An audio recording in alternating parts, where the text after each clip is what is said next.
close my browser window. And then what else did I need to do while I had this open? Make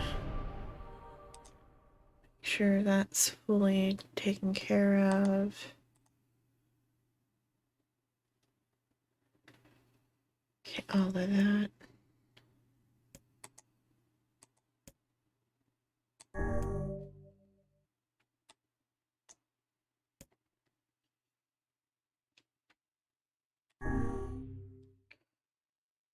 Fix it, the full screenness of it. There we go. Okay, and then before I start, I'm gonna pour a cup of tea because before I started stream today, I made a big like thermos full of tea. I had a cup earlier, but need more now.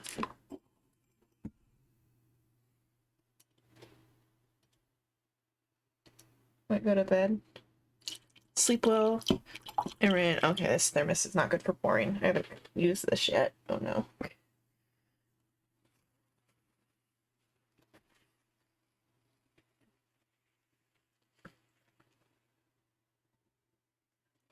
I spilled tea all over the desk. Luckily it didn't get on any electronics, but it did get all on my leg.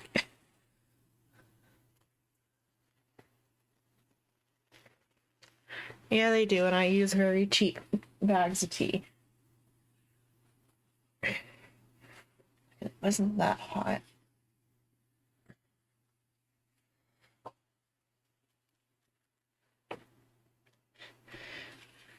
Only a little bit.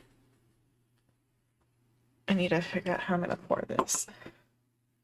Or I could just sip out of the... I'll just sip out of the thermos. I'm gonna pour it into the teacup, but that's not gonna happen.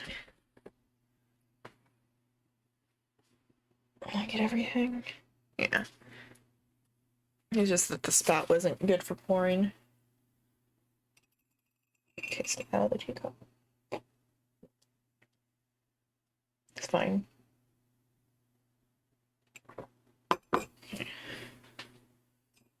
Still a little bit hot though. Though I made it, what time? Almost 2 hours ago.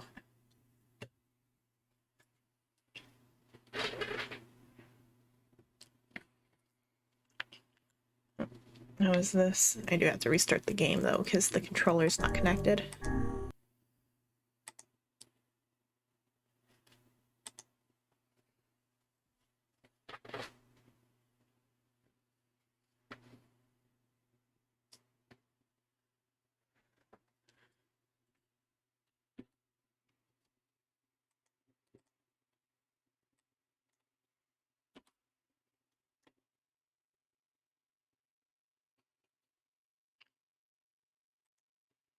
But for pouring though, it's not good. I'm trying to think what favorite song would it be.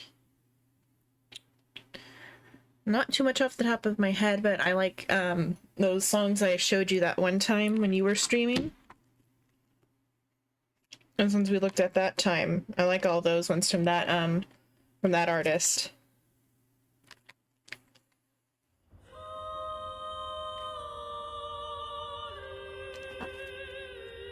And the music in this is really good. Is that why you commented? Right. Yeah. This controller not.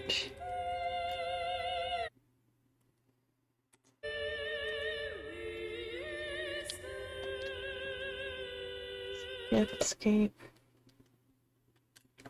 Why is the controller not connected to the game? Am I gonna have to fight this today? I don't know.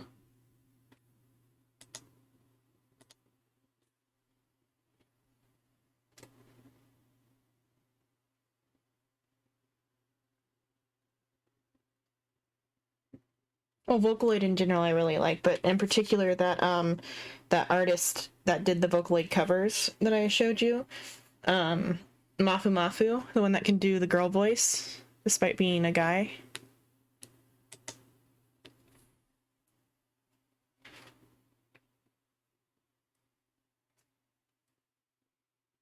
It looks like it opened up better this time. Hopefully it This is all sticky.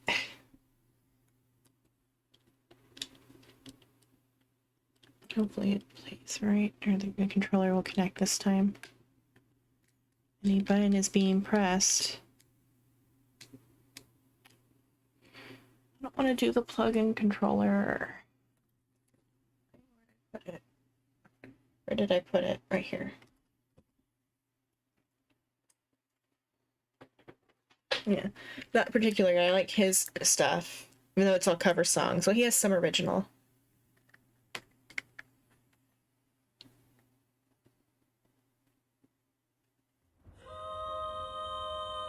Utsupi. And like, what is it? Like for producer, Circus P. I like Circus P.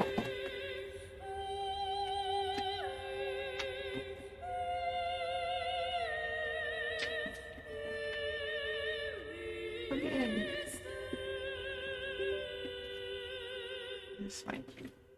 Hopefully the joystick doesn't go crazy.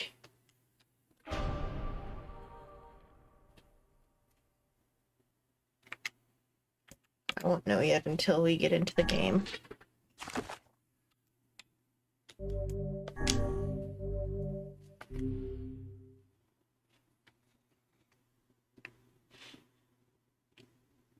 Because my plug-in controller has very bad, well, it's not drift, I think it's something wrong with the, like, yeah, it's going, okay.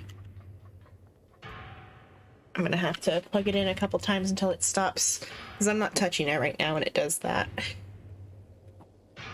Oops. The struggle has begun.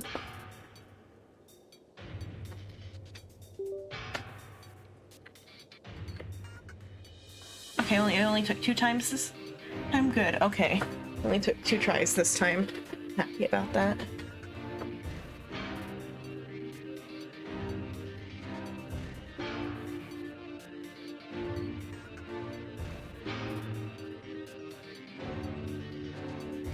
I'm glad you added not touching it. Okay. Yeah. I don't think it's actually drift, it's just like, something's wrong with the controller or something.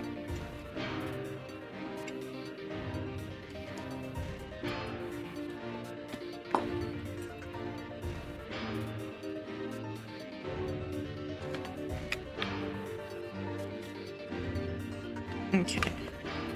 What was this one? Oh, boss fight, I think, right? Or is it just getting through this dungeon? We'll see when we go down.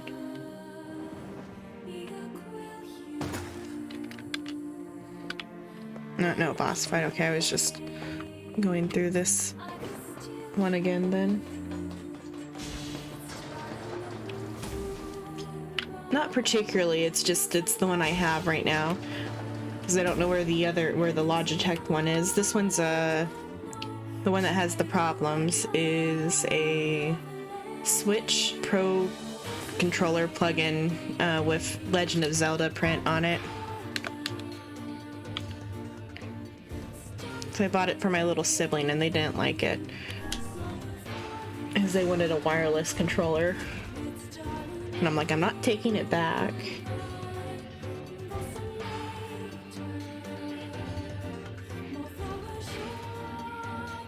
I got it used at GameStop. It was already somebody else didn't want it.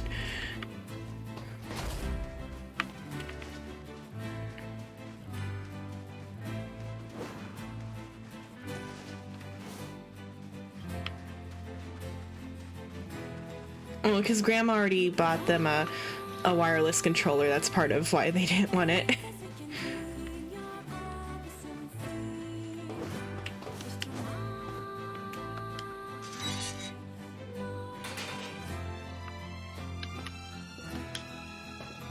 I'll make you a kitchen knife if you bring me 10 titanium alloys. I still not have enough By the on way, that. What can I help you with? Come back. Ben. I'll make you a... What can I help you with? I'm gonna get used to the changed layout on the buttons now, because the PlayStation controller plays differently than the Switch controller does. Yeah, that one got full on its weapon story. I'll read that one in a bit. Come back soon. Your favorite song is Hopeless by Sewer something.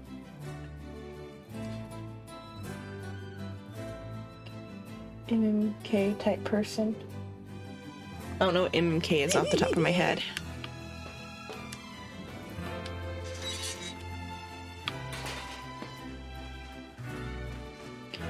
I want to go and do the robot dungeon again.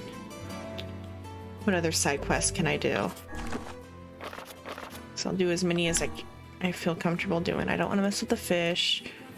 Master's Lighthouse. I need broken lenses, which are also there. Don't know where to take that. Dispatch the shade that has taken up residence on the bridge. Staying afloat. Need logs. Don't know where logs are. And the alloys are still hard to find. Cranky water wheel. That's also logs. Don't know where to get pink moon. I'll Google where to get logs, I think. What's the child's final chance? Roser's child's been stricken by a mysterious illness after playing with his friends. Maybe the other children will know the cause. Go to the forest for that. Oh, you like mouse and keyboard playing. I'm in between. It depends on the game. For third-person games, I like controller. And for first-person games, I prefer mouse. But, it also depends, like, on what I'm playing on.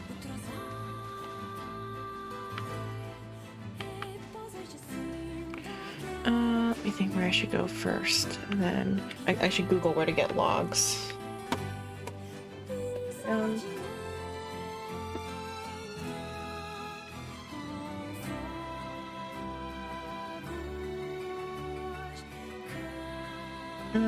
This is NieR.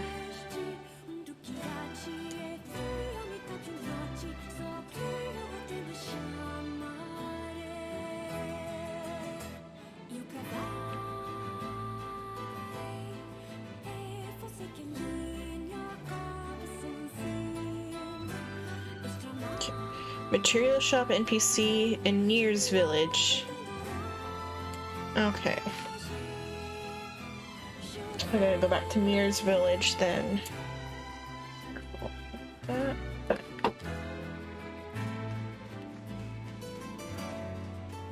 How many logs do I need? The floor is gonna be sticky for a while until the dogs lick it clean.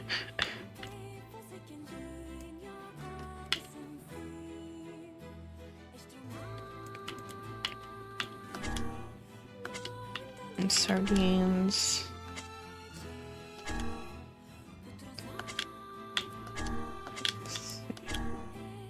So 5 logs.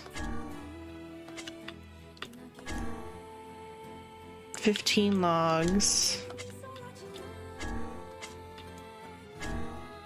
Map. Despicable Man, no logs needed for that.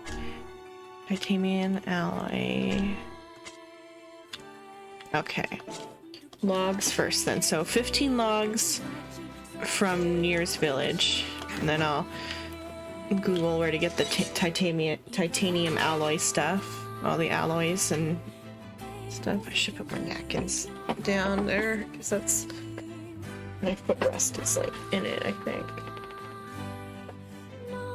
Somewhere. I guess it's not on the floor, it was just on a cord.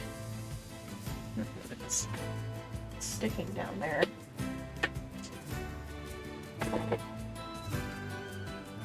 This is for my PE class for college. I did yoga.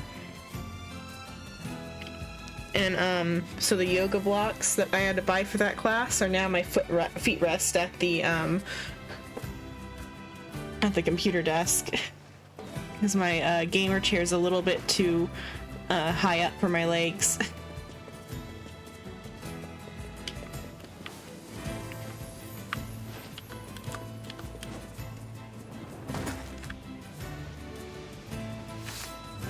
Yeah, my community college, you have to do 2 semesters of PE to get an associate.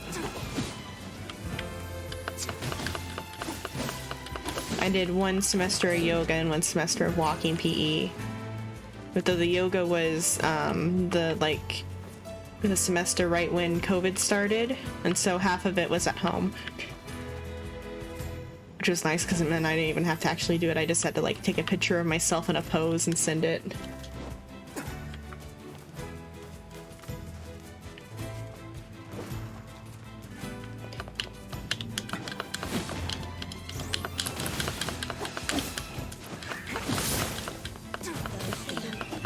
And then the walking PE class was during COVID, and it was just I had to download an app to record that I walked so many miles a week. It was like a nice little park half a mile from my house, so I just walked back and forth between there. Took the dogs on a walk.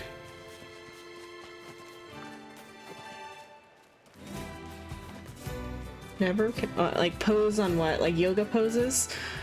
Never, because I'm ugly.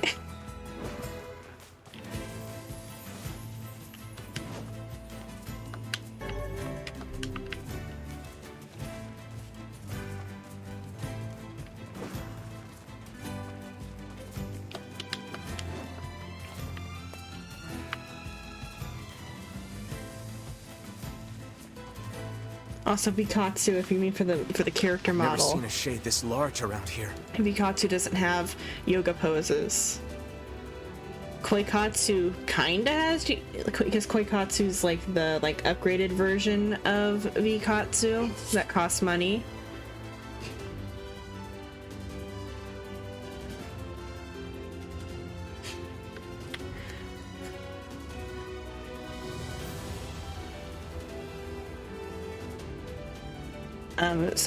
Koikatsu is the paid version of Vikatsu, and it has some dirty stuff in it, but there's probably some yoga poses, air quotes, around that in Koikatsu. Be careful. This is a formidable foe.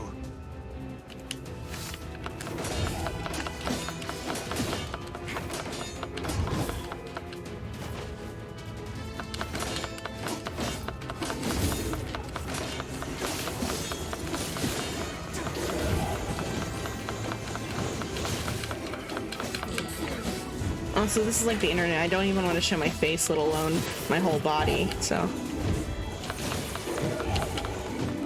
Oh, I'm gonna die. So.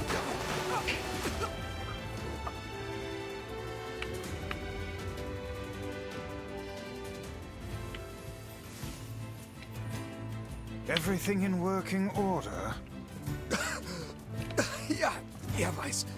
I'm good. Your health is diminished. Do be more careful next time. Which this one's dodge, okay. Okay. I'll try to keep it down. I usually don't try not to, but that's part of the reason why no yoga pose reveal. Also VTuber stuff, because that would be a real person, not a VTuber.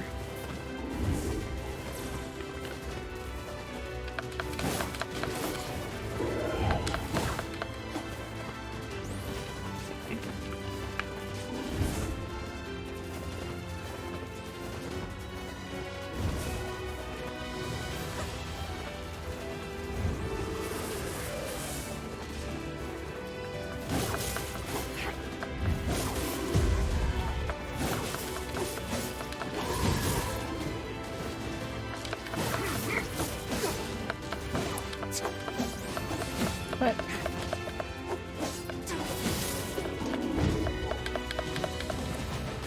Where's the pouty face at? There's not a lot of good, what are they called? Expressions in Vikatsu. It can smile, like if I Sometimes it smiles. The Vikatsu model smiles. Oh, arrow up. But it doesn't like, what is it? Oh, I can multiple cast that? Oh geez, this move is way more broken than I thought it was.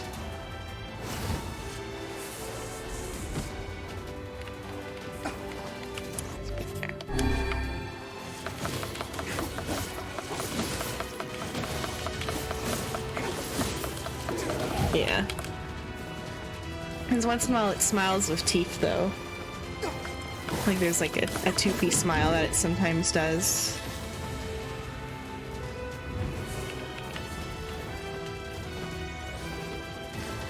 If I ever make a Vroid model, I'm gonna do expressions with it, but because Vroid models have a bit more expressive range than Vikatsu.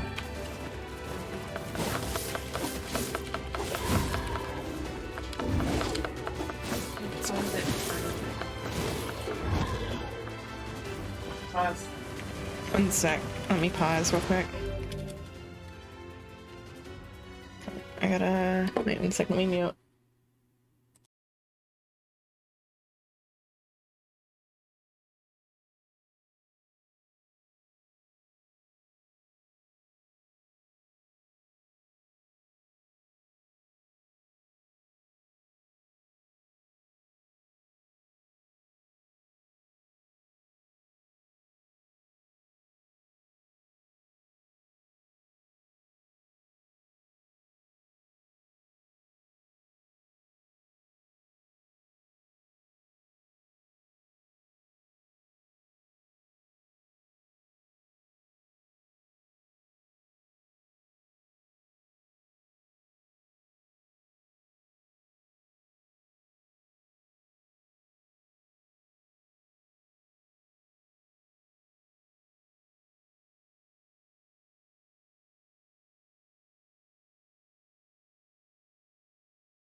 I can unmute now. I'll type the reason in chat.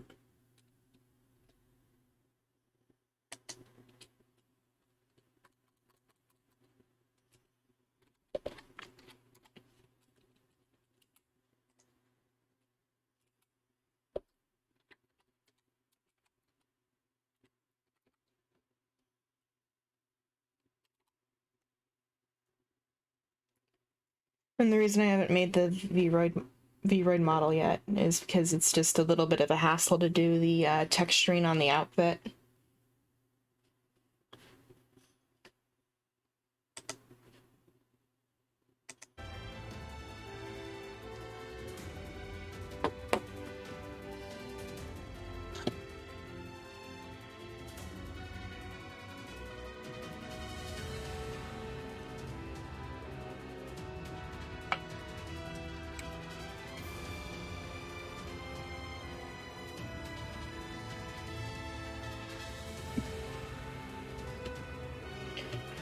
Okay, back to the game.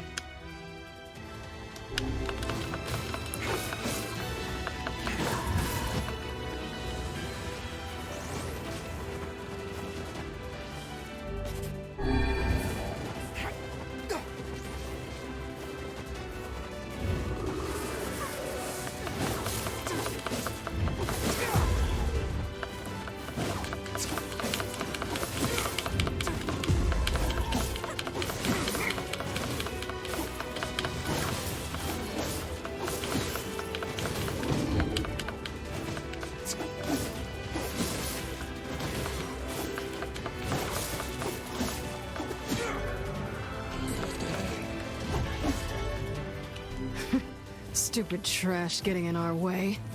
It's hard to imagine a shade being here. It's almost like it was waiting for us. They can't be that intelligent. Yeah. Oh, really now? Can you truly say so with all confidence? The tactics of the Shades grow more intricate with each passing year. It would not She's just surprise me paranoid to about see that them stuff. setting elaborate traps for us before long. We'd better wipe them out before they get too smart. Say it too In any loud. case, we won't be able to live in peace until we take out the Shadow Lord.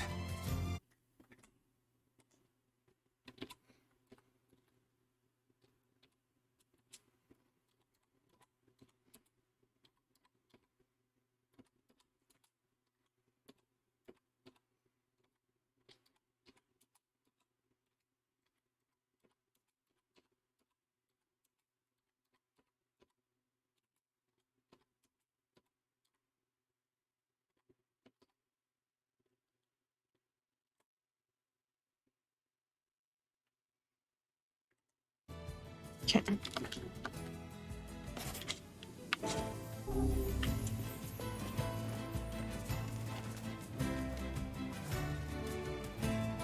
Yeah.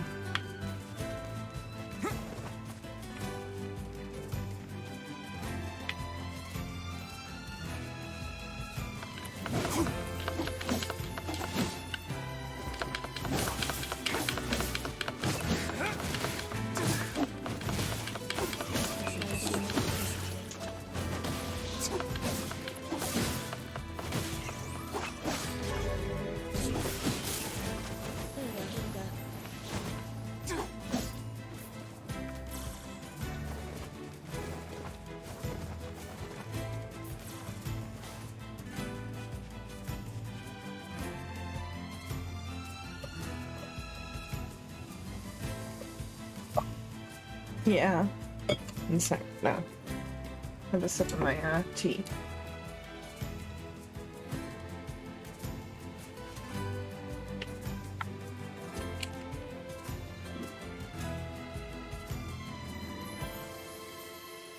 It's still too hot. I'll leave it open.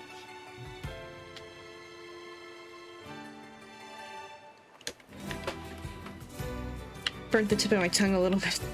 The tea's still too hot, even though I made it like 2 hours ago. Almost 2.5 hours ago now, because it was a little bit before stream started. Burnt my tongue a little. Okay, let me think.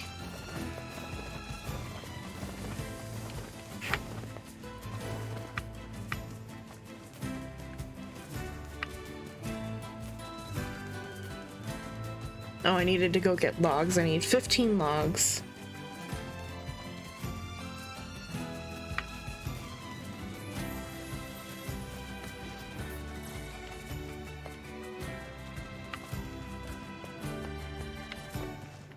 So I wanted to pour it into the mug, but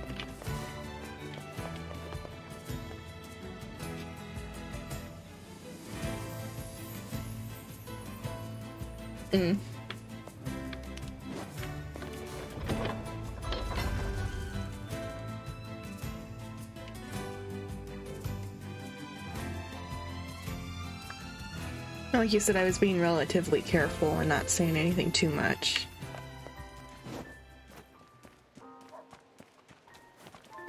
We killed the Shade at the bridge. My daughter is dead. She passed while you were gone. Here, take this money. I won't be needing it anymore. Oh, that's sad.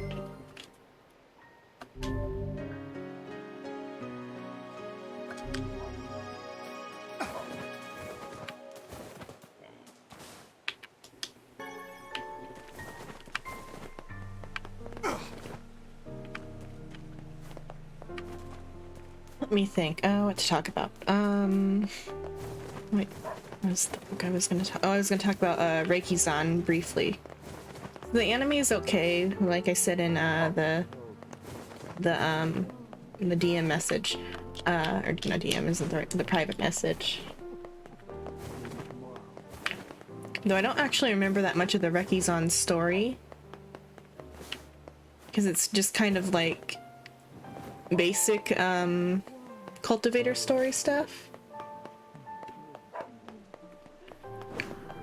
But the anime is pretty good.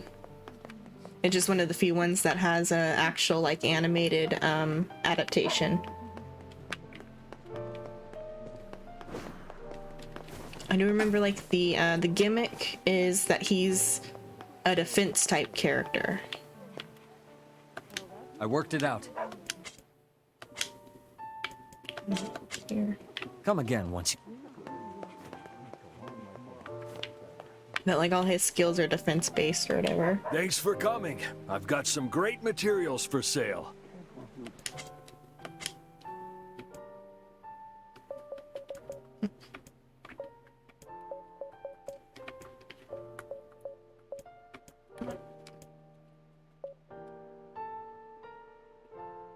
Yeah. Oh, it came out I think before Shield Hero though. And also it's Chinese.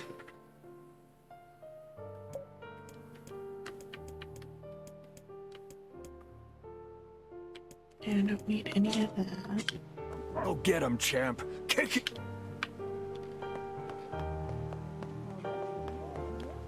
Okay, then where do I need to take the logs then?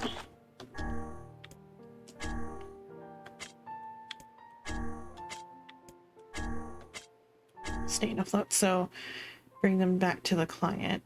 Man with red sash by the docks. Okay.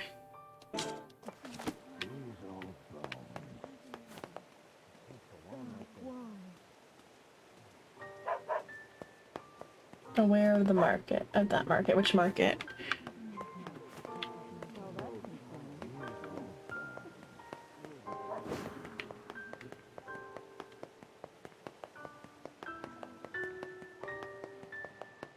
One of the children I need to talk to for the other quest. Chinese literature. The forest totally cursed him. That's why he's sick. Everyone told him not to play in there, but he did anyway. It appears something happened to the child when he entered the northern woods. I believe that area is more commonly known as the Forest of Myth. You think there's actually a forest curse? I will withhold judgment on such things. For now, we should visit the place and see for ourselves. All right, to the Forest of Myth then. A part of the reason is because like the Chinese light novel stuff is getting really good in recent years. Because like before it was only just the cultivator stuff, which is fine, but it's like too much of it, like how there's too much isekai. But then now there's like a lot more like variety in the Chinese and Korean light novel spaces than even in some of the Japanese ones, where there's still like some Japanese ones that are good every so often. They're starting to all be like samey.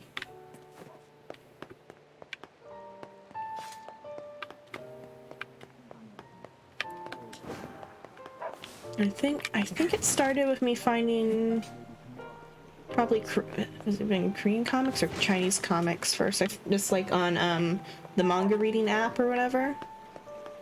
I ended up reading some Chinese comics instead, and the Chinese and Korean ones are all in full color. And some of them the art is worse, but some of them the art is better, like solo leveling and other stuff. Yeah. Because then it's all built on the like mass-produced fiction's history. What's this child here for? Okay. With things like the old pulp fiction stuff from like long time ago, like Lovecraft and Conan the Barbarian. A lot of the ideas for modern literature stuff comes from there.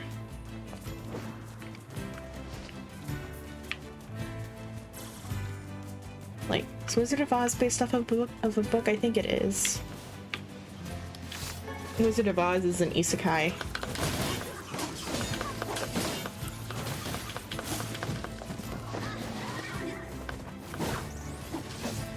And the Japanese are very inspired by, or no, that's Alice in Wonderland is also isekai. I was thinking, I got them mixed up for a moment, but Wizard of Oz is an isekai, and so is Alice in Wonderland.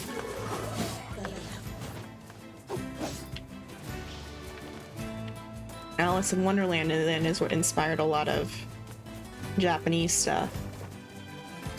Trek is D&D. Kinda, I think. I don't know if there's other classes. Yeah, he just goes and they romance the donkey romances the dragon. Is Donkey a bard then?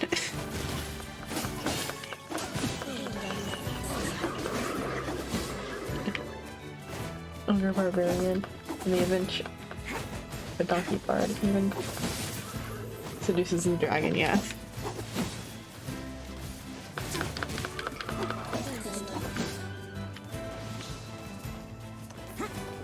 Well, and then like D&D is inspired by Lord of the Rings, which is inspired by like mythology and stuff, as well as probably some of the Pulp Fiction stuff.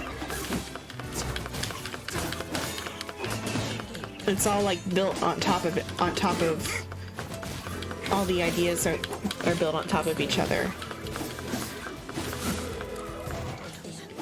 That's why like Omniscient Reader's Viewpoint is pretty good, because it explores how the ideas are like built on top of each other a little bit. It doesn't go into like anything about Western media that much, but it talks about how they're built up in like the Korean stories.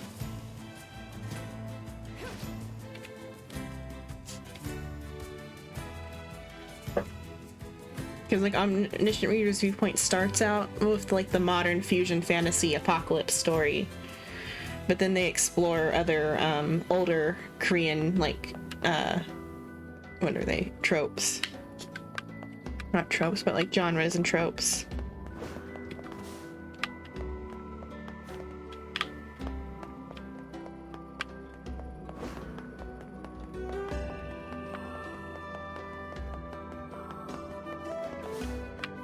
As well as the like isekai transmigration stuff.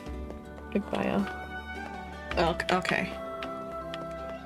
Took me a second to like think about what that meant, but then I got it.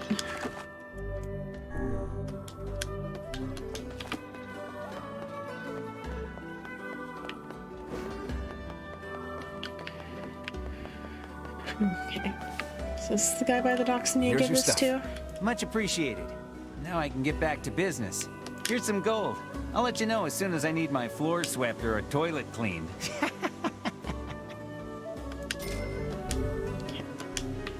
Okay, float's complete.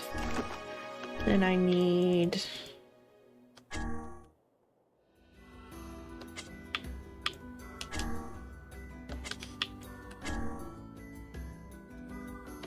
What is this? According to the girl, the shade was near the river. Short's Gambit. Masterless Lighthouse.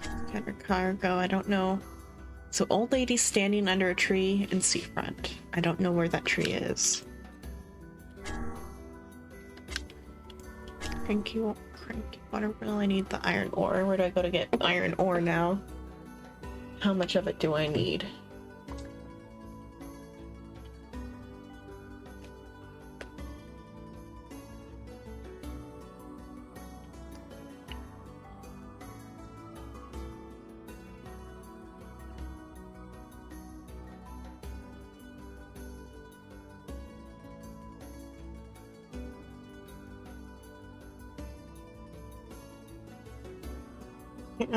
Just out in the field. Junk heap. Okay, if I go to the junk heap, I can get more iron ore. Where do I get the titanium alloy?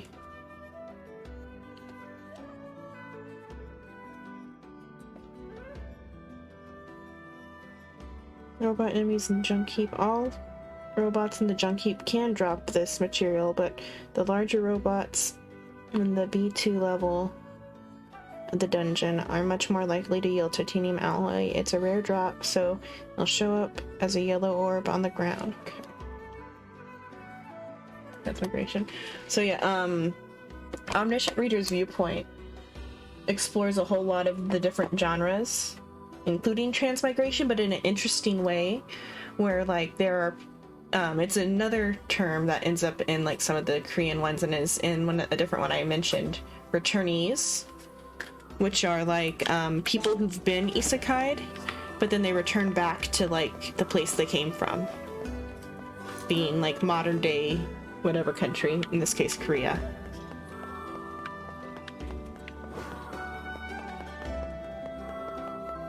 So there is a subgenre of like fusion fantasy slash transmigration stories with returnees like adapting to life back in the real world slash either a new like fantasy world, because I've read some fusion fantasy ones where somebody who got isekai'd returns back to like modern Korea only for there to be a monster apocalypse happening.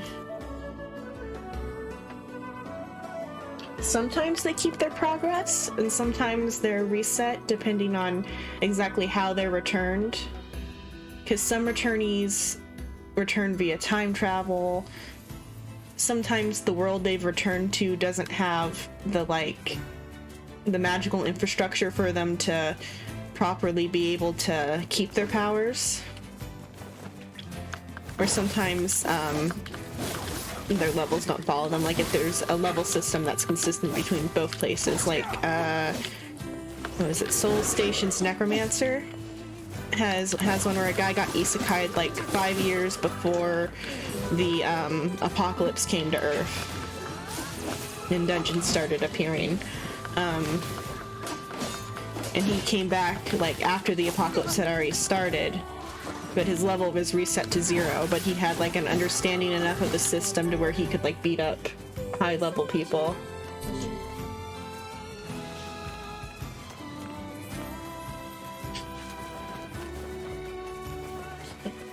Or ones where they do just like fully keep the powers end up interesting. Or there's like people from other worlds being reborn into the modern world. Different ways, either like reverse isekai or like reincarnating as a normal, air quotes, person. Getting back.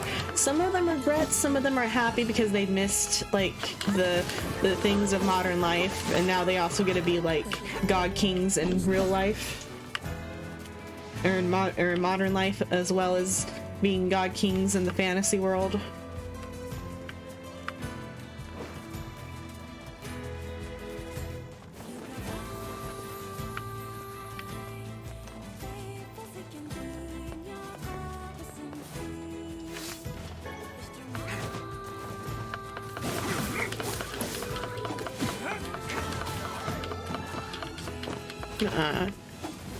Or like, I forgot the name of it, but one of the Korean, Sorcerer King, I think is what it was called.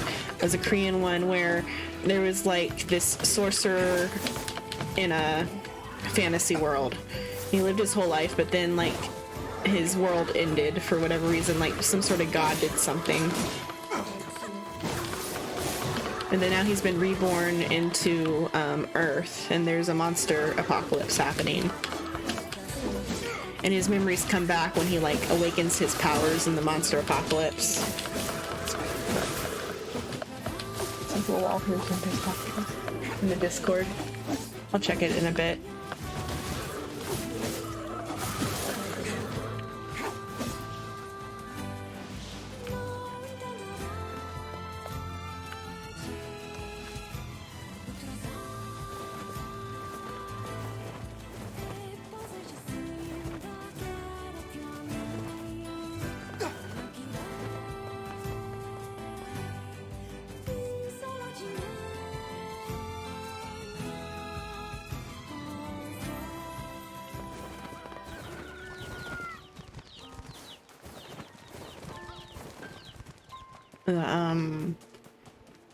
So Sorcerer King, he gets his memories of being the sorcerer back, and he's able to like, because it's a world where there's a system, and systems are really funly played with, and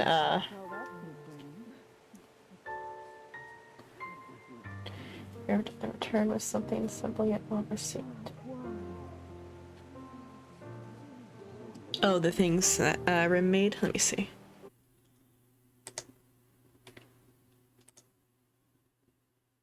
Oh, yeah. The spear's cool. I'm trying to think of where I've seen it before. I've seen it, but I can't, like, think of where it's from. And the star.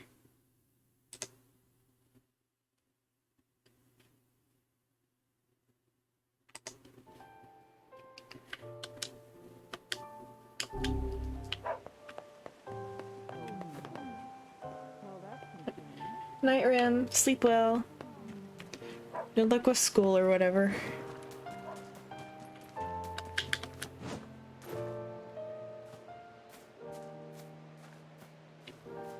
Oh. I guess this is for a quest. It's like, I'm not in control of NieR right now. Yeah, I don't know. Doesn't look like a shade was ever here. Perhaps the young lass misremembered the location. Yeah, maybe. Kids aren't so great at stuff like that. Let's go ask her again. Local herb. Okay, I thought it was about the thing on the ground. I need to get iron ore probably for that one still. No, but so a really interesting sub like trope with a lot of these newer fantasy stories is when it's a world that has game-like elements, questioning why are those game-like elements there? Like, why is there a status screen?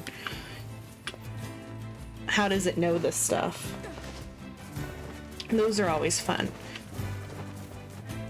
Everyone else is a returner questions it, and so does Sorcerer King. Like, where is the system getting its info from? Is it really accurate? Like, really accurate? You're a vlog from this gallery. Okay, that's what it was. I knew it looked familiar.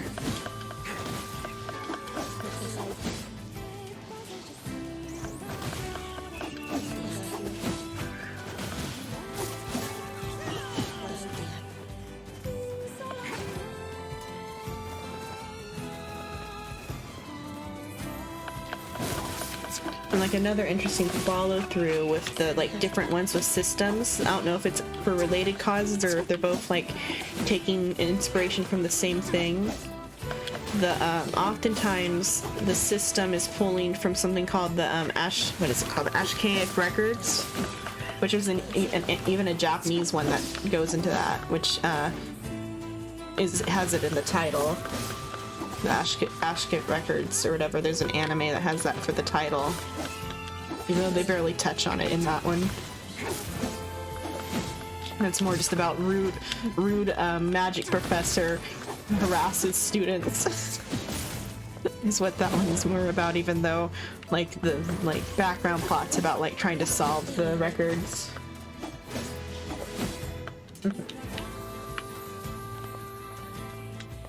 Like trying to understand the system one or the... Yeah, those ones are fun too.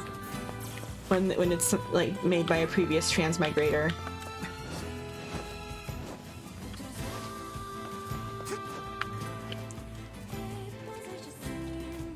Or like sometimes it's like something that is just like part of the world, or that somebody created it.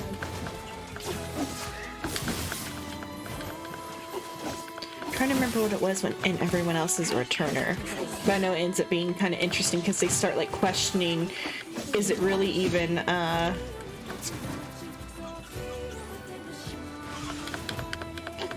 like that useful to be using the system? Like a lot of times the system is like training wheels for these non-magical peoples to get used to magical things in a world where you're supposed to just like kind of innately be able to gauge your strength and stuff, but they assign like a numeric value to it instead. What is it? The S class that I raise has that too, where that's what the system is, training wheels.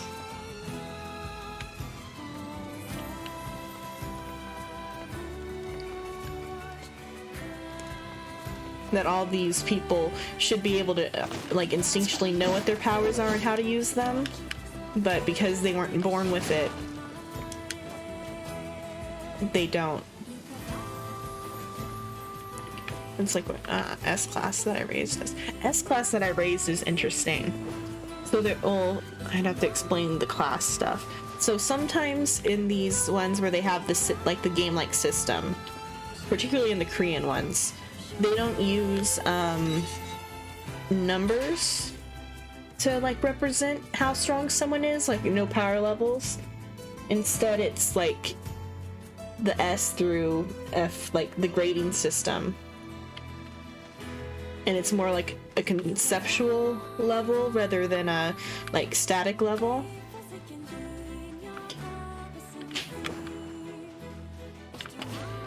And the and so in S class that I raised, the like monster apocalypse happens, because that's the Korean trope, is that the monster, I call it the monster apocalypse. It's called fusion fantasy, when it's that monsters have invaded modern day Korea / the world. I'll make you a kitchen knife. By the what can I help you with? Buy iron ore.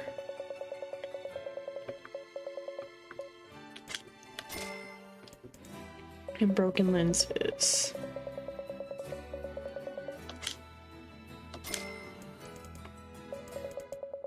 No. Not too many of those though, because too many and I'll run out of all my money. I probably just wasted a lot of money. I need to Google what I can actually sell, because I probably have a lot of stuff I can sell. A bunch of broken lenses, so as many as I can afford. I'm gonna Google what I can sell. Come back soon.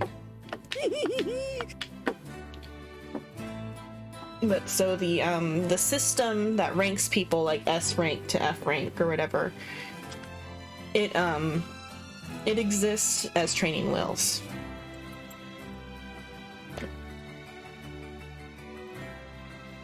I stand on a million lives a little bit, but I stand on a million lives is more like just isekai, but they're allowed to go back like a video game. Unless I don't know how I Stand on a Million Lives Season 2 goes. I only saw Season 1. Okay, so what items are for selling?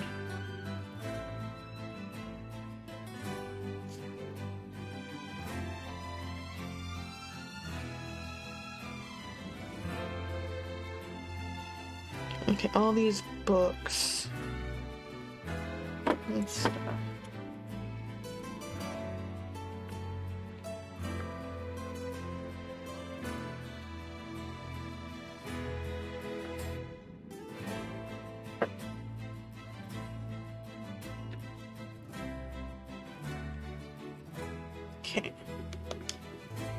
I'll make you a kitchen knife. By the what can I help you with?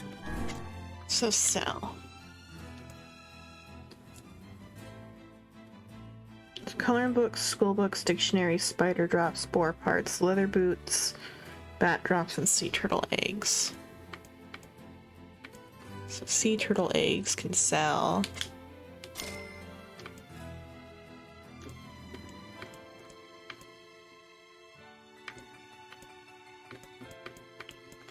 Old school books can sell. These coloring books. Those books too? Probably.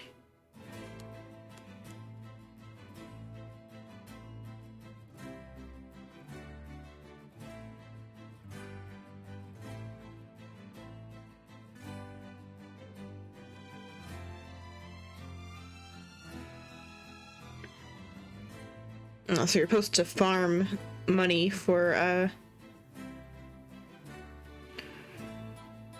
or farm, like, item, or farm for money on this. Apparently one of them asked why they chose when they offered the vision of the future. Okay.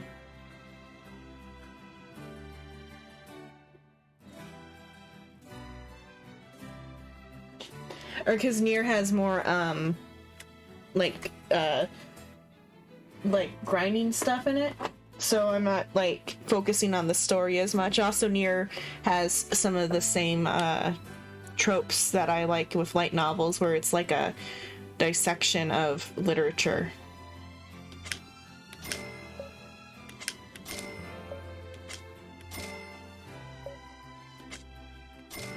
I think this can also sell these things. I don't think I need for a quest.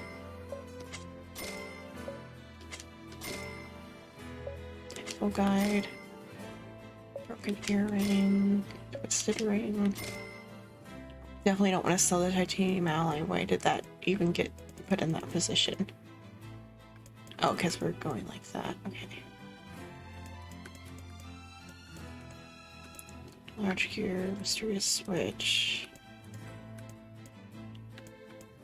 I think just the metal. Or no, not the metal board. The venison, the scorpion tails, the goat hide, goat meat, bat wings, bat fangs, spider silk, wolf fangs, white wool, boar meat, and sap. The mushrooms might be for a quest, but there's only 3 of those. Ivy. That should be enough money.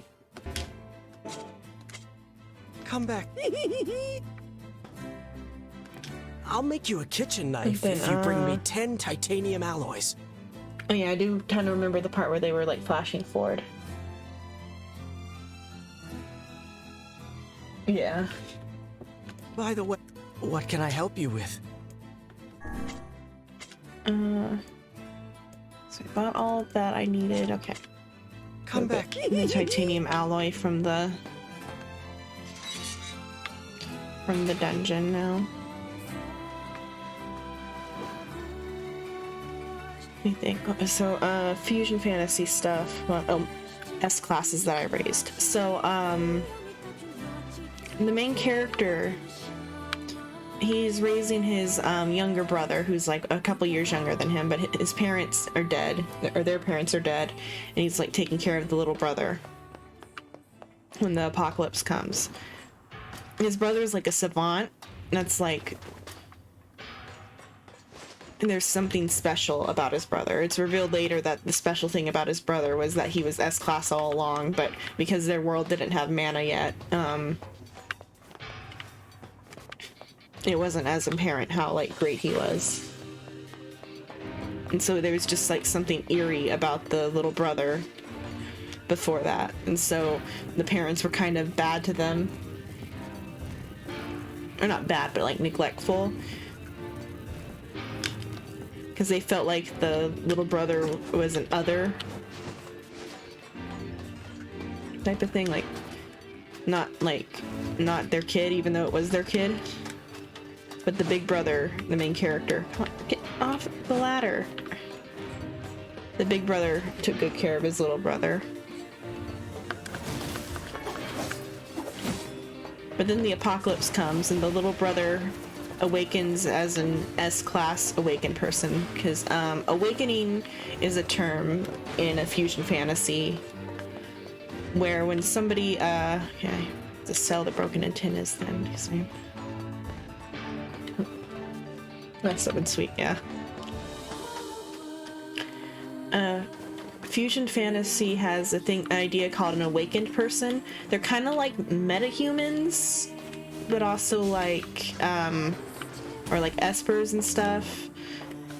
It's like something that everyone kind of has the chance to be, but you have to like, it has to awaken before you get your powers.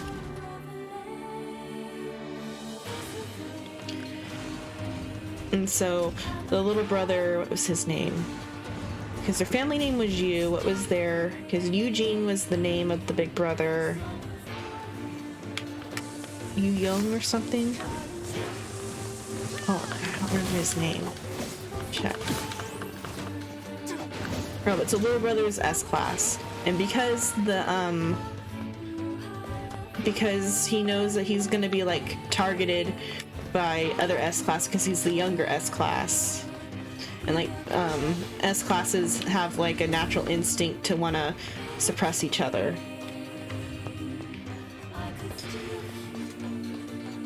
And he doesn't think he has what it takes to protect his big brother. So he distances himself from Eugene to like try to keep him from like being used as leverage against him. But he makes the mistake of not telling Eugene that's what he's doing. And so from Eugene's perspective, his little brother just went and like abandoned him the moment he got like the chance to, even though Eugene was like paying his way through college.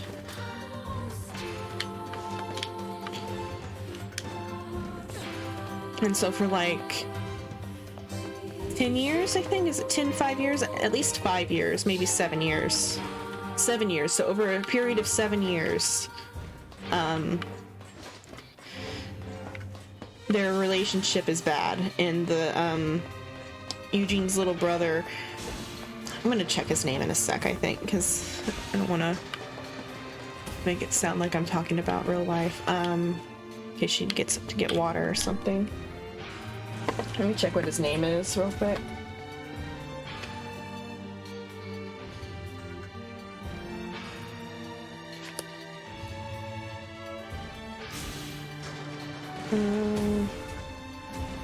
S-class that I raised. Lucky. Oh, monsters. Alright. The robot's attacking. I'm gonna kill the robot first before I get the... Oh, it's not a monster, it's a turret. Could have stood behind the box, but I won't. Okay.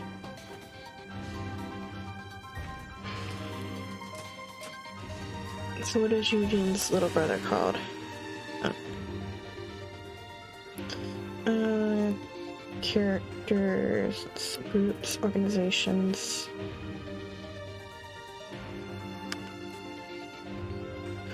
Oh, Han is their family name, not you. Okay, so Han Eugene is the big brother. And then his little brother is Ha Yu Hyung, Yu Hung. So Yu Hyung. Or no, not Hyung. Hyun? Yu Hyung? I'll say Yu Hyung. So Eugene's little brother, Yu Hyung. So Yu Hyung, completely distances himself from Eugene. Publicly, they're at, like, everyone knows that they have a shitty relationship and they don't get along.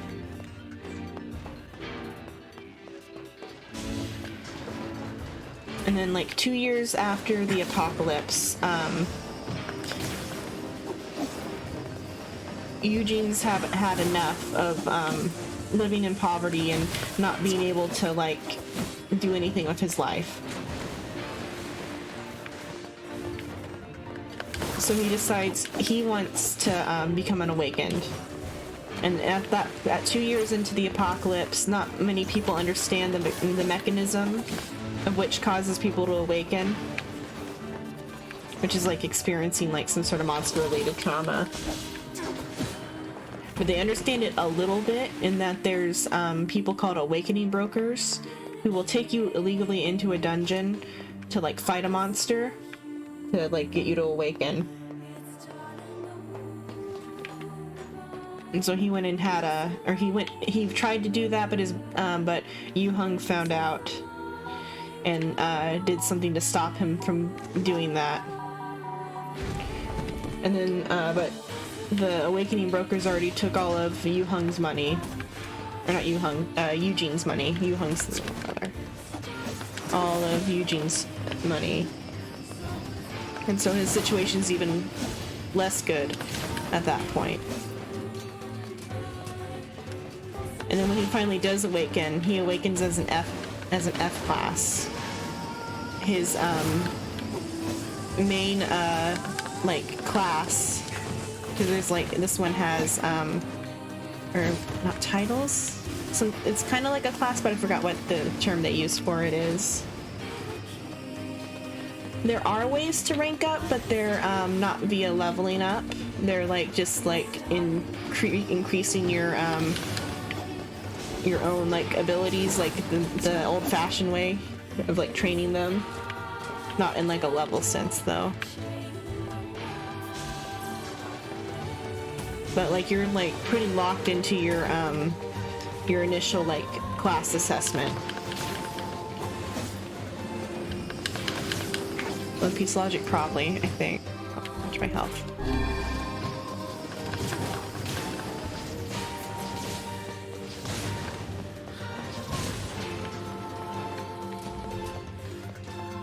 And then so Eugene's primary like class is caretaker. So caretaker is a special title, that's the word they use, this title then, is a special title that anyone who successfully raised someone who's like of high class or a higher class than themselves to like be that high class that they are. And so because he raised Yu-Hyung, who's S class, his title rank is actually A. He's gotten an A rank title, but because his stats are F, he's D class actually rather than F class, but because his stats are shit, he's only ranked D, even though he's got an A rank title. So the effects of Caregiver, though, are kind of fun. No one can actually know that that's what his class is, or it doesn't work properly, because he has to set, like, he has to use a keyword to, like, activate the effects of Caregiver, which are, like, a boost to XP. I guess there is XP after... Yeah, there were levels. Never mind. I forgot there was levels, but they're different than being, like, your class.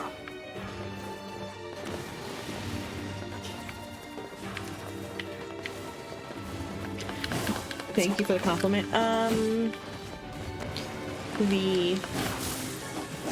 What is it? The, ability works with, if he has to say the keyword and the person has to know he means it or whatever. And so originally his keyword was "you've got this," like some just like general praise stuff. So if he praises someone, they'll get a XP boost.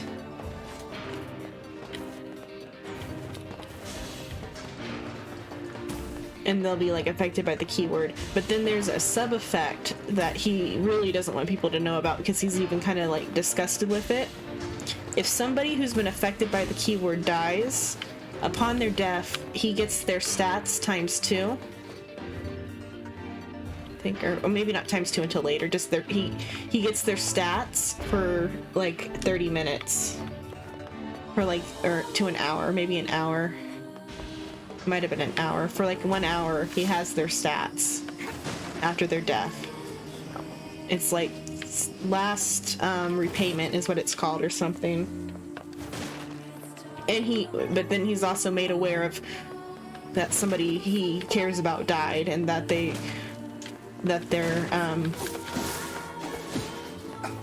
and who it was and when they died. Yeah, it would have been interesting if it was permanent, but it's not. And so, 5 years of being awakened, his life kind of sucks. He's still just a D-class awakened, mining for basic minerals as like the baggage carrier for every party he's in. So he's like survived multiple like party wipes because of his ability. And people are kind of find him a little bit ominous because of how many party wipes he's survived.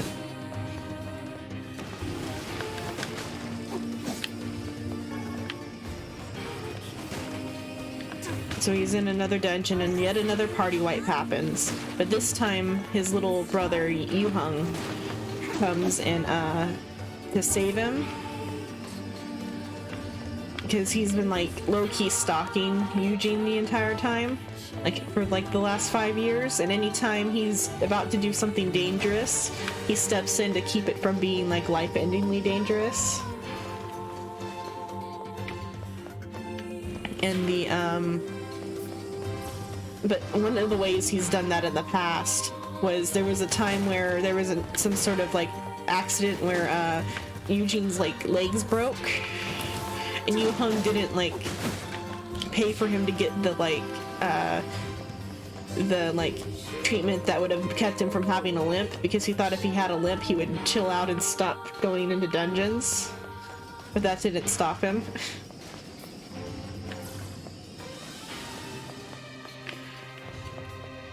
So then,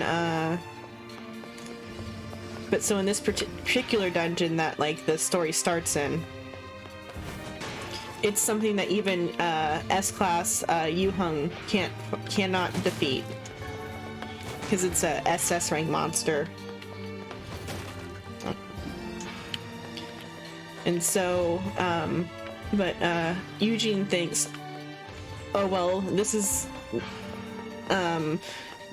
bad shit, and he tries to sacrifice himself so his little brother can live, so Yu Hung can live. And then but Yu Hung won't allow that, and so he sacrifices himself to save Eugene at the last minute.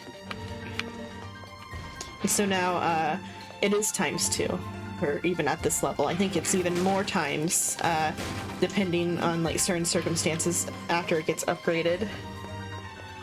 Because it was ×2, I remember, because so after Yu Hung dies, Eugene gets his stats and skills for an hour, and he just destroys the monster that killed him.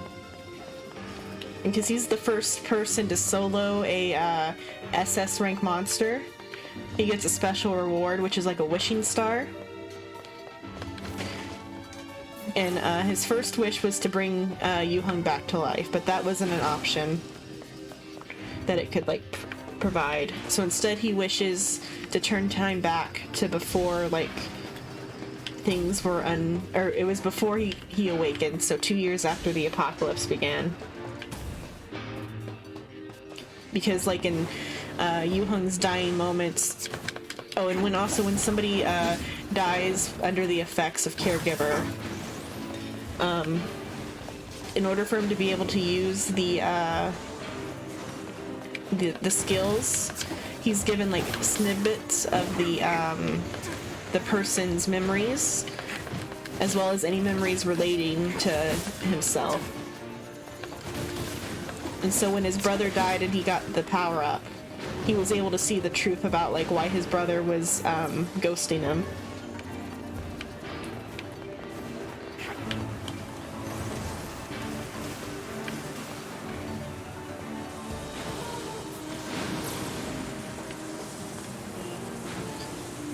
But so he wished to go back in time. And so after he's gone back in time, 5 years in the past,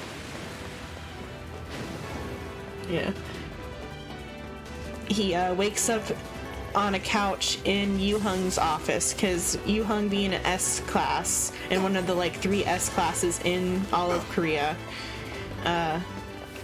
he has his own guild. And so Eugene wakes up on the couch in Yu Hung's guild, which is the Abyss Guild, I think? The Abyss Guild.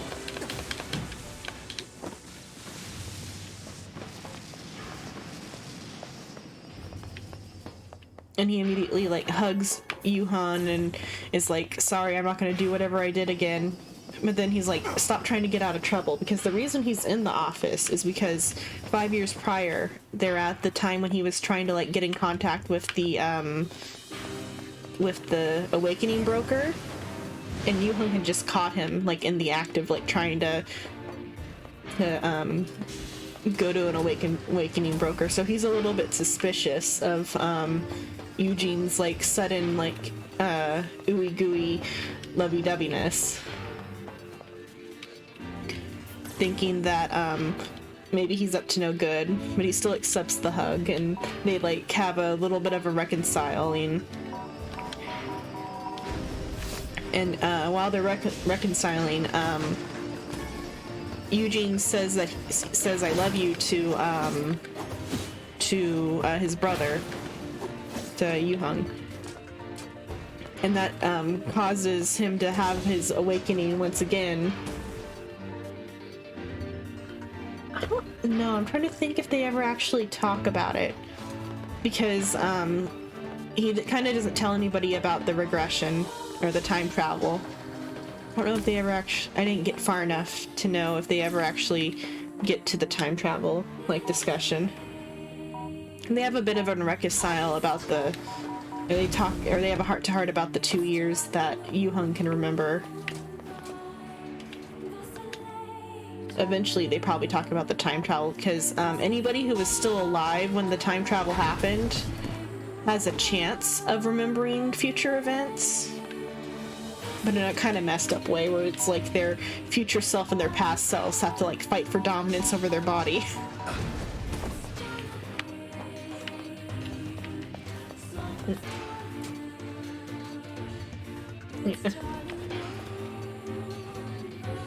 But come on, throw the bomb. But so Eugene awakens again, but now instead of his key phrase being "you got this," it's "I love you." And so he has to like struggle to use that anymore.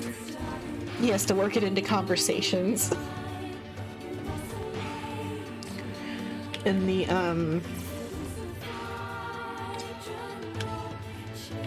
and as a result of, because he killed the S-rank or SS rank monster by himself. Come on, throw the bomb. There's a trick here. Okay, so when this comes up, I can actually nudge it a little bit. I didn't nudge it enough. You can nudge it a little bit. And that gets it a little bit closer. S rank that I raised, or the S ranks that I raised for this one. It's a little bit yaoi towards the end, but like the beginning is like a romantic, or not a romantic, but like ace. Like he doesn't have interest in anyone. He's just caring about his little brother. Come on. Then the keep that door open. Okay, now the door is like fully open.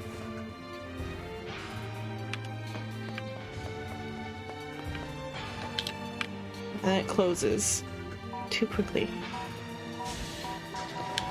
There, finally. Yeah.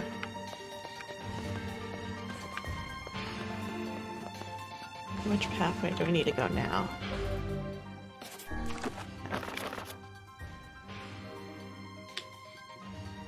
Go down from here.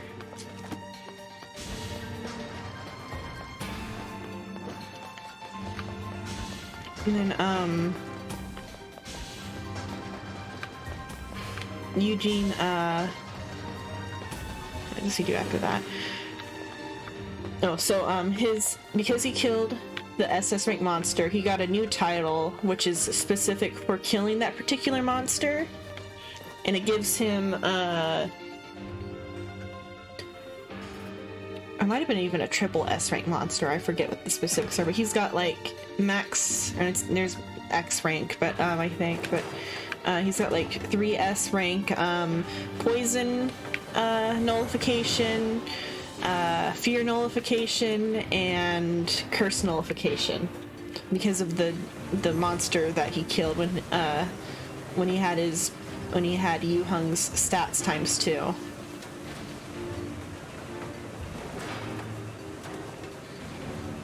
And then also his caregiver title upgraded to like S rank or like 3S rank or something.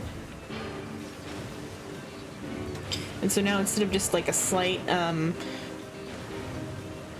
XP boost. It's like a big XP boost, like by like 100% or something. The caregiving targets, what do they get? There's any like skills they're training also level up faster. And then he gains the ability where he can like scout people's like stats. It's not like he doesn't like purely get to see their like status screens, but he can see their potential awakening like stats, or not stats, what is it? Their potential awakening rank plus any like potential skills they'll have upon awakening. Yeah, it's ×2. Like they get like a big XP boost. And then he can also do an optimized awakening on people, which means if he's the one who awakens them, they'll have all of their like starter skills guaranteed, because sometimes when people awaken, depending on the circumstances, will determine what skills actually awaken, and so everyone doesn't usually get their like inherent skills to be awoken. Yeah.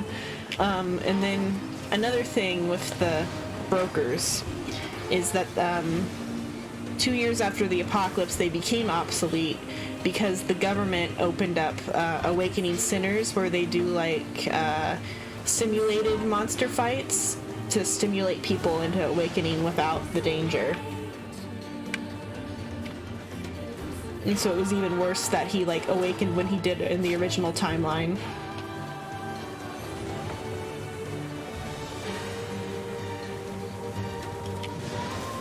And so his initial plan is he's gonna mooch off his, now that he knows that his brother actually loves him. No. Okay.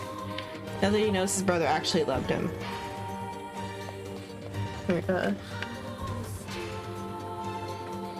Yeah. He's planning on mooching off his little brother for the future. But another side effect of the caregiver skill, though, is that if it's activated on someone and they already had a caregiver before Eugene, they'll like kind of not fully mix up, but they'll like see Eugene in a similar way to their original caretaker. So like if somebody's like parent was a really good parent and Eugene uses the skill on them, they'll see him like as their parent. But because Yu-Hung's only caretaker has ever been Eugene, rather than like replacing himself, it just makes Yu-Hung's like attachment to him grow, like to almost the point of being yandere for his brother now.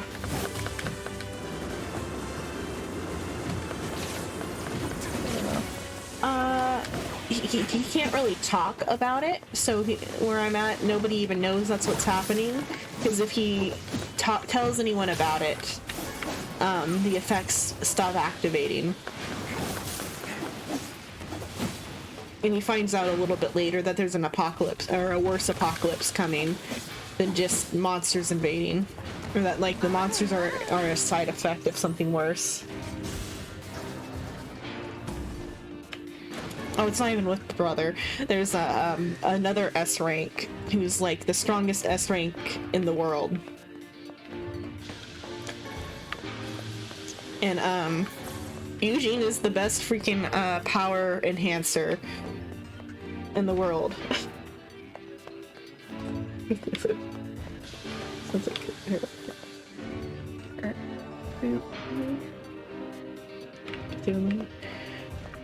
A little bit. Like there's like Elder God stuff is like approaching Earth, and they got to be strong enough to deal with it.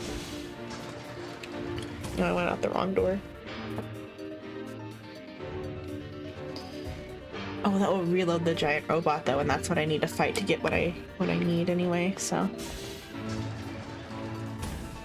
the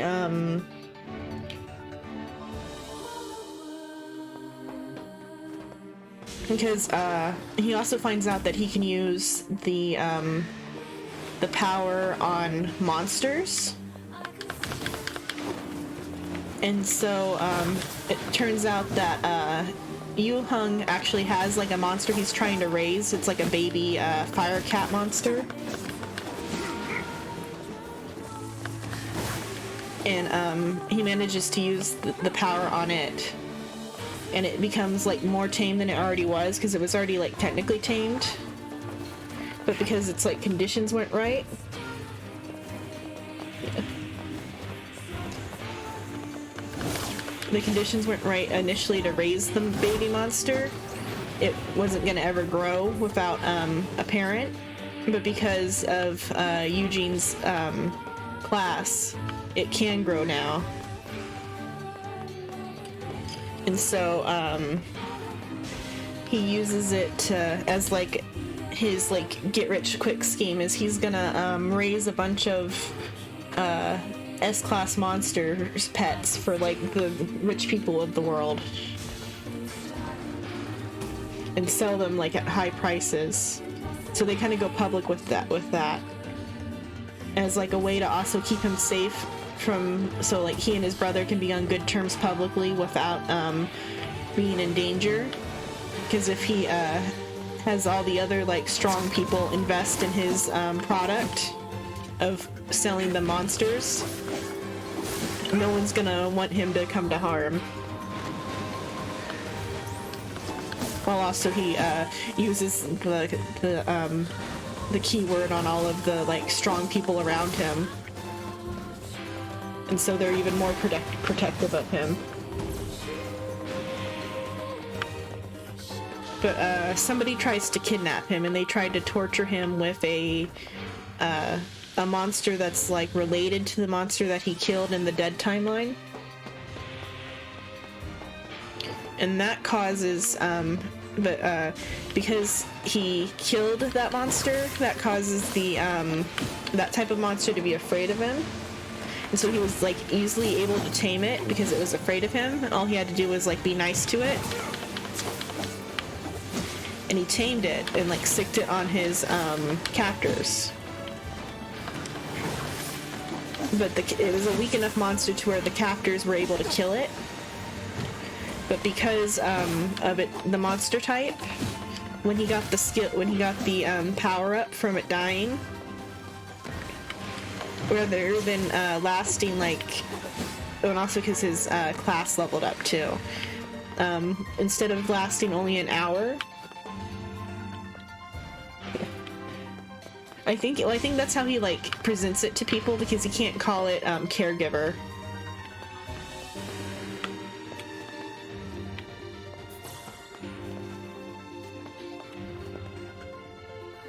Yeah. Well, it's implied / like talked about that the S ranks might as well be monsters with how they act. Because there's a particular S rank whose story is pretty interesting, where before he was awakened, he was like a civil servant who was really dedicated to his job, and so but now that he's an S rank, he's the highest like ranked person in their government, as like far as like the powers go, awakened people go. But he doesn't want a position of power. What's his name? The guy doesn't want a position of power, so instead he acts like an enforcer. That's like the only person who can stand up to the other S ranks and make them follow the law. But he has a whole interesting like story about how it's like actually really inefficient for him not to be in charge of everything in the it's like the association is what it's called, like the regulatory mechanism that the country uses for the hunters. And that causes hunter crime to like be pretty rampant because no one respects the association, even though they have an S rank. And so Eugene keeps trying to convince him that he should take over the association. and they like compare him to being like a monster in a cage who's just like biting at the bit to get out, but also like comfortable in the cage. Yep. I still want to kill the big robot anyway. And then that guy has a pretty interesting dynamic with Eugene.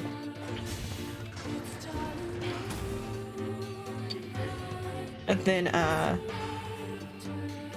and so Eugene tamed the poison dragon baby monster thing and sicked it on his kidnappers.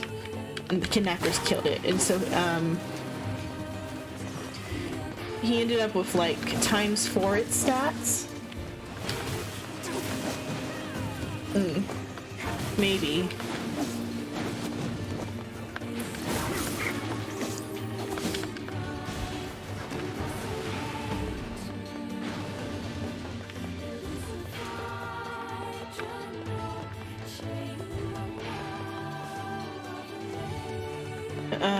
So he gets like stats ×4 of this monster for a week, for like a whole week. And so during that week, he snuck away and cleared some dungeons solo. And if you clear a dungeon solo, you get a like special reward. And one of the rewards he got for like clearing a B rank or something solo was that he's able to use an effect where he can like ×2 his any skill for like for a little bit of time. Yeah, it can get pretty OP, but he really doesn't want to use it because he feels dirty to use it. Because he has like the thought that he could just like continuously tame monsters and kill them for power-ups.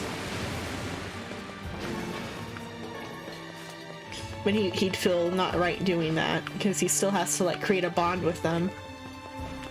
Get all the items I can here.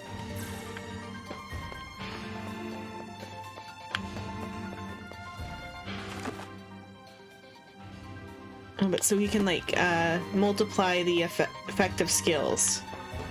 Then he gets another effect, or another skill, where anybody he's touching, he can temporarily transfer a skill of his. Or like the effect of a skill.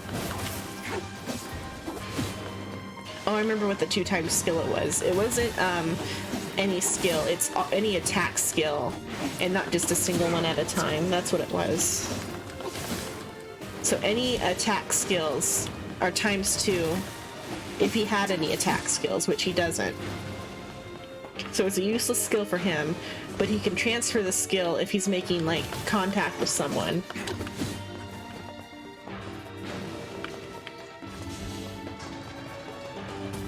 That's a little bit where the yaoi stuff comes in, but so like there's this one guild master who sees himself as being like the strongest guild master in the world / Korea. And they're on like an adventure, and Eugene reveals this because there's a triple S monster in front of them, and if they don't use this skill, they're all gonna die. So he has to reveal it, and the other S-class guy, I forgot his name. Well, it's just like holding on to him or whatever. Like the guy just like holds him underneath his arm while he fights.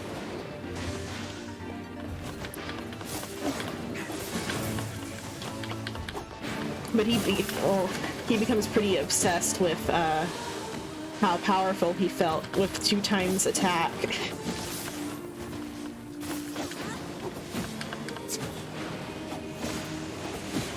Yeah, holding hands while fighting so lewd.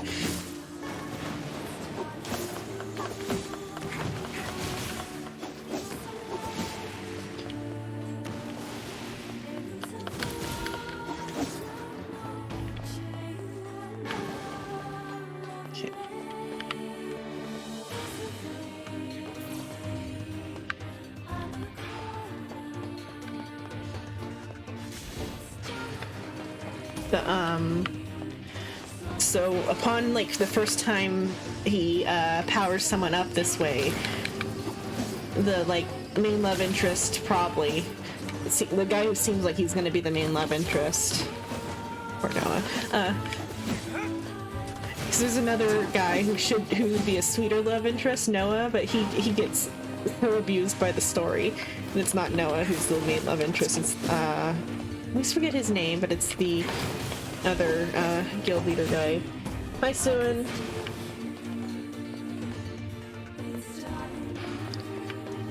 But upon activating the 2 times effect for the first time, the guild leader guy almost decided to kill the rest of the party just to keep Eugene. He did like the mental math of like, what would happen if I just kill everyone else instead they died in an accident? And he decided it wasn't worth the trouble.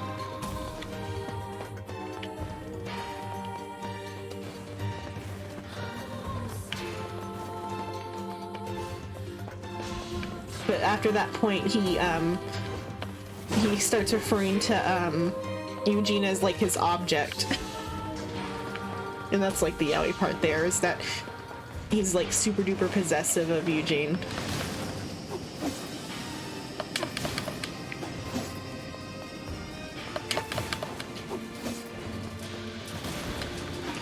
It has a comic.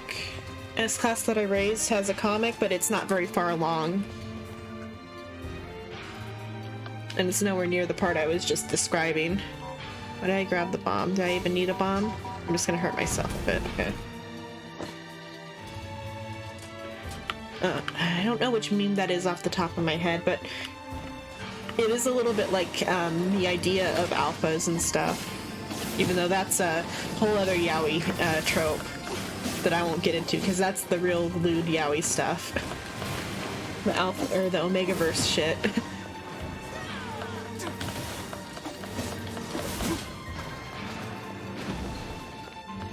But it's a little bit like that because anytime an S-Class goes into a dungeon with a party, there's like an awe effect where people are so terrified of S-Classes that if just seeing one fight makes you like inherently fear them to the point that you'll listen to their commands like outside of battle. And that's how they like keep their guilds in check.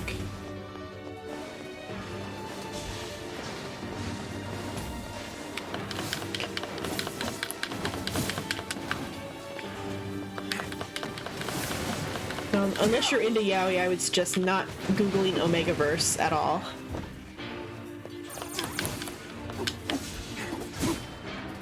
Because even me being into yaoi, Omegaverse is a little bit oof.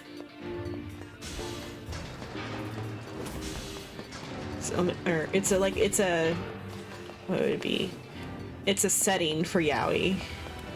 It's like a world setting, but sure. It's like a world setting for how certain things work in like certain types of yaoi. And it's like a collective setting that's used in multiple yaois.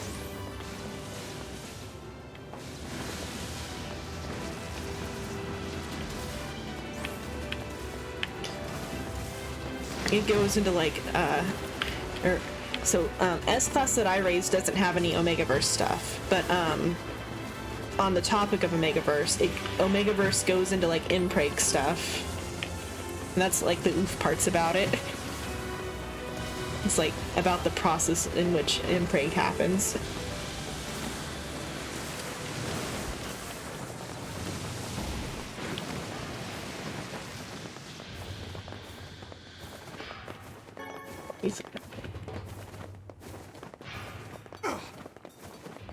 That's what Omegaverse solves. I won't, unless you really want the Omegaverse biology lesson. If you're really that curious about how impreg happens, Google it.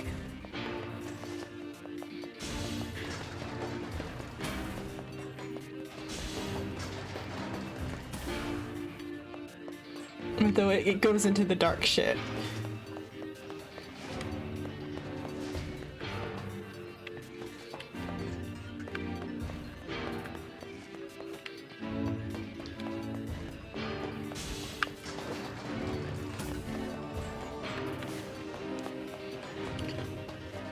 I think there's like this. I've only watched the like clipped videos. There's some streamer who does like lectures on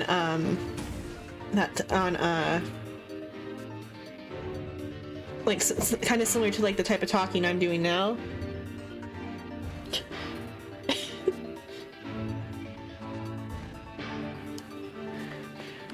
I don't even know what images would come up if you googled that.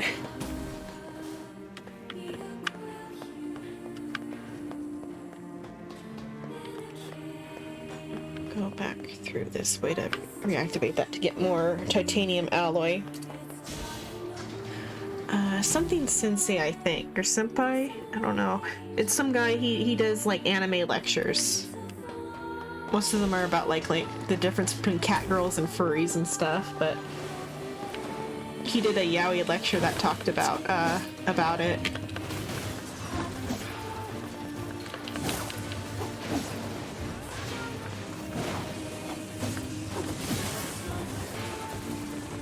What else is interesting about S-Class I raised? Oh, so S-Classes I raised because it's a regressor story. So regressor is another like subgenre of this like type of trope. Or it's like similar to transmigration.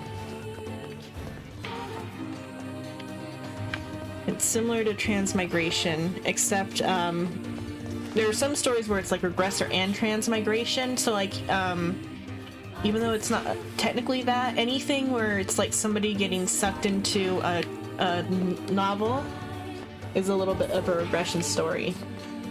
Because regression is whenever you travel back in time, but you like teleport into your own body or whatever, like you replace your past self. Which is like what happened in S-Class that I raised, where he regressed back 5 years into the past. But transported into book stories work a little bit like regression stories plot-wise, because it's a character who has more knowledge than he ought to have.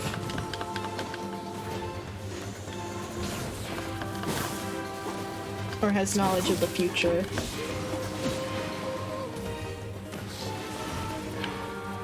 And so most regression stories, there's at least one get-rich-quick scheme.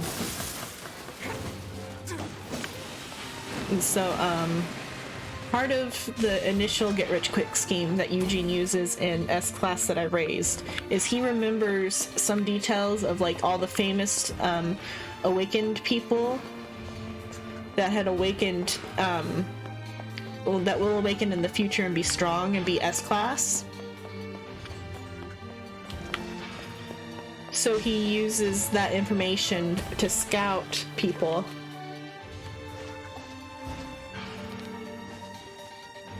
Yeah, I think this is that the one with the redhead guy with the martial arts stuff. That one's technically a regressor one, yeah, because even though he time traveled to the past, then he regressed to his own past or whatever. That one is it's a regressor isekai type one, even though he didn't really get isekai'd at any point, while also being a reverse isekai because he has to like readjust to modern life.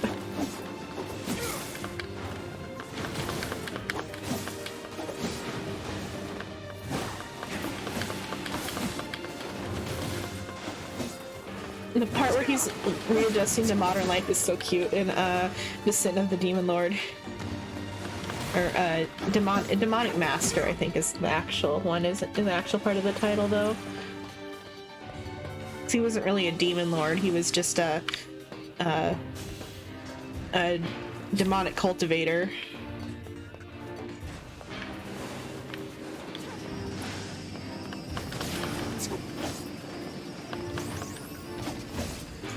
But so in S-Class I raised Eugene, he takes advantage of his knowledge to scout people who are going to be S rank eventually. And his first target is there's this young lady who, when she originally awakens, she'd be like in her late teens. But he knows that her like living situation is like not good.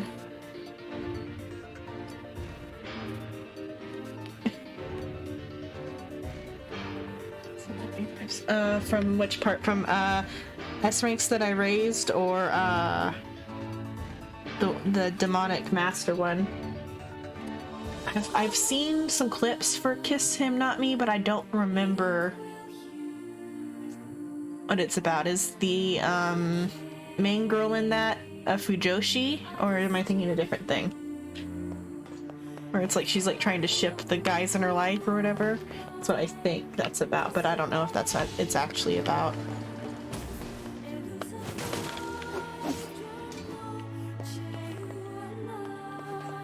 Oh, a girl going off about BL.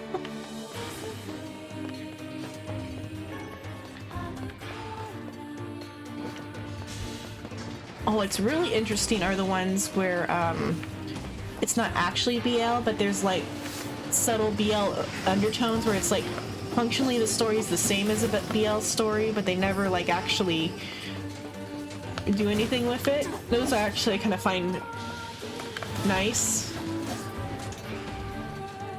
Like Trash of the Count's Family has like BL undertones without being actual BL. That's so far anyway. If anything, the main character's asexual.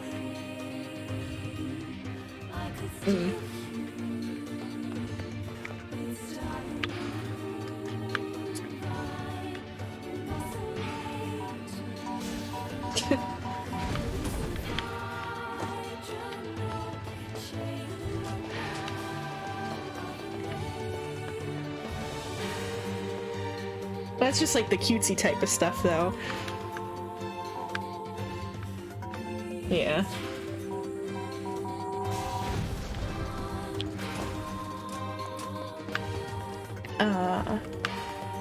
But like in Trash of the Count's Family,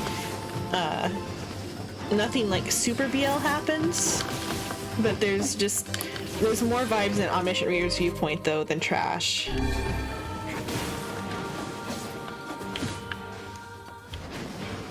Towards the military though.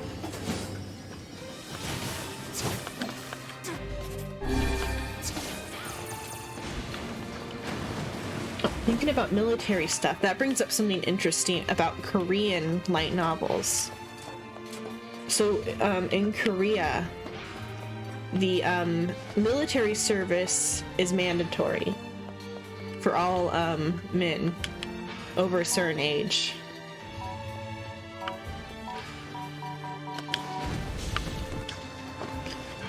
And so a lot of Korean light novels bring it up because it's just like part of their life. And so all men have a little bit of like survival skills, which makes being isekai a little bit easier.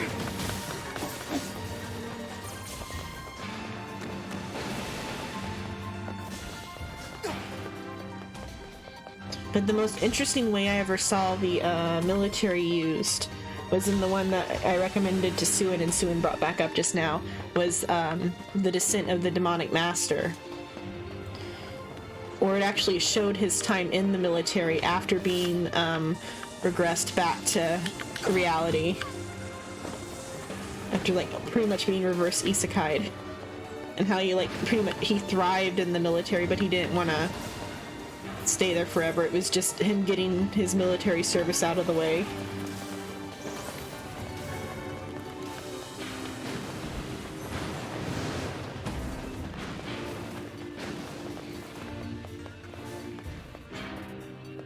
And then I think it's brought up in Omniscient Reader's Viewpoint too briefly about Dopcha's military service. Was Kel ever? Kel never did his military service. In Trash of the Count's Family, the main character never did his military service, but I won't say anything more about why not.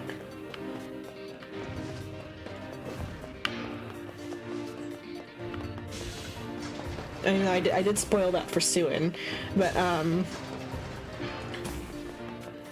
you're more likely to actually go read the book, so I won't spoil why Kel never did his military service.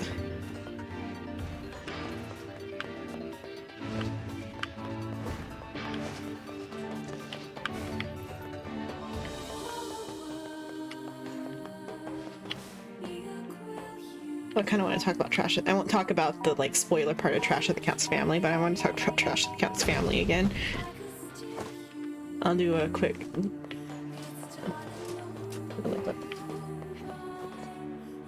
Who is more likely? Which one? What on which thing did I say?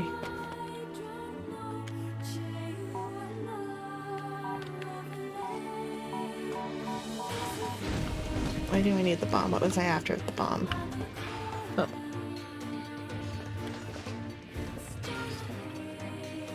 Oh, watch again. Okay. Okay, I'll go for it.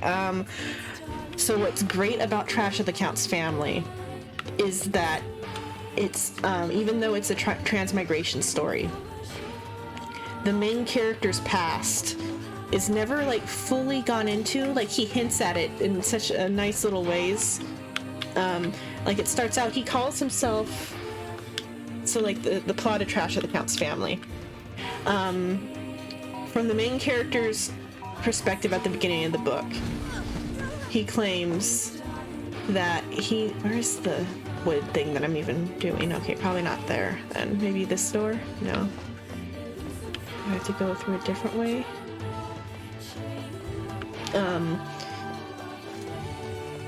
He starts off by like just saying, I was just a normal 36-year-old guy in his like opening monologue.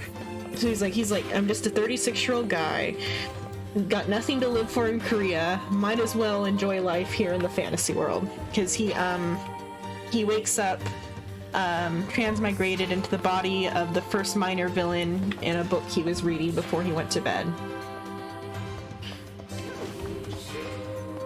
And he's very like coy about giving hints about what his life was like before. Like the first real hint is him saying that he doesn't have anybody he loves to death or anybody he would die for. But the word he leaves out in that portion of the narration, yeah, it's like my life as a villainess, but if she was a badass before she transmigrated and not just a nerd.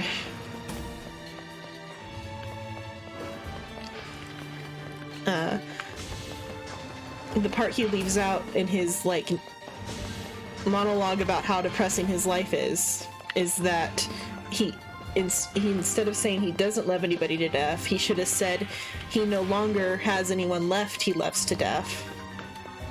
It was like the first hint that something was up with his life. And then his like depressive talking about saying like he was living just because he couldn't die.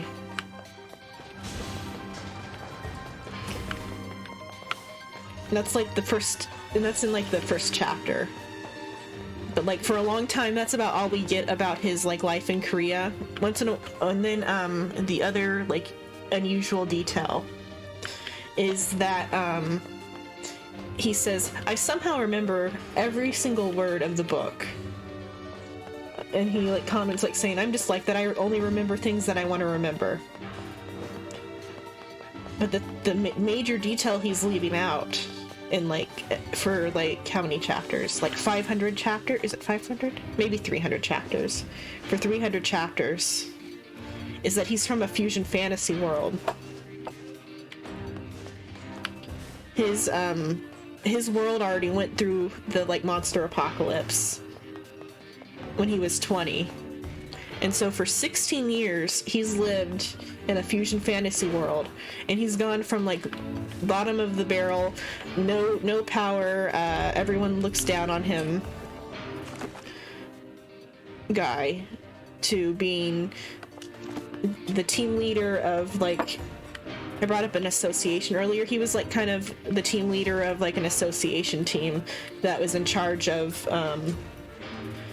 like keeping corrupt guilds from abusing the poors or whatever, the like the weak. Where's the thing I'm trying to break even? Wait. Where am I going?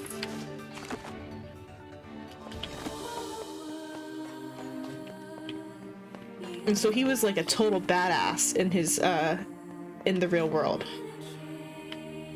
Wait. Oh, I'm going the wrong way. That's why I can't break that barrier.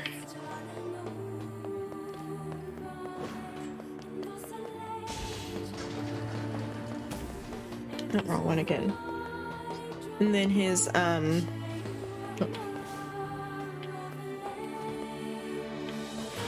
well, that's part of what makes it good later, is because he finally does find what he wants to live for, and it's the most precious freaking things.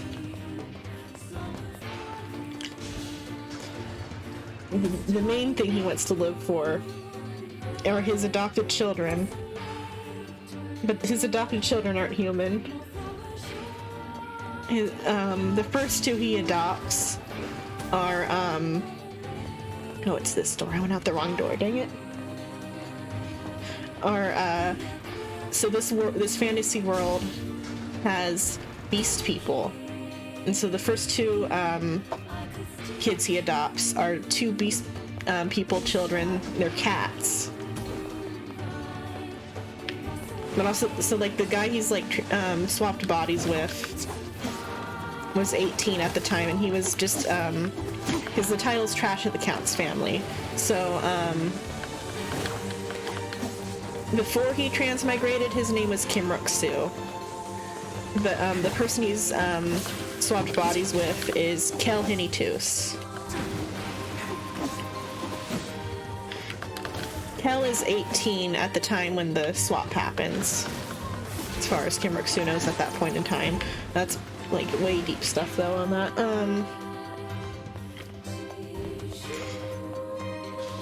And Kel has a huge what is it? Huge isn't the right word. His reputation. He's got a big reputation for being a shitty person. He's constantly drinking. The alternate title for Trash of the Count's Family, and I think the actual official, like, translated title, is Lout of the Count's Family. Because Lout actually makes more sense, but Trash is fun for some jokes they do and other stuff. Because, like, Kim Ruk-Soo has bad self-image issues already, but then now he's got to pretend to be Kel, who the book he read before this. Hi, hello, Delta Deathhog.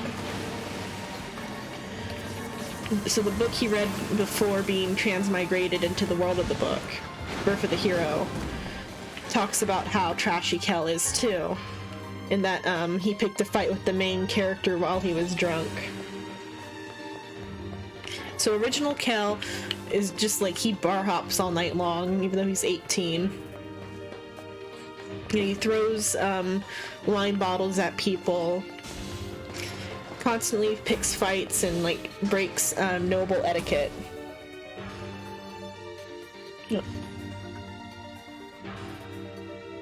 So in the beginning, bass drops pretty hard. This is NieR now. Feel old.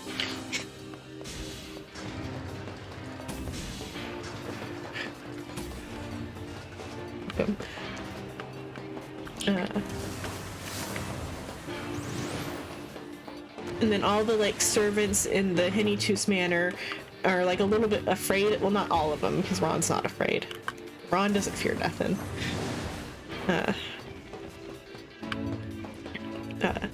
Are a little bit afraid of the son of the Count.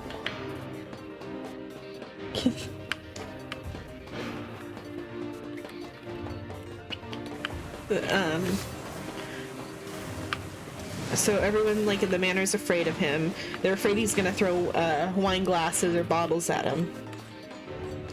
But then upon reflecting on this, Kim Ruk-Soo thinks about how Kel never really hit anybody with the stuff he threw. And he also finds out later when he tries to drink that Kel actually had a really high alcohol tolerance, despite being known as the town drunk.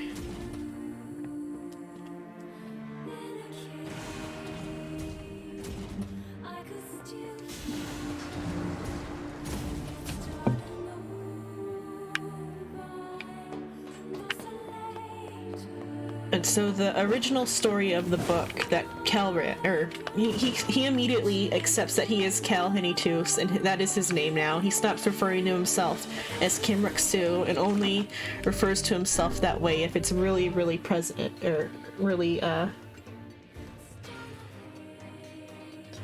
yeah. Well, that's kind of, it's the point is that he's got a really depth of character. Is the Tsundere and Honey Pop. I never ended up playing Honey Pop. It looked kind of interesting.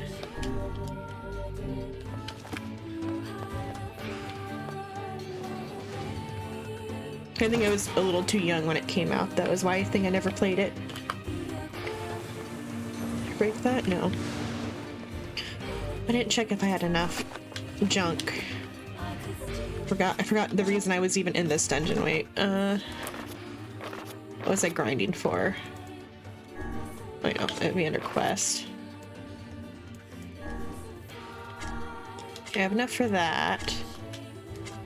Hopefully I'll have enough after I get back. I didn't find any memory alloy. Where do I get that? I wonder. Well, Creaky Water Wheel. I can do that one. Don't know where to get pink moonflower seeds. Forest of Myth. I'll go do the Forest of Myth thing.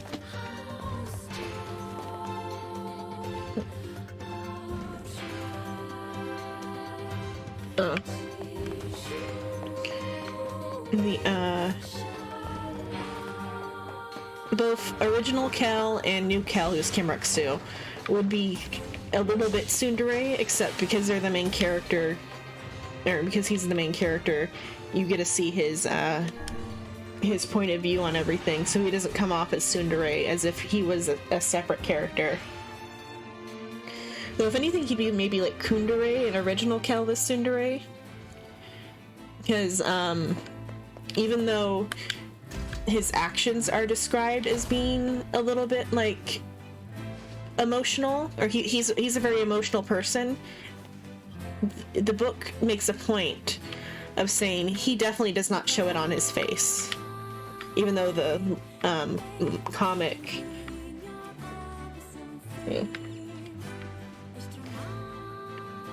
his the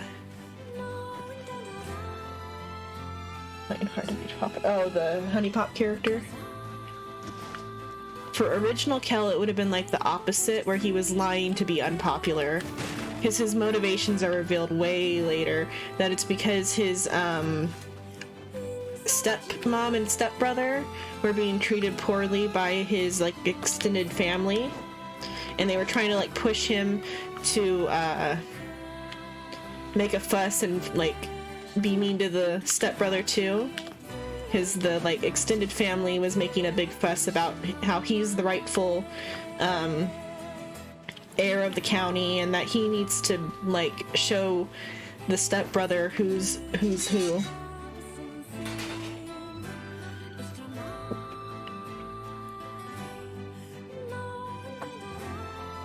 Maybe it's revealed pretty early. It's like brought up, I think. I think Kel thinks that might be the reason, but it's never like, it's not confirmed until very late when he actually has a conversation with OG Cal. Like, it's hinted at that the issue has to do with the stepbrother. That's why Cal was acting up. Oh yeah, that is brought up, but that's more of like the hint rather than the actual like confirmation of that was what his deal was.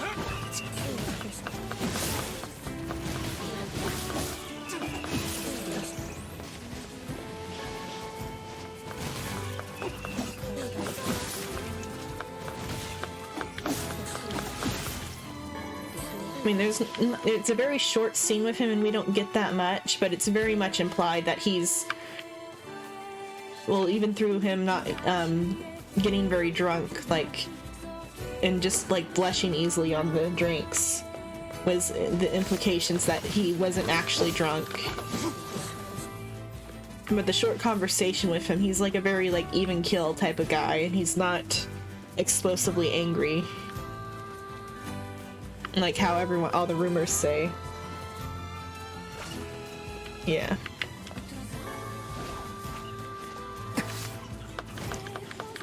And then, and so it was about, people trying to push him to be mean to his little siblings too, or whatever. And so he's acting out to, like, make the extended family accept his step-siblings, and to also get his step-brother to be the next Count, despite not being the biological son of the Count.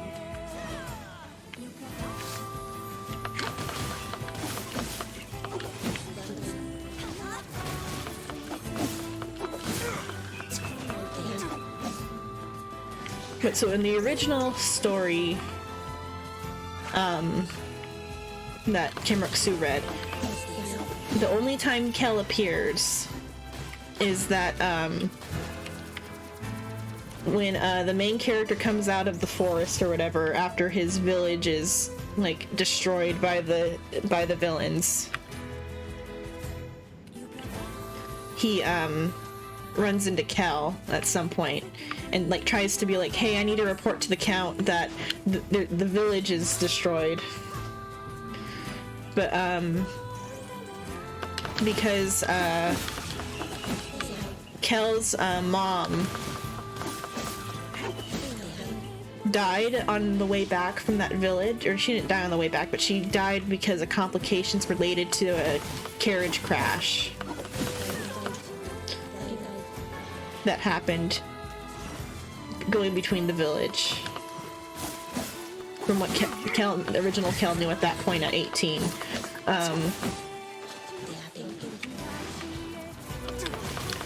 When Choi Han, who's the main character of the book that Kimroku read,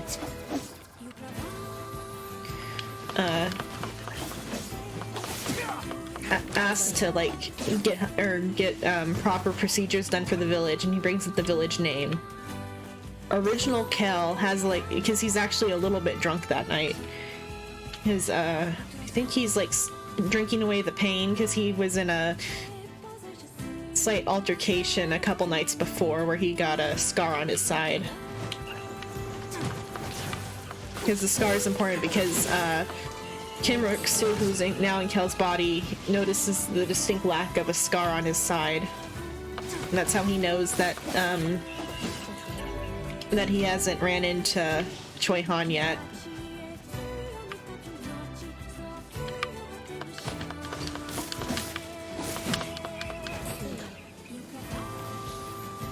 No, he might not have actually been drunk. It's like either or. He was either actually drunk when he talked to Choi Han originally, or he was just being his, like, normal self. But when Choi Han brings up the villagers, original Kel is like, who cares about those villagers? They're worth less than this cup of wine. And Choi Han does not take that comment sitting down. And he has a funny line he says about that. He's like, "Are you, I think I can, like, change your mind on that," or something. Something along those lines. Then he beats the shit out of Kel. And before continuing on his hero's journey.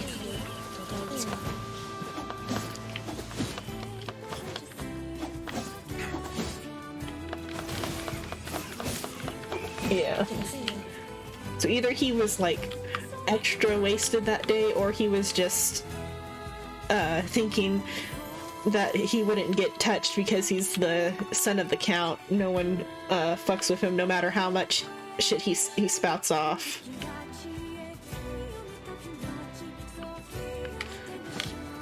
But Choi Han doesn't fear town's guards. And then, so Choi Han, who's the main character of the original book that he's been transported into. The original book was a transmigration story. And so Choi Han was transmigrated to this world, like, a long time ago, but he spent spent decades lost in the Forest of Darkness before coming out of the Forest of Darkness. Choi-Han came out of Scar. I mean, attitude-wise, kind of. He's referred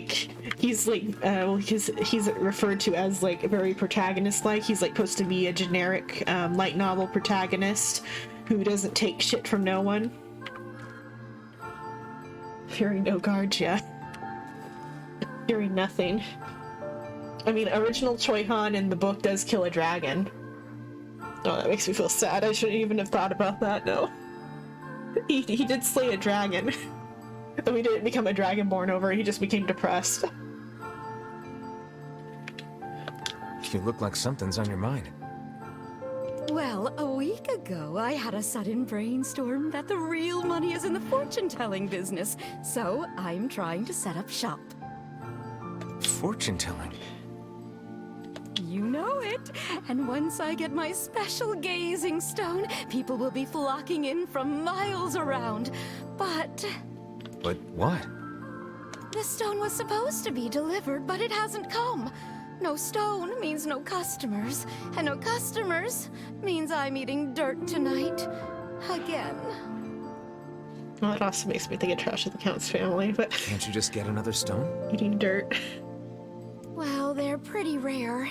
I think Popola knows something about them, but she and I aren't really that close, so I don't want to bug her. Like the quest, but I can't do that yet because I can't go to Popola until I'm ready to I'll ask her. Progress the story. Oh, would you? That'd be great.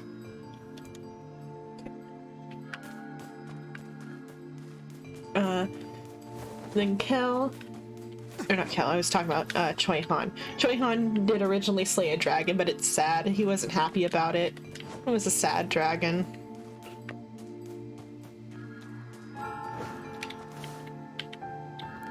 Wait. Now he's what? a joyful dragon. A man with a gold necklace? You know him? You bet I do.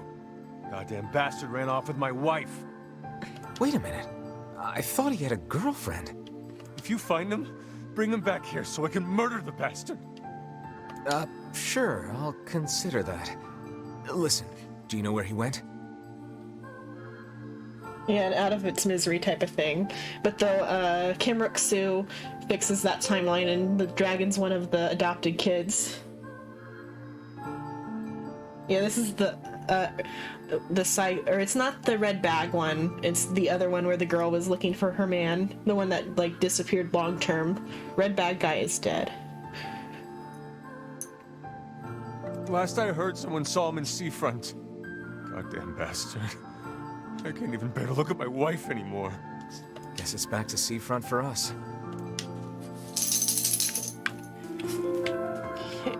An item. Everything seems normal here.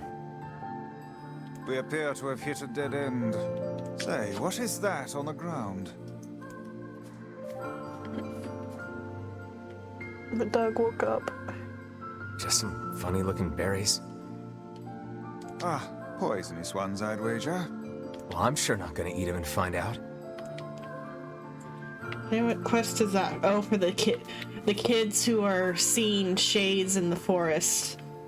And they've run over here and they've poisoned themselves on the berries or whatever.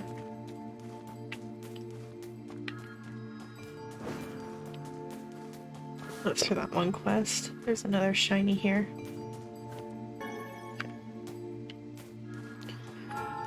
Then, but they saved the dragon in the fixed timeline.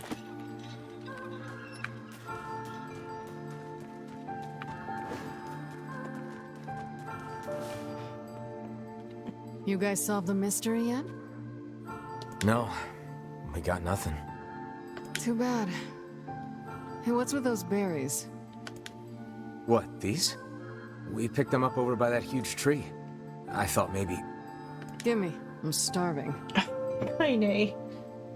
Don't let her eat it. Don't let her Are eat you it. mad? Okay. Those berries are clearly poisonous. Even one such as you can't hope to... Damn, these are delicious. Give me more. Well, in that case, I suppose I should try one.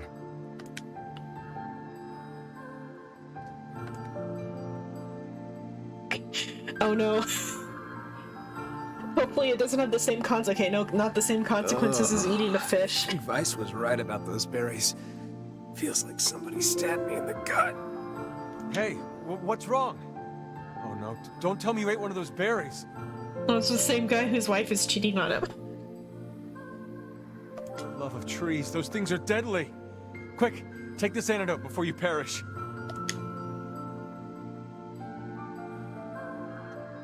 5 minutes later.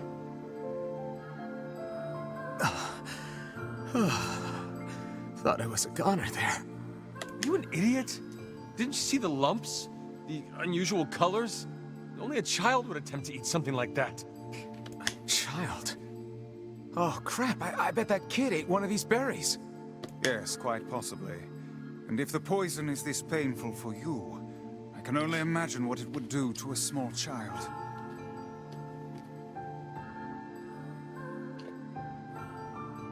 Well, either or, but I feel like in this setting, well, I feel like having any sort of family structure in this setting would be kind of weird, though, too. Either way. Well, he was upset about it, so it wasn't agreed upon polygamy, so... Hey, Kaine, did you take the antidote? Don't need it. God, those berries were amazing. The truly amazing thing is that your stomach is fouler than your taste in clothing. If you had genitals, I would so chop them off right now. Jeez.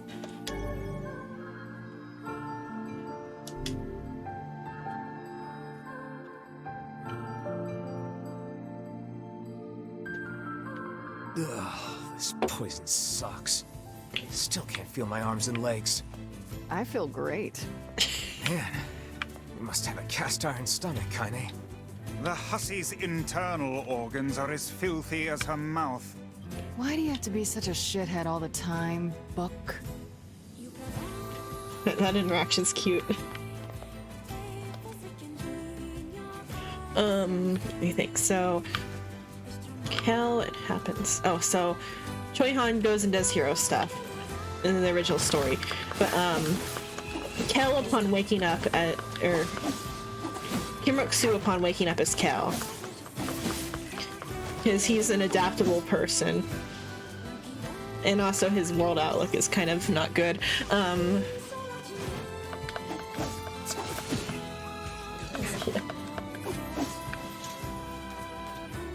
Well, that's only with Kaine, though. He doesn't feel that way about other people.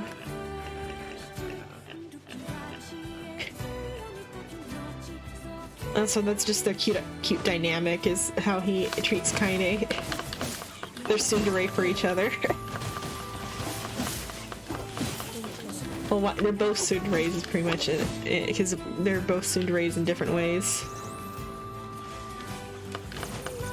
The book and Kaine. So Kim Rok-soo wakes up, he figures out he's Kel. And his first thought is, oh shit, I don't want to get beat up. I don't like pain. Pain is the worst. Well, after thinking about how he won't miss anything in Korea. Because he's that type of character.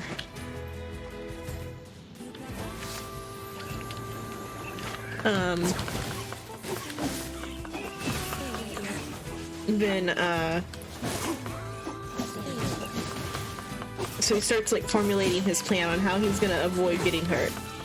But then he also remembers that in the book, a war is coming. And Kim Rok-soo's goal in life is to become a slacker. That's been his goal for a while. Yeah. But he like accepts it within minutes that, oh, this is my life now. No use questioning what or how or why. And it's kind of bad of him. He never even questions what happened to the original Kel. Which luckily it was it turns out fine. But because it's not like the type of thing where he like has the memories of the original Kel and can maybe like convince himself that he was like reincarnated and just now got back his memories, because that's usually how these transported into a book ones go, is that the person wakes up with like past life memories of living in the real world. But this particular one, Kim Ruk-soo has no memories as Cal, and so it's very apparent that he isn't and never was Cal, even though they do have like similar character traits, and that's part of why people don't question it, but also because no one ever took the time to get to know original Cal. Even like the people closest to him don't even like question like why their family member all of a sudden acts like a totally different person.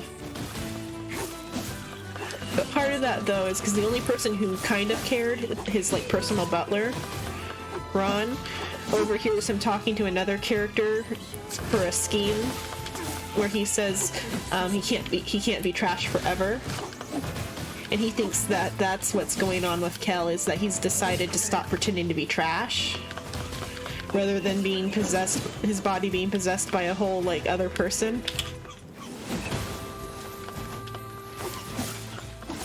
And it's kind of a sad character arc though too, for finding out things about original Kel, because no one actually cared enough to like notice.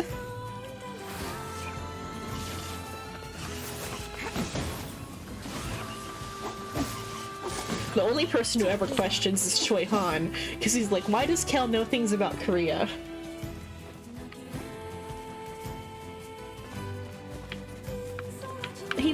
I don't think he might have noticed, but like he might not know. Like he noticed something happened. Because like Ron's the only person who like even actually like, fully cared enough about Kel to notice anything about him. Yeah.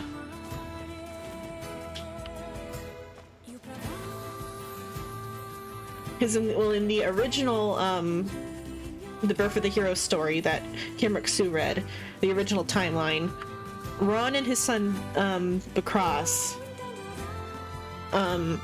after Kel gets beat up by Choi Han, so Ron's son Bakras is the chef in at the Hinitus Manor,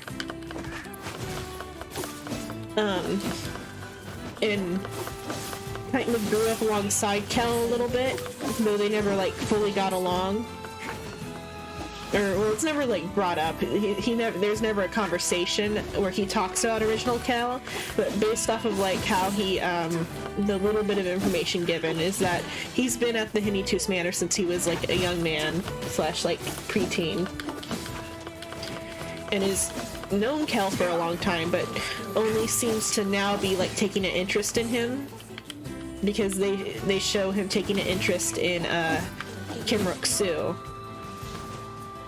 But it seems like it's the first time he's actually like interested in him. And so in the original book, or in the original timeline, because there's a trick with the book not being like fiction, but in the original timeline, the butler and the chef left with Choi Han after he beat the shit out of Kel.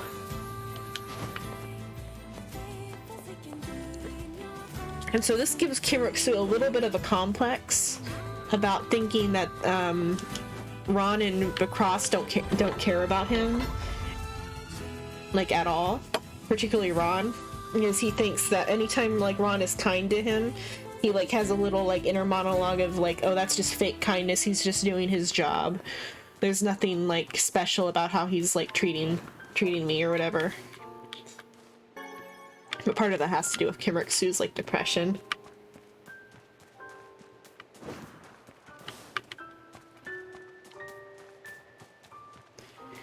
Because he's like, for the beginning, he's constantly doubting like Ron's motivations, or everybody's motivations for that matter.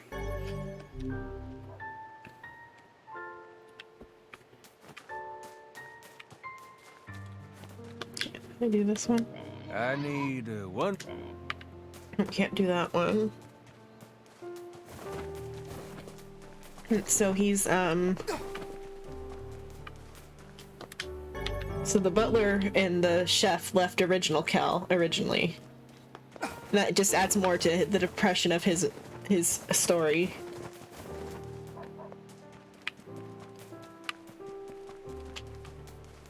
But so a war is coming, And so Kim Ruk-soo thinks he needs to prepare so he can like survive the war. He's like, I brought up briefly but hadn't fully elaborated on. Kim Ruk-soo's life goal is to become a slacker. It's maybe been his goal since before high school, or starting in high school. Move. And it's played mostly for laughs, like not seriously. I think your child ate a poison berry. If you give him this antidote, he should recover. Oh, thank you. I'll have him take it right away. Glad to hear it. And perhaps remind him not to eat foodstuffs he finds on the ground.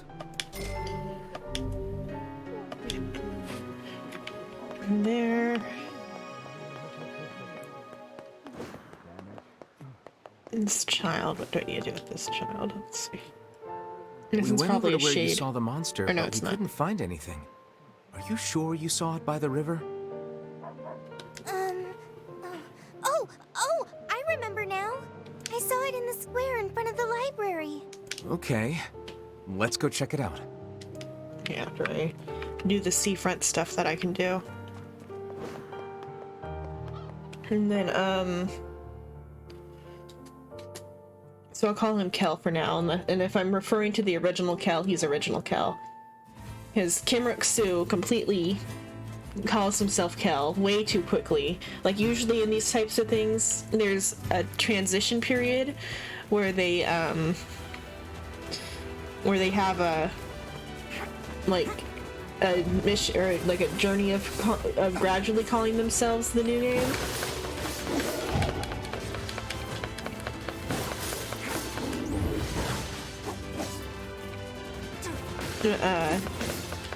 But he's always had that dream, and it's completely serious and not even a little bit of a joke, and he doesn't get why people laugh at it.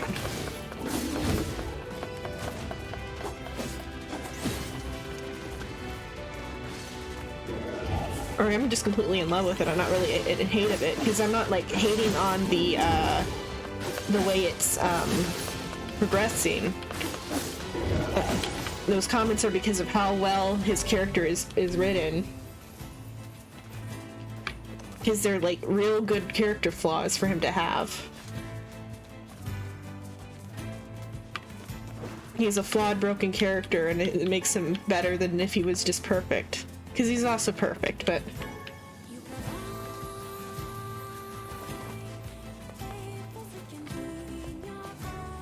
But there's like a reason he's good at a good military leader. There's a reason he's a good, like, he's good at all the things he's good at. And that's what I like about it. It's not just like out of thin air. It took him, because back in Korea, it took him like 20, or not 20 years, because it was from like 16 years to go from a spineless, well, he wasn't spineless, but from a stubborn young man who gets beat daily to a hardened team leader who doesn't take shit from no one.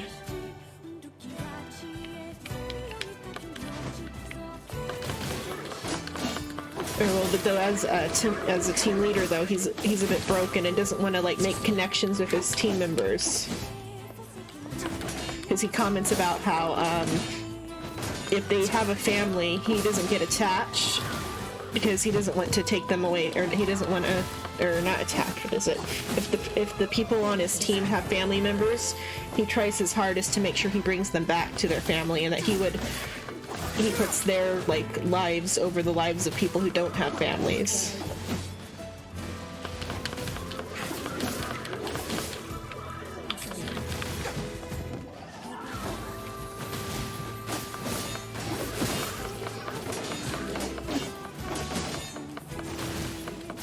And all types of like little, it's just little comments he makes everywhere. Yeah, the military actually does that, but it's in like a post society world, or a new society is formed, and so that's like part of the new society or whatever, the type of team that he's in, but it is a little bit like a military structure.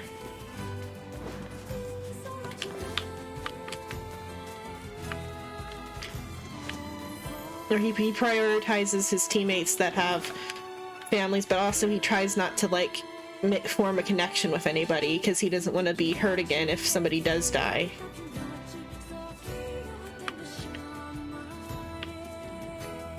But then since it's a fusion fantasy world, not only are there the like just like he's strong naturally, but it's also a more grounded fusion fantasy world where people don't have stats or there's no system, there's no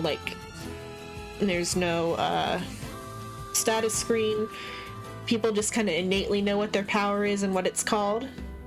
There are like ways of ranking the power, like people's power level, but they're not like via magical means. They're via like, there is power scaling, but they've done it on their own. Like they've established rules and regulations that say that power is level or is a stage whatever power.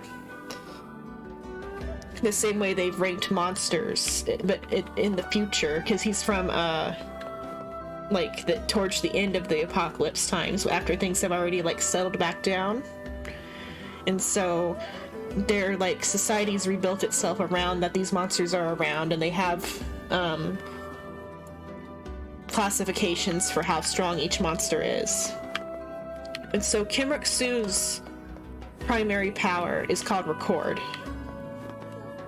and it is both the most interesting and awesome like minor power to have, while also a big source of his depression. It gives him like perfect photographic memory, like more than just like photographic memory. He can, if he turns it like, because it's a passive ability, that everything he sees in front of him or pays attention to is remembered perfectly. But then if he turns it on actively, he can like take in information even faster. And so like if he just flips through a book, everything in that book is like information that's been like categorized in his brain, almost like a human computer a little bit, or what is, or not computer, but like he's got Excel spreadsheets in his head for everything. People disappeared along with that massive ship.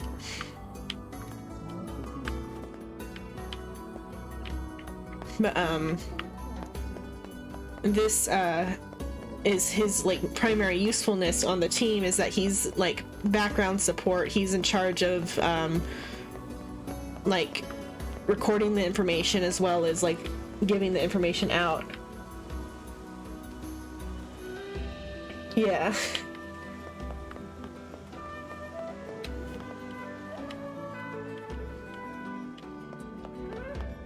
But though if he overuses it, he overheats. And those scenes are cute when he overheats. Well, it only ever really show it, I think, once or twice. But everyone freaked out. Then he gets a different power because somehow these powers can be like transferred to other people. That part's never been explained. Maybe it's been explained. There may be technically ancient powers just in another world. Repeats how, like he gets a fever from it, or he has to like his face turns red, he starts sweating, and he needs to cool down. Yeah, like a fever from overworking. Here's the person. The man with the necklace? Oh, I know him. I know him very well, if you get my meaning. Grrrr. Yeah. Truth be told, I haven't seen him for almost 5 years. But I know he's coming back to me. That's a really long time. You don't think maybe... He promised he'd come back, and he will. He was honest, and he loved me. Not... This man seems to have quite the gift for swindle. It's never fully stated, but like functionally, Kimruk-Su is almost like an asexual character, even though they don't. It's never like talked about anything, but it's more just like a genre thing. He has no time for love interest. for any love interest, but and he's like disinterested in, or maybe like aromantic, because actually he does like comment on the beauty of people a lot in like his inner monologues, but that's like as close to like romantic that Kim Rik-soo gets, is like he notices how pretty all the people around him are. But that's more probably having to do with how the author describes people, but it's described through like his narration. Yeah.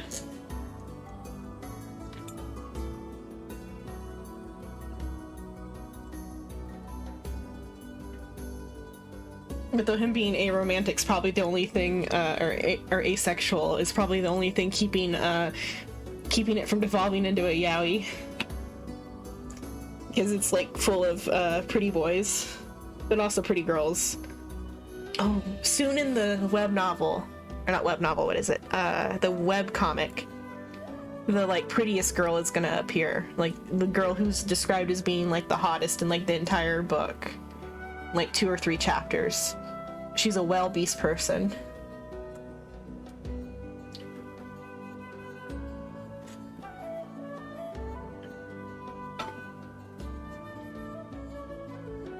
And she's really interesting.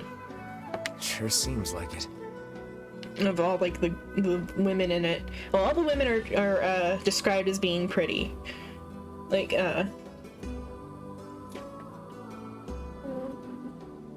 Shy Lily, I don't know what that's from off the top of my head.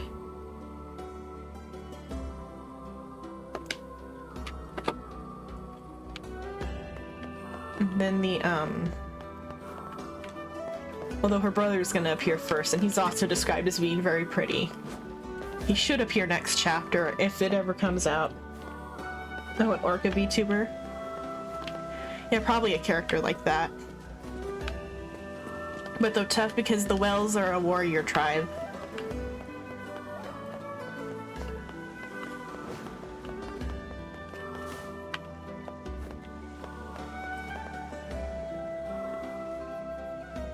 Yeah, it does everything for the sake of doing nothing after. But that's also like fun with how attached he gets to to people, because initially his plan was he was gonna do the bare minimum and dump Choi Han on he was gonna dump Ron and Bracross on Choi Han and send them on their merry way to be gone forever.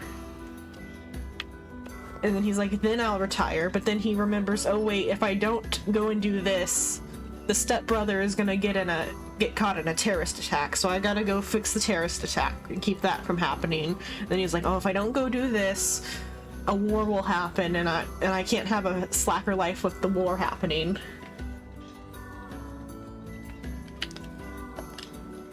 Oh, that guy. And it just snowballs until he's shady. the hero of I heard 2 he beat it for the continents. North after folks caught wind of his counterfeit goods.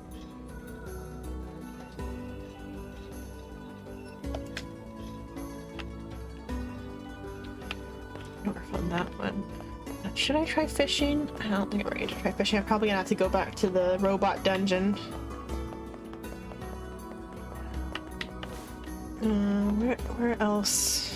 So I feel like I have to turn in. Oh, maybe in the tavern. I'm gonna go to the other tavern too to check. But nope, no quest to turn in here.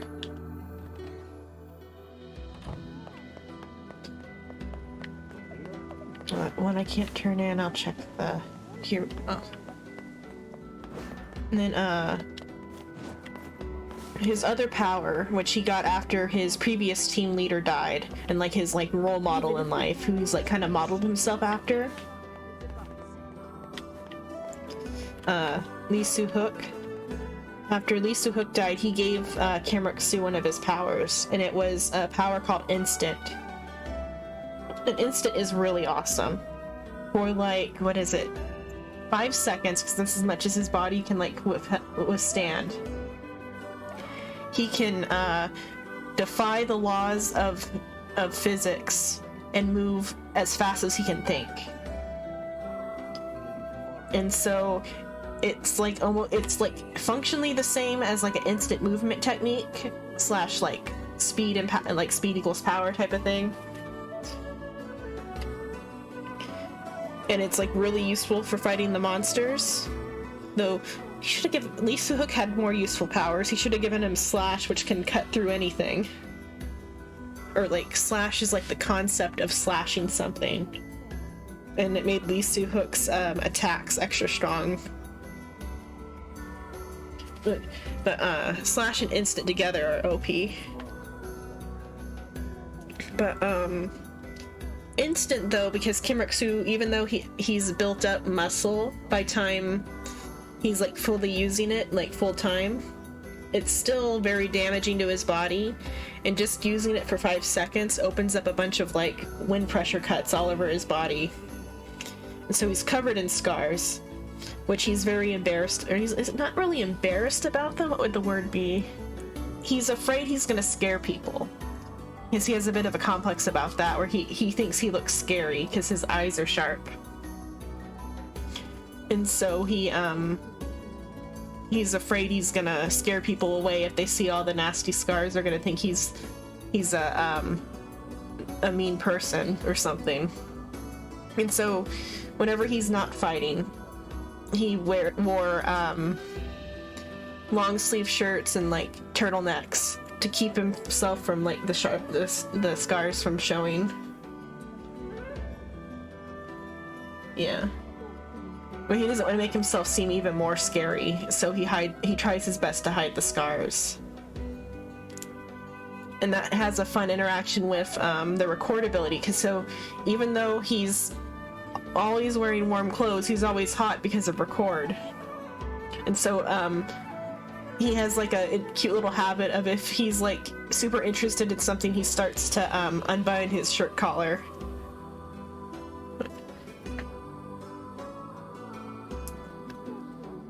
Metaphor of sharp eyes, or which part did I say that was a metaphor? This guy. Man with the necklace. Yeah, sure, I remember him. Heard he took off for the junk heap earlier. Okay, back to the junk heap. Great. Now the junk heap. Maybe he ran into the two brothers. Try to hide his scars? Yeah, it's definitely a metaphor. While also being like literal at the same time. That's why he's very satisfied with Kel's body, because it has no scars. And also there's a cute little thing where he's like, this face makes any outfit look good. We've got the... Do I want any of these? 364. Do I have enough money for that? I'm very light. Getting that. Better than anything else. Okay. 384 is also good, but... Is the Phoenix Dagger? No, it's the Phoenix Spear. That's like the really good one.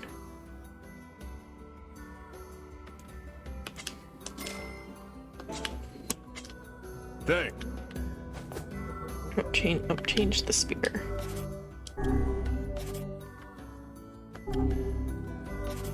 Wrong one. This one? Oh.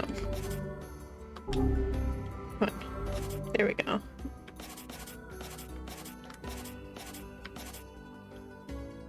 Pure Sorcerer. Okay.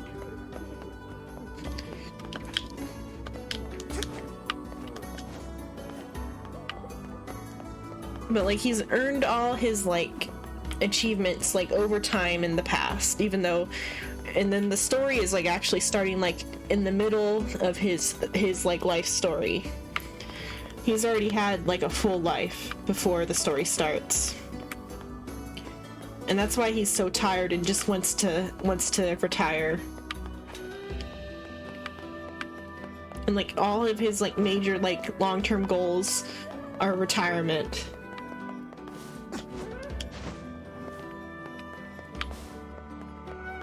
Saw something shiny.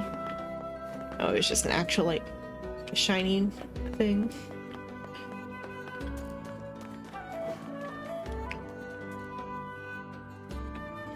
More goals, yeah.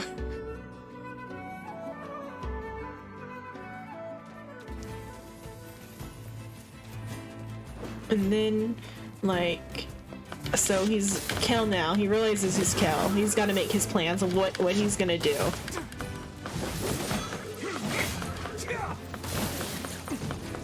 So goal number 1, don't get beat up. Goal number 2, get something to protect himself with.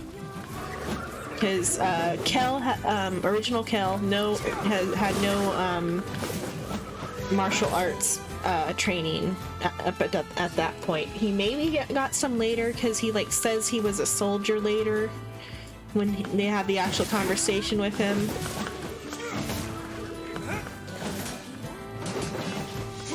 Because he eventually like became a soldier, so he maybe got some martial training then, but that doesn't translate to the 18-year-old body.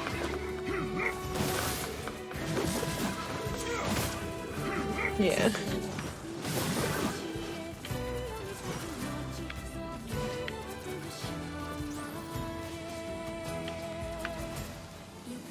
And then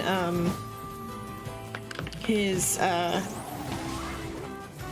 so weak body, you know, even though the comic makes him look like he's got some muscle definition, he probably doesn't have as much as the comic like makes him out to have. That's just for like eye candy purposes. And boy, are those comic panels eye candy. But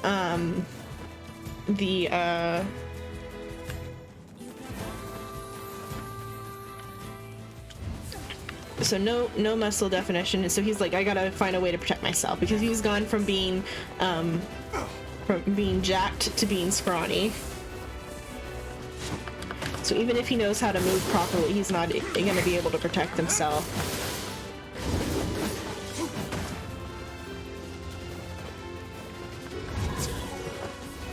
So in this this fantasy setting, which is a little bit not generic, it's like generic but like but also unique, because the way the beastmen work is kind of unique. I feel like, or from my perspective anyway. There might be other things like it, but the way the beastmen work in particular, and then the way the dragons work as being kind of like a type of beastmen that are just like the top of the beastmen like totem pole, even though they're not like, they're different because they're unique in their own way. Dragons are special existences that strive to be unique, so no dragon shares the same color,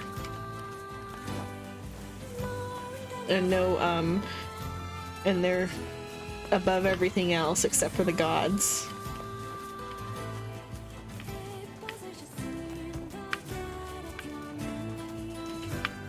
And then so one of the unique like powers in this setting. Oh, what happened to the town? Was that there before? I guess that's from a different attack, hopefully.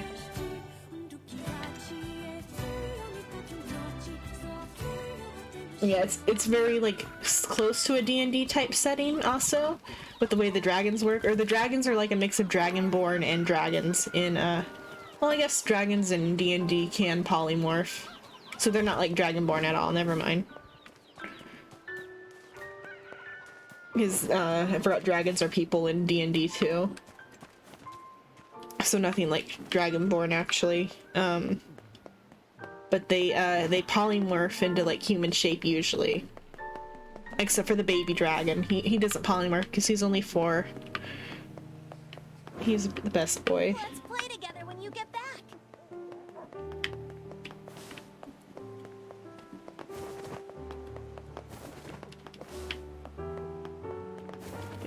Yeah, but in particular in this world, dragons are 100% people. Nothing about them is like monstrous except for like their visual form, but there are other people who have monstrous forms too, because the beast people can turn into their dragonborn or hybrids. Yeah, dragonborns cannot exist in this setting because there's like some sort of incompatibility. Like even if a dragon and a human do the deed, no viable offspring can be made. But though assumably I think I know elves definitely can, because there's there's half elves and fourth elves that are like important characters later. And currently, but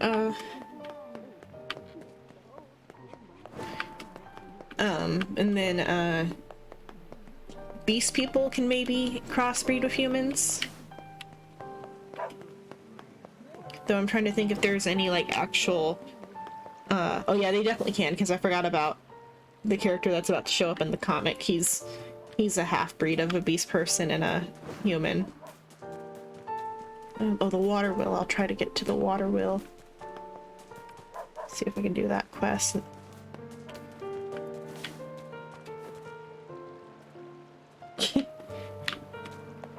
Nope, they're neither submissive, they're only breedable. Or they're not submissive.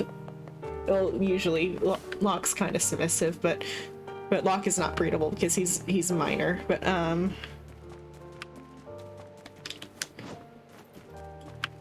Withra can be breedable because she's an adult.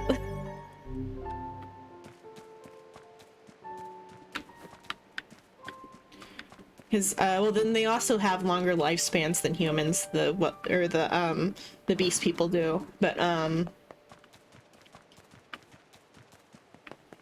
Hot Well Waifu is breedable though in Trash of the Count's family, in which she shows up.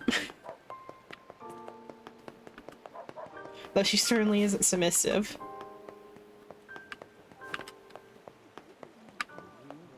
Okay, the water wheel. Oh, I maybe have to go to the bar to fix the water wheel.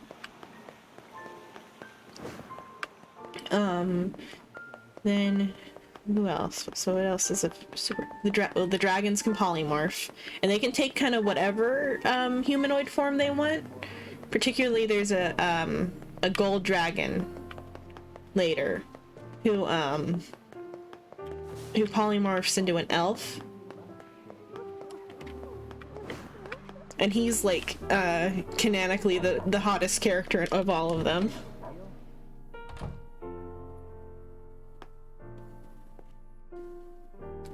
Yeah. No, I didn't say bubblegum waifu is breedable. I said the well waifu is breedable from Trash of the Count's family.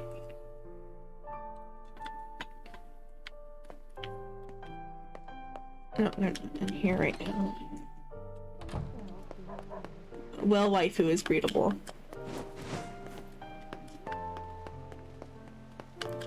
I want to put... Careful. Come on, move out of the way. Careful.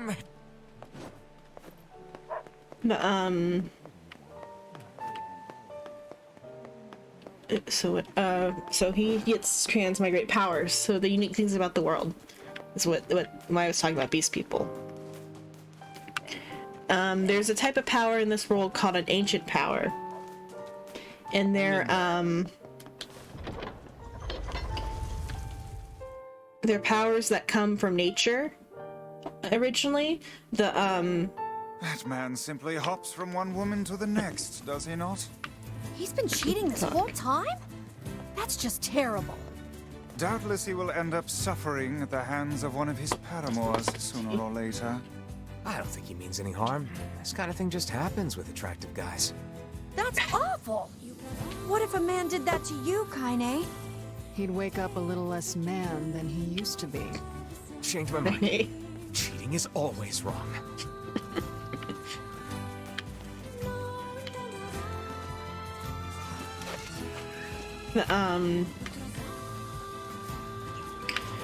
So the ancient powers, people who just like can naturally obtain powers in this world from nature. And when those people die, the power is left over. Sorry, yeah, Kaine is savage.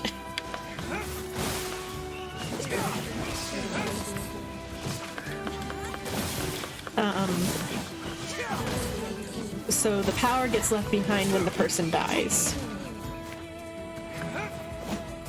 In order to obtain one of these powers, though, you have to pass a test. And to pass that test, it lets you earn the power.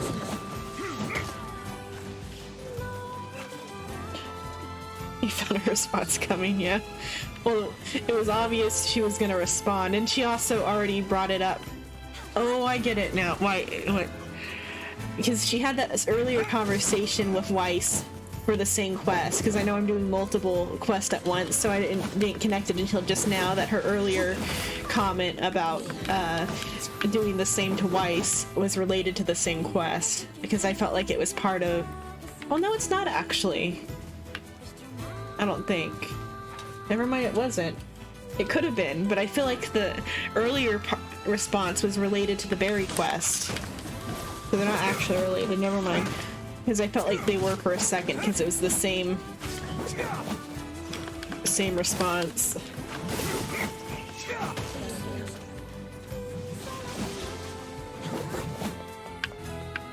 Anyway, it's funny how consistent she is about that joke, at least. Just okay there.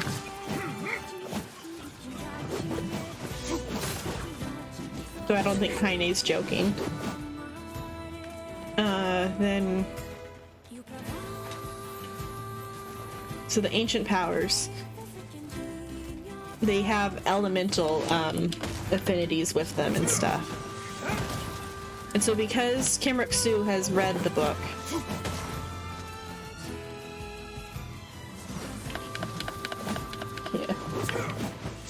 yeah, you knew and agreed. I feel like that's a type of reason she would give, too.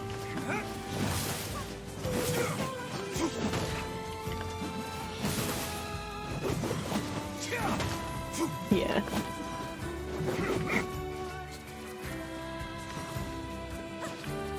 That one's not dead yet.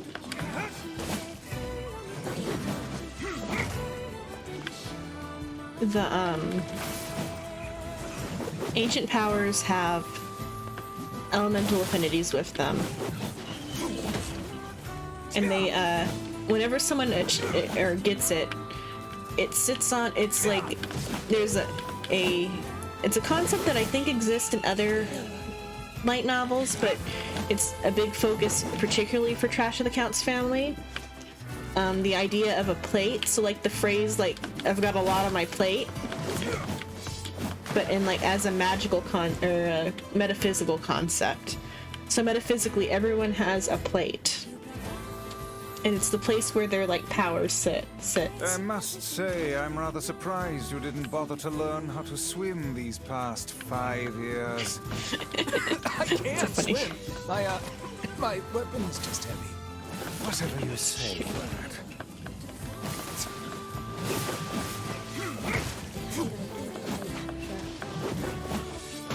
Probably polymorph. And or, what else? There we go. Other ones are cool. Electric powers are cool too, because you can do a lot with like electric powers, depending on how you want to imagine they work.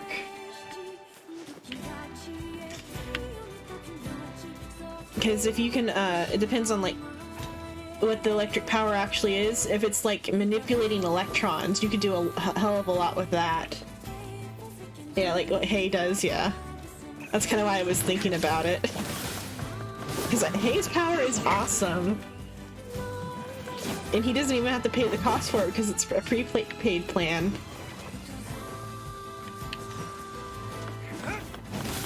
Electricity is cool. Eye powers are cool.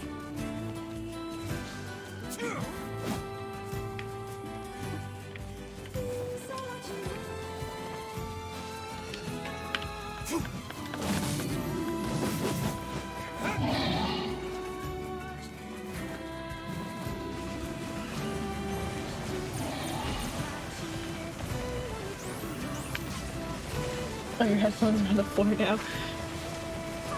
Is that too loud about something? Or did you just drop them? Oh, that. Well, he didn't have to sign a contract. It was a prepaid plan. Somebody else paid it for him.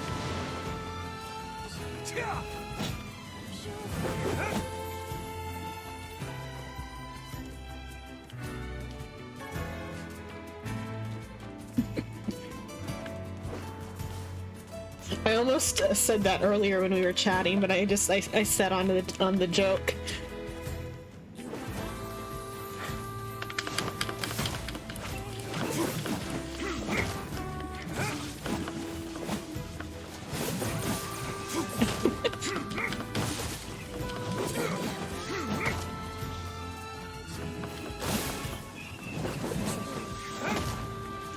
Either electricity and or magnetism powers are like super OP.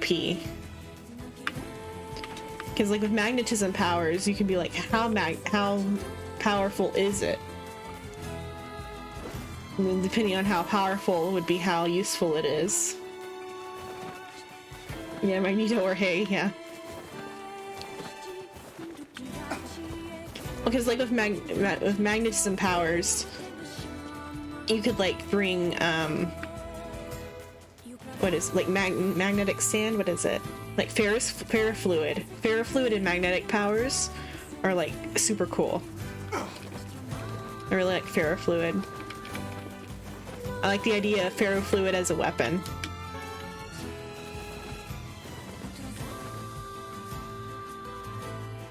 Shinra Tensei, I'm trying to think. Tensei is...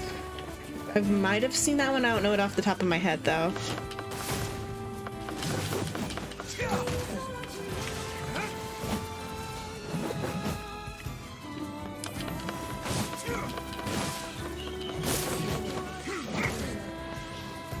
Oh, Naruto pain thing.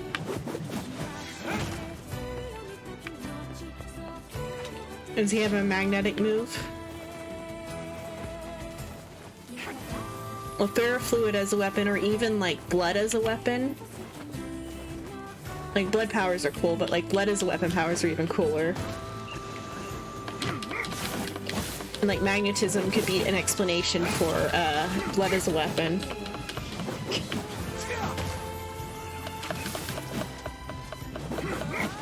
Oh yeah, I forgot about railguns! Oh my god, I forgot about railguns. You could do that with electricity or magnetism, and or both.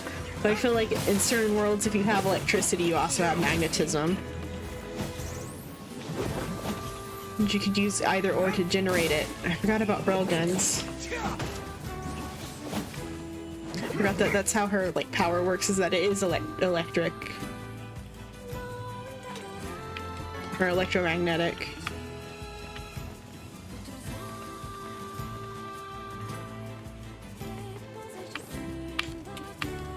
That's why it's an OP power set to have electricity / magnetism.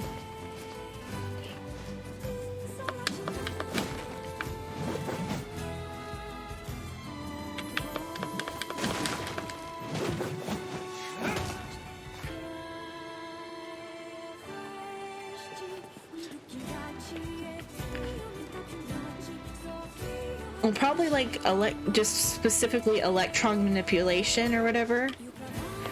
Because then you can have both magnetism and electricity powers. There's a hell of a lot of other stuff that could also be nuclear powers. You just have to pull the atoms apart. Though I wouldn't want to be anywhere near that.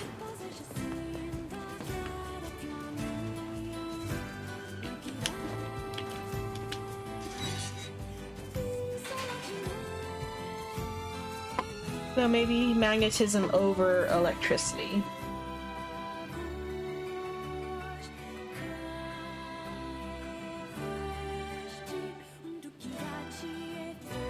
You know, the power of magnetism based off an electrical force would be good. But though you could also create an electrical force with magnetism in general though too.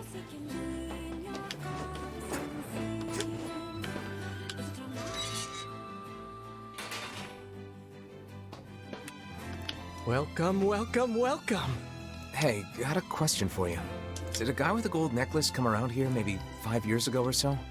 Sure did. Mom used to spend a lot of time with him. Oh, that guy? Oh my god, it's come full fucking circle. He's dead. Oh no.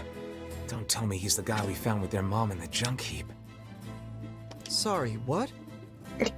Said that out loud in front of him. Nothing. Never mind.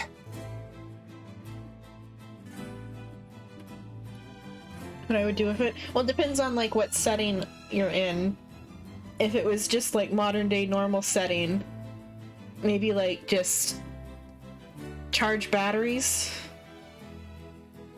levitate things, I don't know. We can hardly keep this a secret from all parties, and yet I can't imagine how to begin telling them. To make the knife. I got that titanium alloy you wanted. Great. I'll get to work on the knife right away. There you go. One world-famous junk-heap kitchen knife. World famous, huh? Vegetable or bone, nothing cuts better. It's based off a design from my father.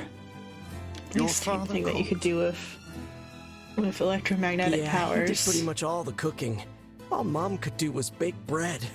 I mean, like, my life isn't like anything like intense or anything, so there's not really much I could do with a superpower.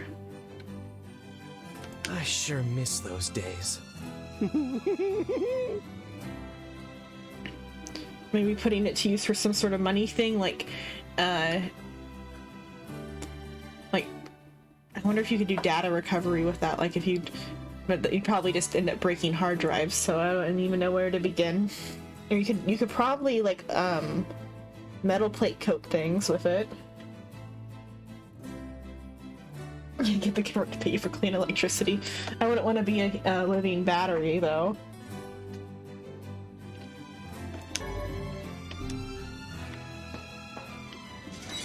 Also, there's plenty of clean electricity from the sun. Let's just tell the client.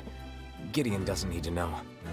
Yes, I suppose that would be the wisest course of action. There's plenty of clean electricity from the sun. Don't need to get clean electricity from a human battery.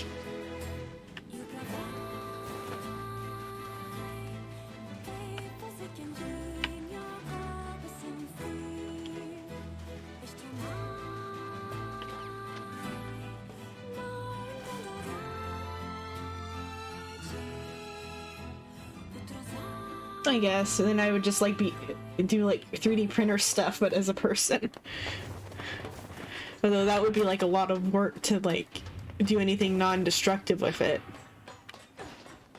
and be a little bit scary because it'd be like having a ticking nuclear time bomb if you like screw up and pull an electron away too fast, or if you pull at things too fast. Wait, why I didn't check it and see if I needed to come back here yet. Wait, let's see what I need to. So go to the lighthouse. I'm gonna go to the lighthouse instead.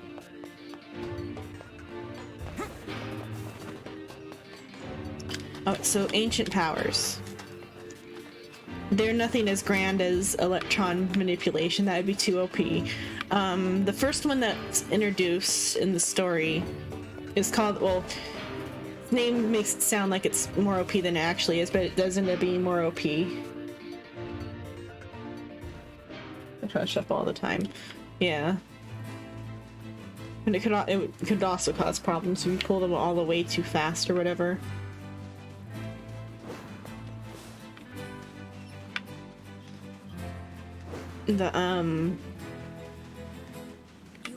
So the first power is called the Indestructible Shield. It is not indestructible. That's just its name. I guess his father liked cooking too, huh? Sounds like it. I hear lots of men are getting into cooking lately. I bet this guy just wanted a new hobby. Yes, well, we must be off. He's been dead all along. Poor guy. One could say he received his just reward. Still, he was with a woman he loved at the very end, so I trust his final moments were happy ones. There's nothing happy about dying. I suppose this means the matter will always be a mystery to us.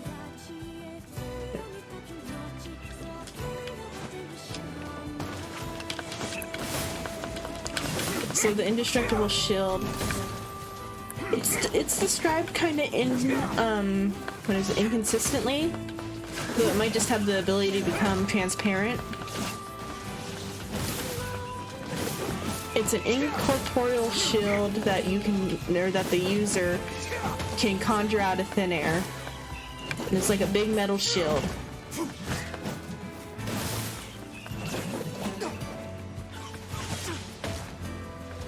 And it can stop like most attacks at least once. So, Himmeriksu uses Choi Han as like his scale on like what things are, how strong things are, in a kind of cute way. His Choi Han was the original protagonist of the book, so that's why that's Kel's power scale. Involves like how many Choi Hans it would take to screw in a light bulb type of thing. It would only take one. He's not that dumb. He's not a dumb protagonist, Choi Han.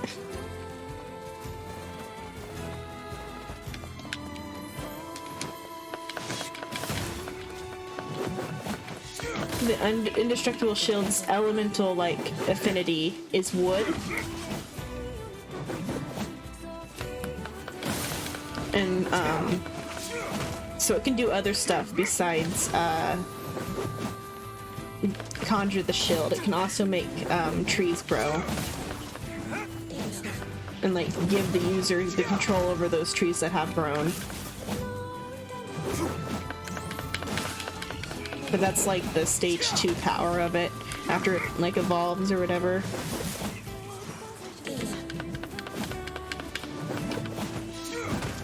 But the inconsistency is on whether or not the shield is see-through or not, and if it's just like a force field or if it's an actual just like metal shield that floats in space.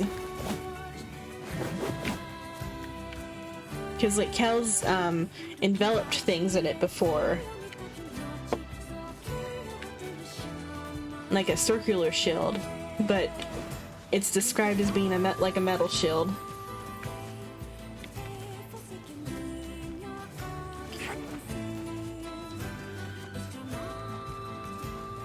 Then also, so that's the first power, ancient power, that's shown. Ancient powers also have the original wills of the original owner attached to them, and that's in a really interesting way. So it doesn't happen till way later in the story, but the powers start talking to Himmeriksu / Kel now, because he's fully gone into the identity as Kel.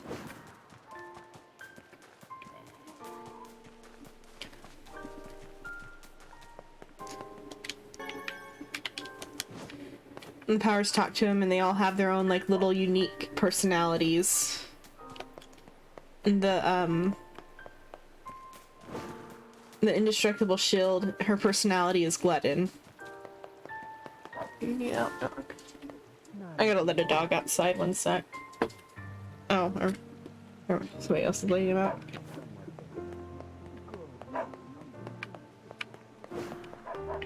So the indestructible shield's personality is Glenn.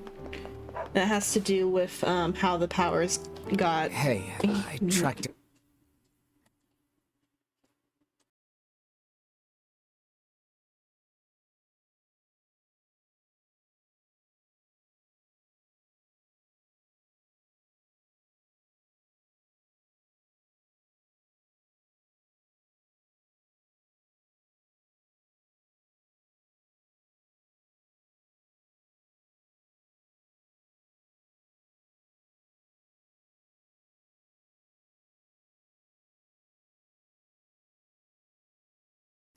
I gotta go take care of something with the dogs, actually, real quick.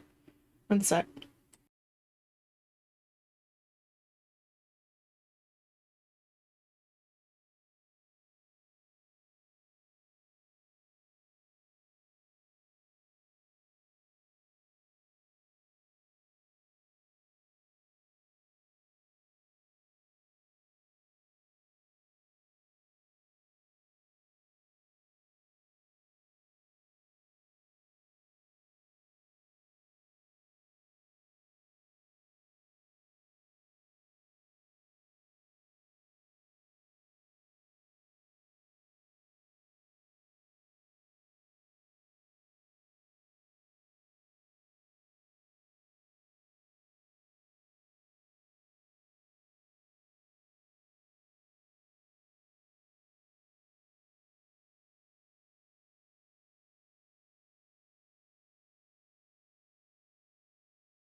Okay, I'm back. The type of gluttony is like for food,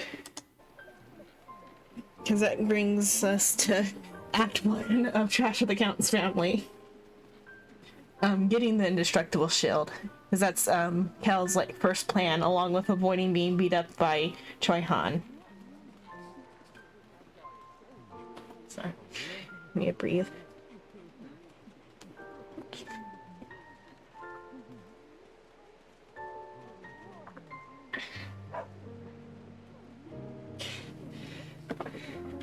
Missed for a few seconds while I filled a dog water dish.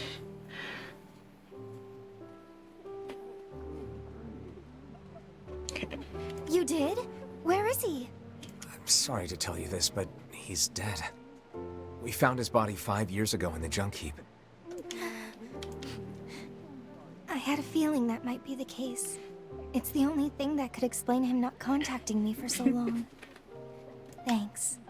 I think I can move on with my life now. Here's a little gift for you. I appreciate you doing all that legwork for me.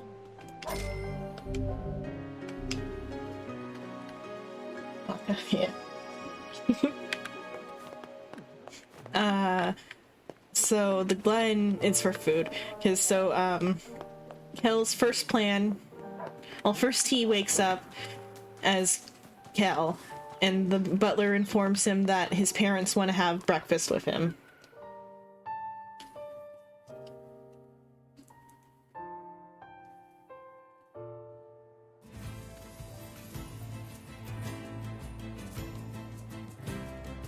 I'll tell her the whole story and see what she thinks about how the boyfriend died of another woman and how there's like 5 other women. Suin's talking about the the game is referring to in the game, because I just informed the quest giver that the cheater's dead, but NieR didn't tell her about all the cheating. That's what Suin was referring to.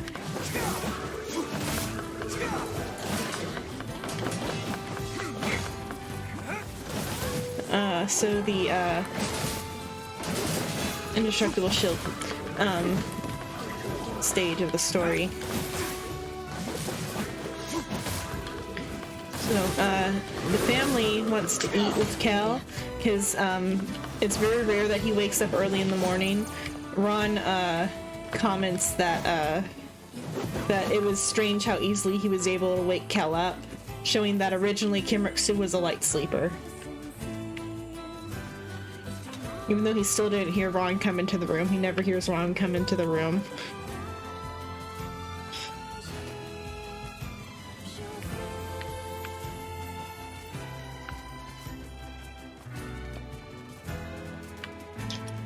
But then,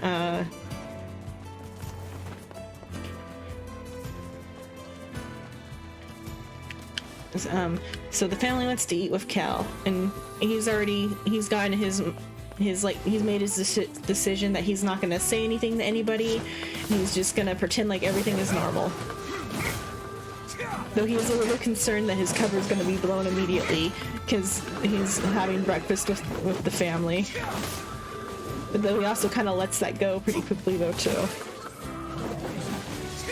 Because his thought process is that if everyone already thinks that he's trash, he doesn't have to worry about not knowing noble mannerisms or noble manners, and not showing the proper respect to his father. Because it's that Kim Ruk-soo doesn't know the noble mannerisms at that point yet. And later it's implied that he maybe studied up on them.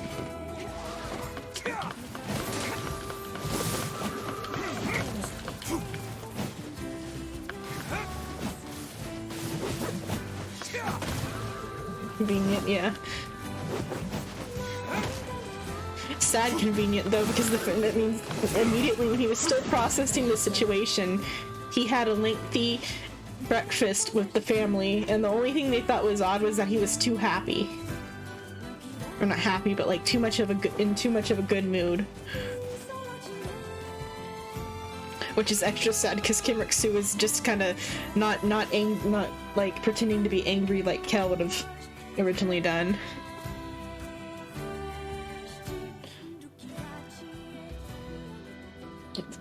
I don't know if he actually hated it or not. It might have been that too, but like, why would they even put that on his plate if it was something he hated? I think he was just a picky eater, and like part of his like mean act was like to call everything bad. Because like, why would they even have had it on his plate or in front of him? Because he only like reached out for the fruit and stuff in front of him, and they were more shocked just that he enjoyed the meal in general.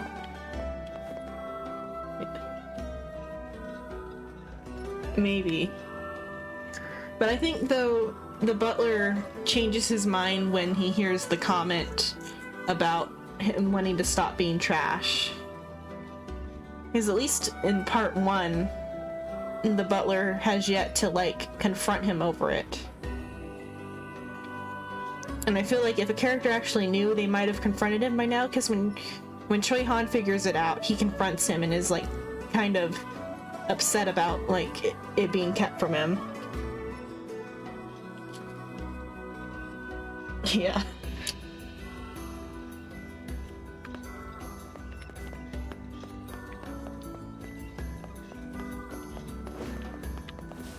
Oh, it's similar to kind of the sadness of that, because like, how did that one guy's family not realize he'd been replaced by a serial killer? Well, his son did.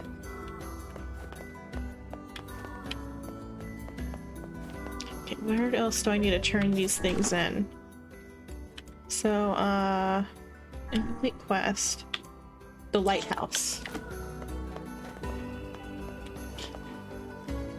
Yeah, the wife was too thirsty to tell.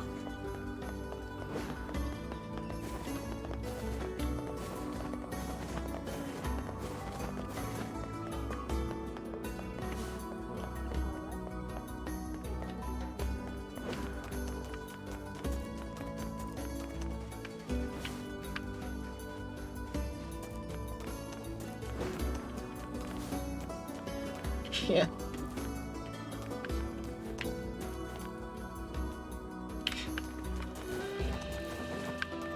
Their kid was cute, that's about it. That kid was good.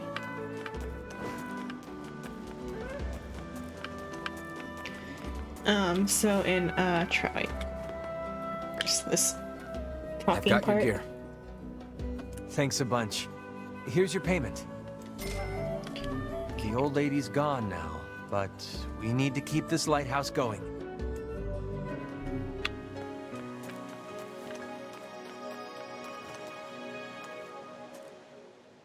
Greedy is where the problems are.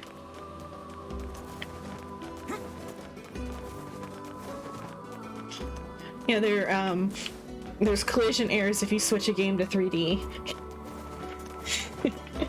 I know you're talking about a different thing, but just a funny thought.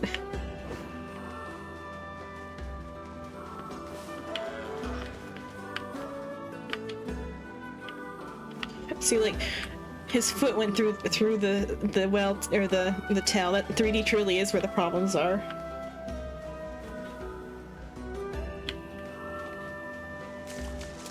Yeah.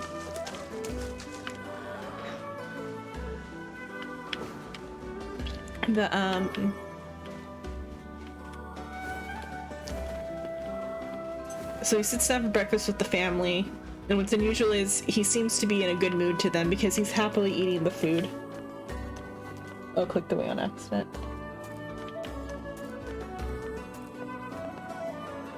Don't miss the last 20 seconds.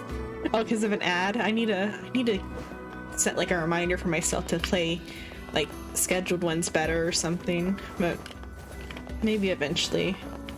Though I don't like stopping to play ads though either.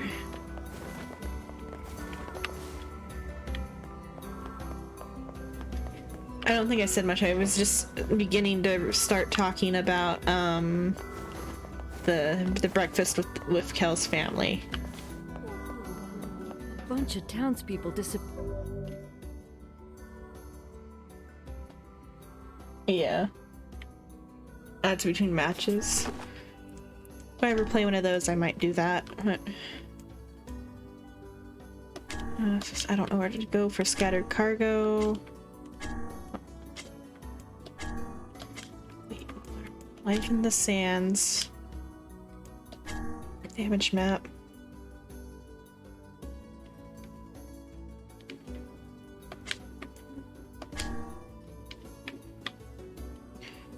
Bring it back to Tavern Keeper and Seafront. Okay. Appeared along with that massive shipwreck.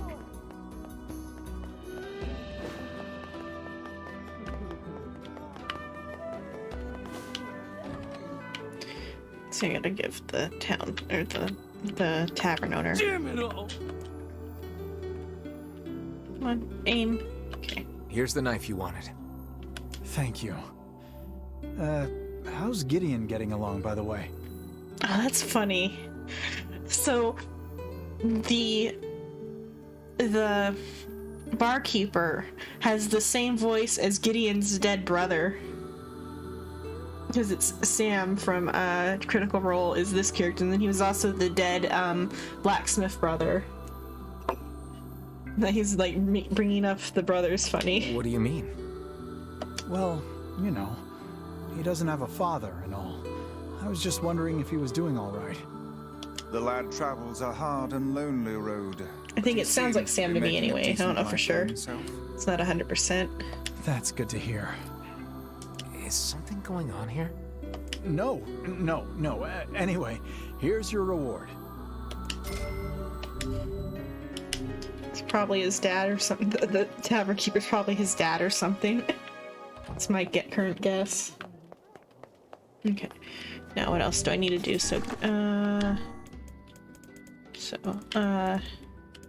Magical stone, can't do that one. Search for the shade. In front of the library, damage map, can't do.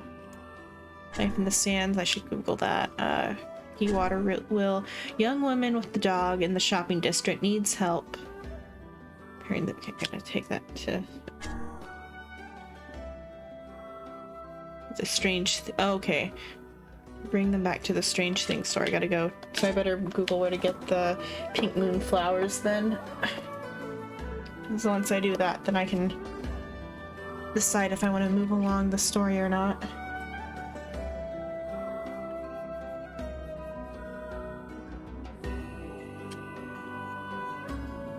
Next week, I think I'll move the story along.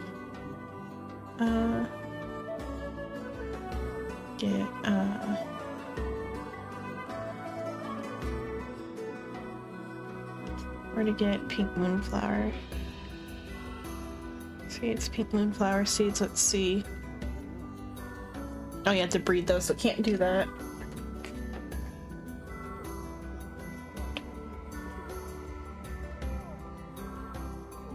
Not in the game though, not at all today. All I've done is side quests.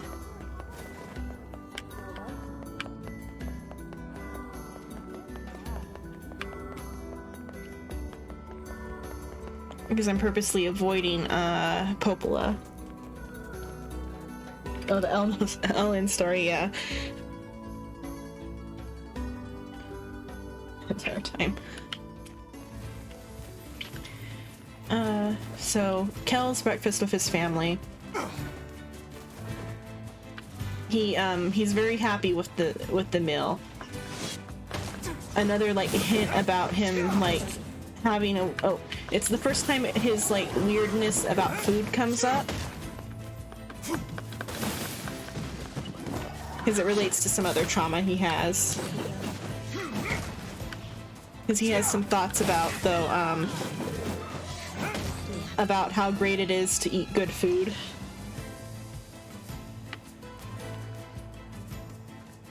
But isn't the final boss what I'm heading towards? Kind of. I'm like heading towards this section to get the final boss, but I'm not there yet. Or what I said about Kel having trauma about food.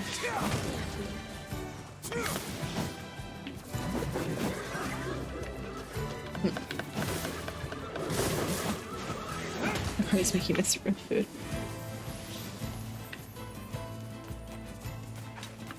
Are you currently serving, or are you, or are you just, you served in the past? Because I know you did bring up the military earlier.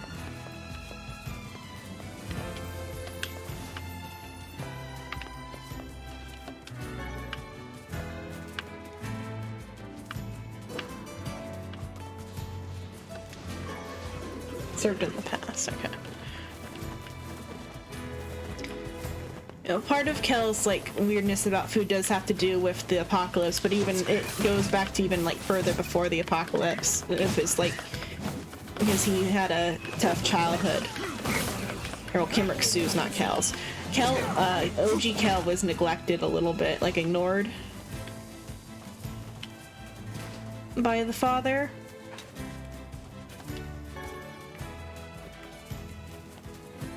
Mm.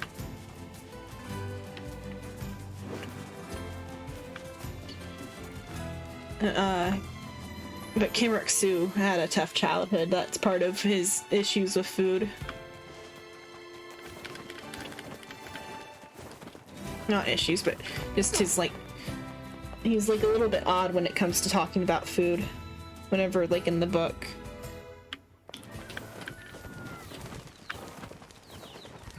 And it's one of the things that's, like, used to hint at, like, a deeper backstory.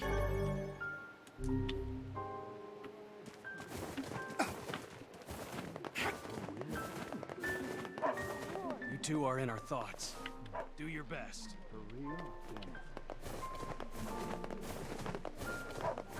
I think I've had an MRE once, but it was a long time ago. It was just, it's interesting the like chemical reaction thing for cooking it. I need to go here. Where is, oh, Odd Things store in Facade. To get to Facade, I need to go through the other way of out of town. Recreators, I need to watch that. That seems interesting.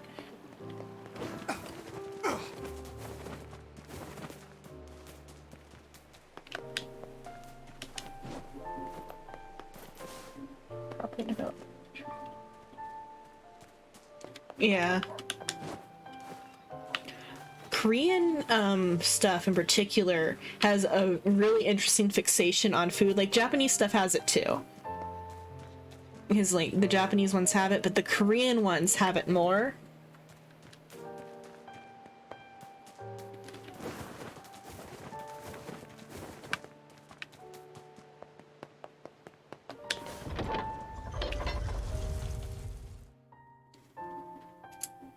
Because like, well, Korean and Japanese ones, mostly all they do is it's that they're showing off how great Korean/Japanese food is, depending on which one it is.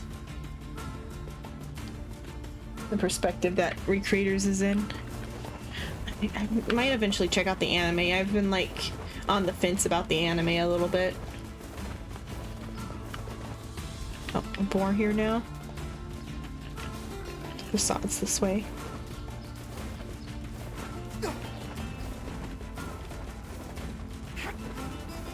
It's one I'll probably eventually watch, at least. And if the anime's really good, I might eventually read the light novel. Oh, the anime isn't too bad? Okay.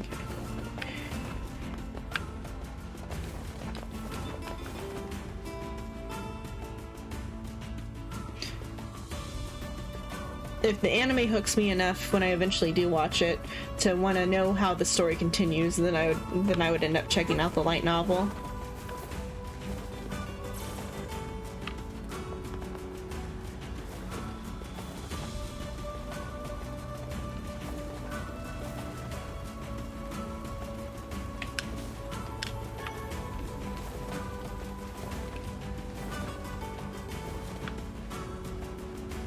And then,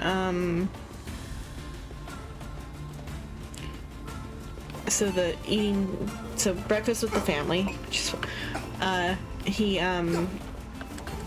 comments about how good the food is. And that's like the first kind of weird thing they notice, besides him just like intently scarfing down all the unique fruits that this world has to offer, the magic world has.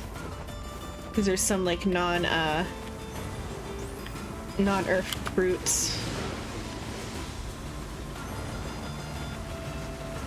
And it's just like different colored citrus and like differently flavored grapes or something.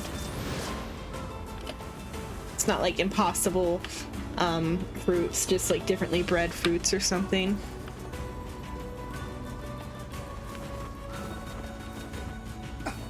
And the whole time his stepmom and his siblings are staring at him like what just walked into the dining room.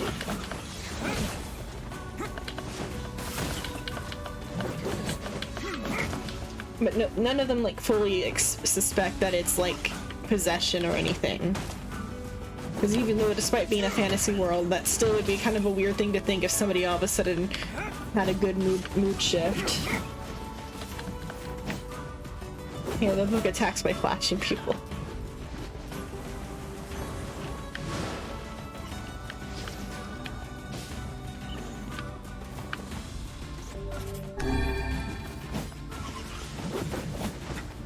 So they're just a little bit weirded out on what's got Kel in such a good mood.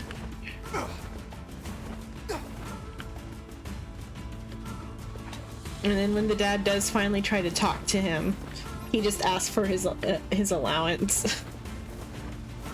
So maybe they just assume he was trying to be good to get an allowance or something. I don't know what they, because there's never like a retrospect on that that moment where anybody like thinks back about it being weird.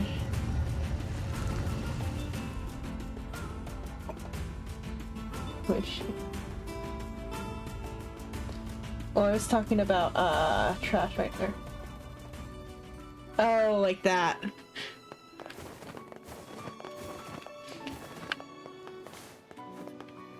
I didn't even think about that like being a possibility for what they could have thought. I don't know what they thought. I think they just thought he was being weird.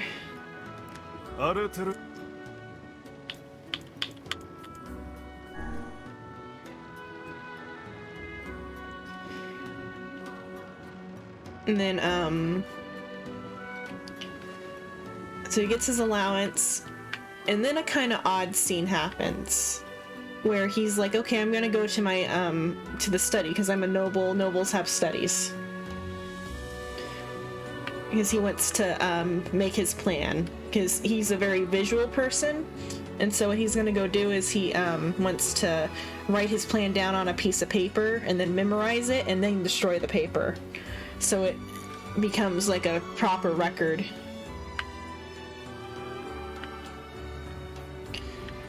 But so he asks, or he like, when the servants ask where he's going next for the day, he says he's going to go to the study. And there's is this one? Yeah, this is when Hans is introduced. So there's a deputy butler, his name is Hans.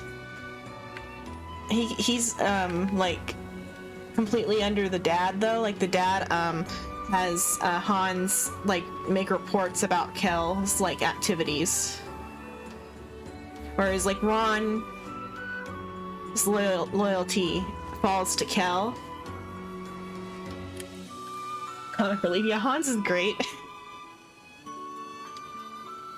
Better than having another Sebastian.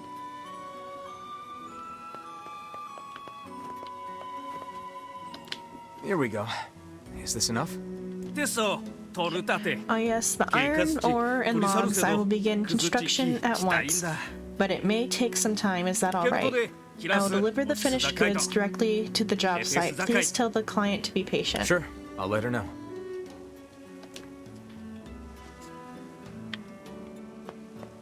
Well, there is something that like about Hans that is like Sebastian from Black Butler.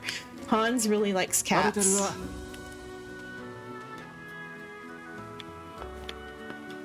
Or he probably just likes animals in general.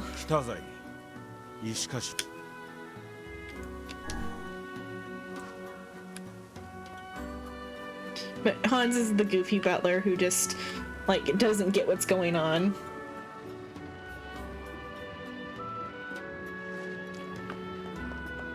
And so, Hans is like, oh, no, you can't go into your study. And they're like, Kel's like, why? Why can't I go to the study? And Hans is like, we haven't cleaned it yet for the day. Like, they haven't done the daily cleaning.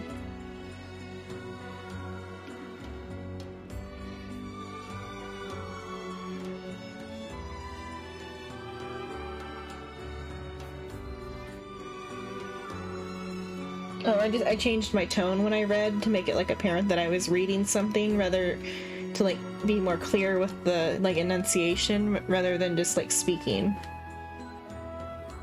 I'm gonna do right now when I finish to talk. Excuse me, sir, I have an urgent request. What is it? We've received word that bandits are breaking into the Baron Temple. However, the rules prevent us from entering the temple and dispatching the intruders. Therefore, we would like you to eliminate the thieves in our stead. Sounds like my kind of job. Please be careful. It's bad enough that the bandits are in our most sacred place, but if they were to touch the seal... Sorry, the seal? Legend tells of a powerful shade that has been locked away in a section of the temple. If they stumble across it during their search for treasure... Yes, that would be bad. And for the bandits as well. Let's go. Got 2 quests over here.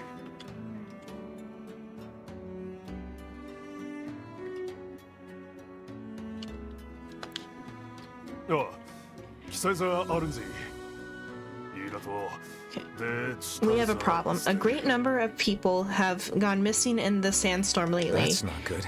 You have any idea why? No, the soldiers investigated, but they didn't find anything. We'd better look into it. Sorry. It's because I raised my voice in a different way when I was near. I just like leaned forward a bit. I think I raised my voice a little bit though too.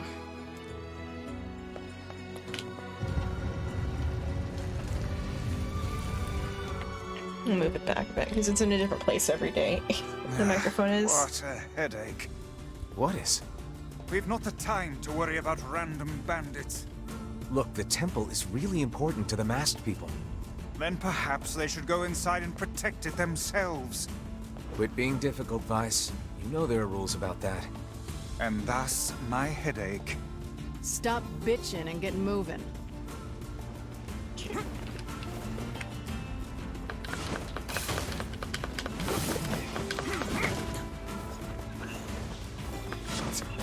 So Hans says the excuse why they can't let him into the study is because his or they haven't done the morning cleaning in there yet. And Kel's like, what does it matter if it hasn't been cleaned for a day? And there's like a weird reaction that's maybe just supposed to imply that original Kel hasn't been to his study in years.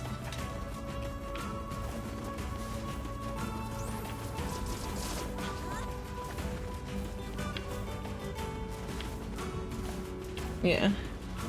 Oh, this boss spawned again.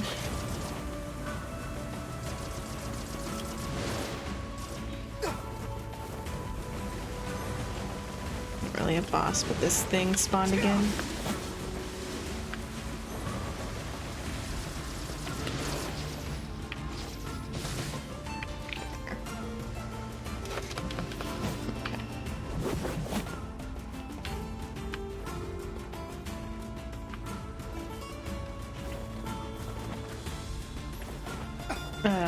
So Kel can't go into the study at first, so he just goes back to his room and like thinks about things. It's not really a boss then, this is just a stronger shade.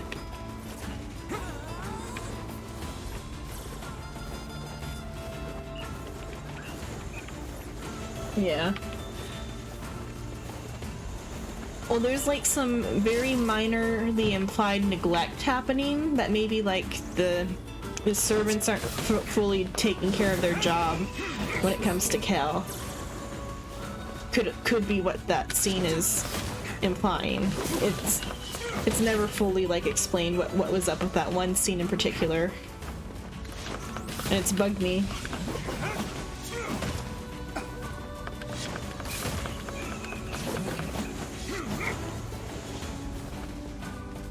It either was just to imply that he hasn't been to the study, or that something's up with the servants.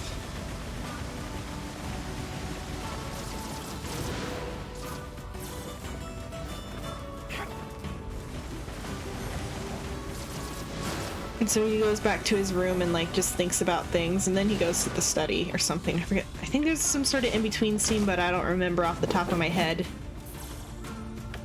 what happens. Now, they probably have their own dungeon in the on the property, because it's like the second best fort. And they're not really fort, but they use the word castle sometimes to refer to their family mansion. Though I know the castle is a separate property, though, I think, because they have like their like family zone in it. I think it's like a compound.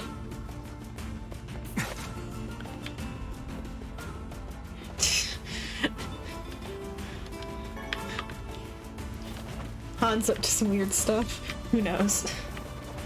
Or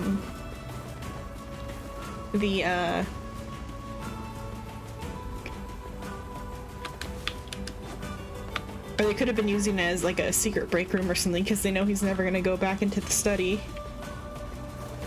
But that's speculation. But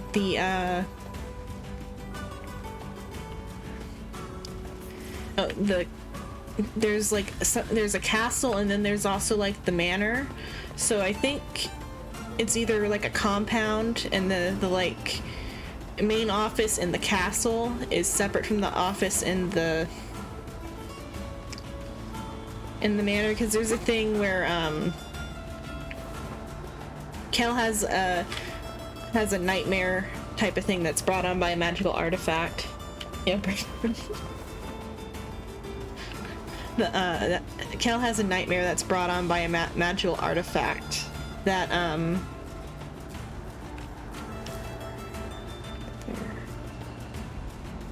find the temple.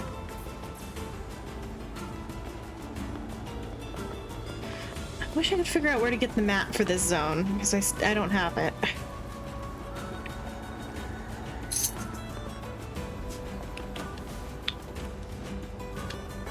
It's gonna take me out. There's something down here.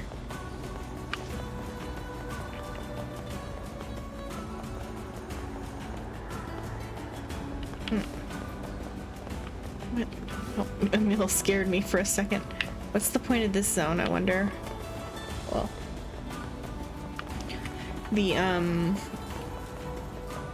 so there's a nightmare Kel has at some point where it's like the magical artifact makes you dream of your like greatest fear. And that greatest fear is being the only one left at the end of this like magic war. And so like he's the only survivor at the end in this like nightmare, in the like the magic dream he has. And he's forced to be the count, because like no one else is left to be count of the territory. Okay, I went the wrong direction. I should follow the wall.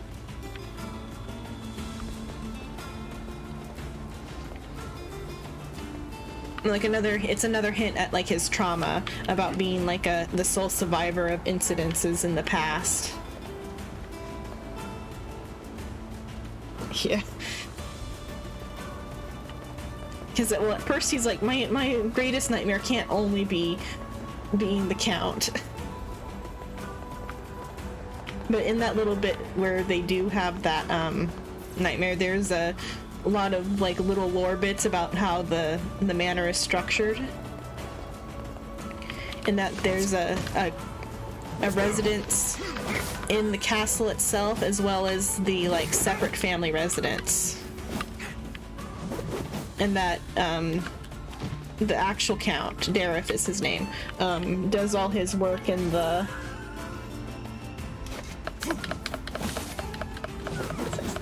Okay, yeah.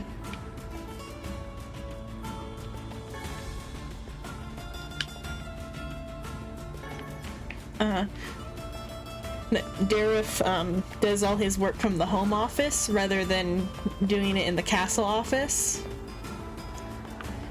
And that's like hints in the dream though that that there's some reason why Kel would be sleeping in the the bedroom at the castle rather than in the residence in the dream. But so the castle probably has a dungeon though.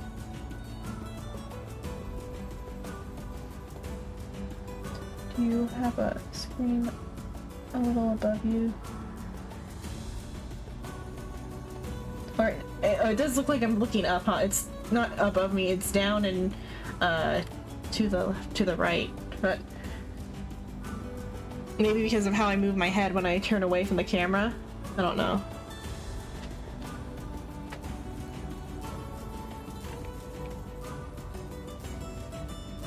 It does look like I'm looking up. It's kind of cool though that it works out that it looks like I'm actually looking at the chat.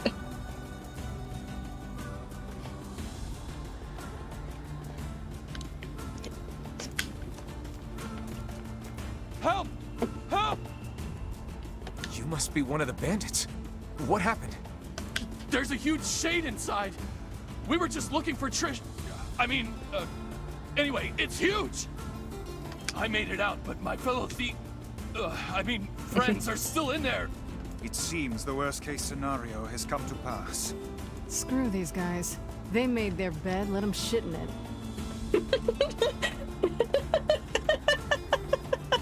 I've never heard one like that before. I've heard, they made their bed, let them sleep in it.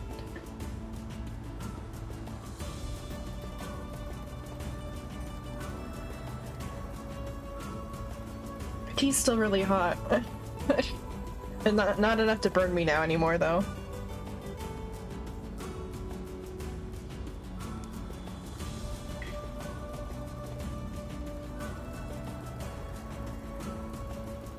Yeah.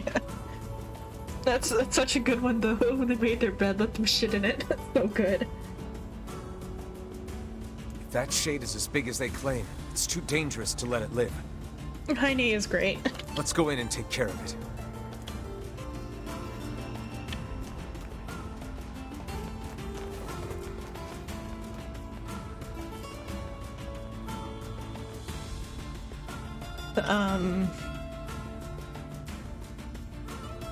So the castle probably has a dungeon.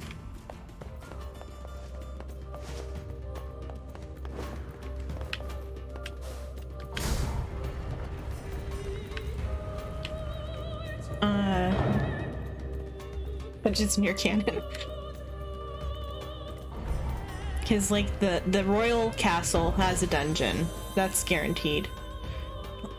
Oh yeah, the castle definitely has a dungeon, because I forgot they do put it to use at one point when they get invaded by the bear tribe. The bear tribe.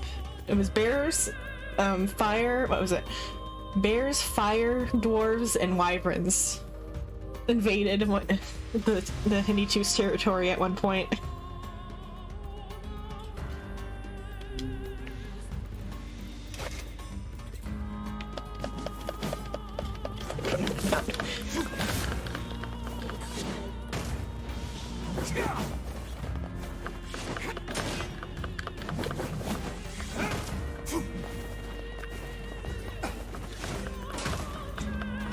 The thing that gets quoted over and over is this shield will not break in about the indestructible shield. So he had assistance. It wasn't actually the indestructible shield that kept the wyverns out of the city.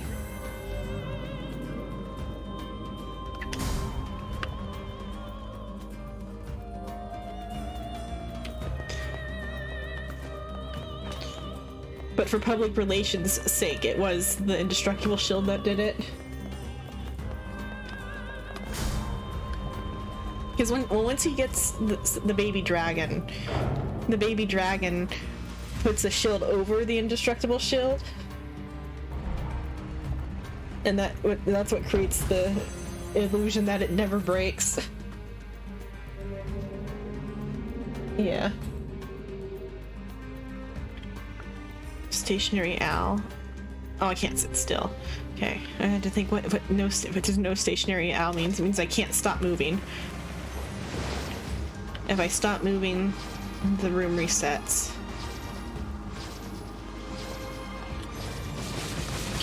Oh, does that count? Okay. Okay, don't fire that one off then. Okay, there.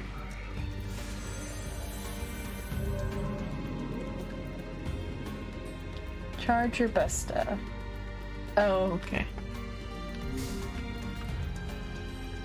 Yeah, but he stopped moving for a second and almost like broke the rule, the no stationary owl rule. Oh, this part's annoying. Okay. Hopefully adult NieR can jump better than kid NieR.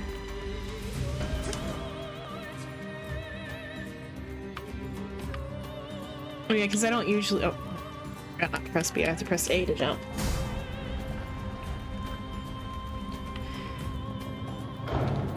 I usually use it more often, but I'm maybe a little over leveled. I don't know.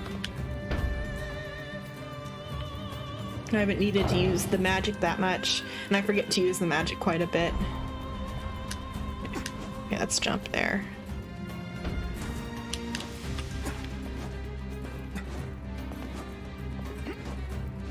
Okay, there.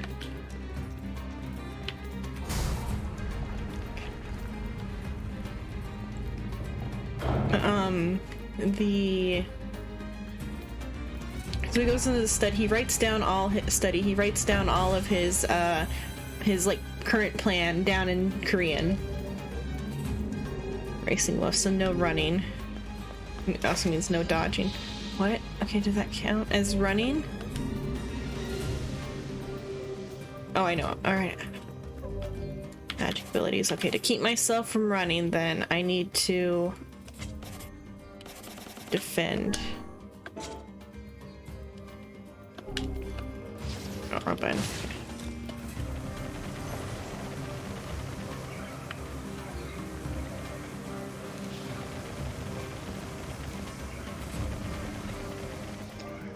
So he writes down everything in Korean, memorizes it, and burns it. Does he go? I don't think he leaves the house at all that day. I'm not 100% sure if he leaves the house at all on that day or not. If he does, he goes and does stage 1 of getting the ancient power, which is buying bread.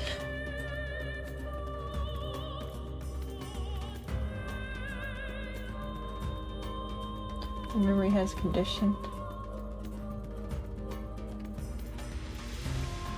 Or it's a little scene, and it's knowing whether or not he left the house before or after sleeping.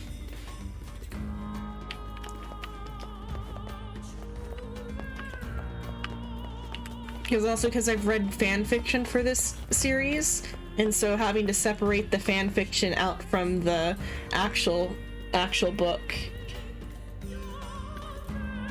Oh, to use his power as a condition for seeing it. And oh, that's what you meant by. No, I think you meant my memory of not remembering the scene.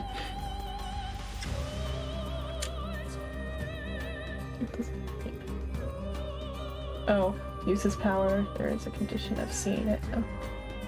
Yeah, he has to see it because it's the medium is his eyes. That's like a phrase that's used. Is that the medium of that the power works through is his eyes.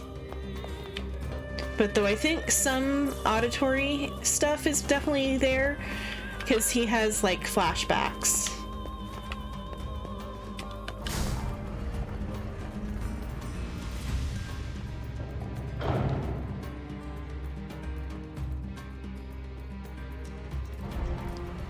Like PTSD rather than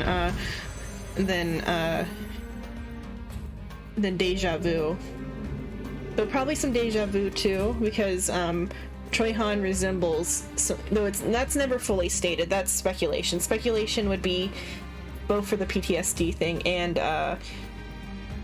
that Choi Han resembling his like dead friend might do something.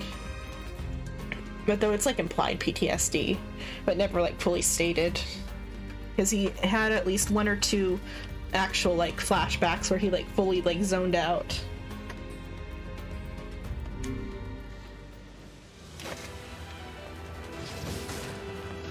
Oh, okay, what is the rule? Oh, no magic spewing bad. Okay, that just means no magic. Well, because like he's seen his like friends and family that he like, or his friends that he considers like family level die right in front of him is part of his backstory. Thank you for following, Jack.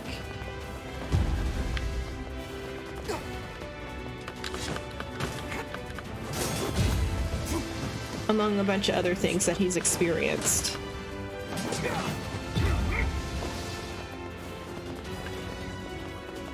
But particularly the most, like, the worst one is his friends dying right in front of him.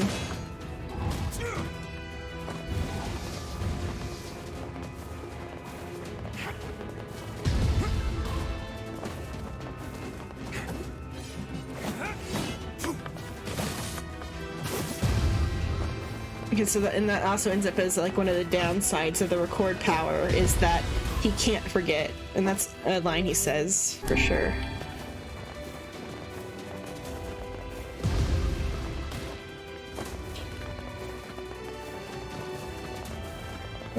Another has come out to recognize. Yeah. I didn't even think of these colors as being like bubblegummy colors, but they are kinda.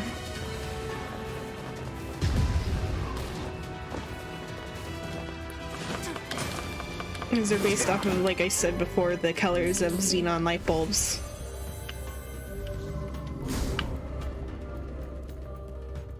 These colors are the initial image, which I have.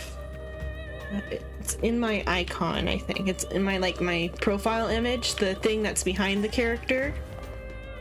That's like the initial image that made me think of the name, because it was going to be Neon Lemon, but that was already like overly used.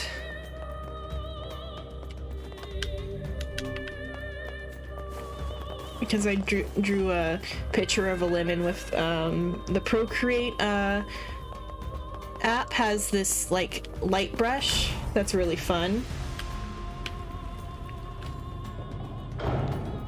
And so I drew a couple like lemon pictures with it. Because like the shape of like of a lemon's like cross section is fun. It made me draw it. Hilarious science. But so is Candy, yeah. No blade wielding tiger, so I can't attack. I can only use magic in this one.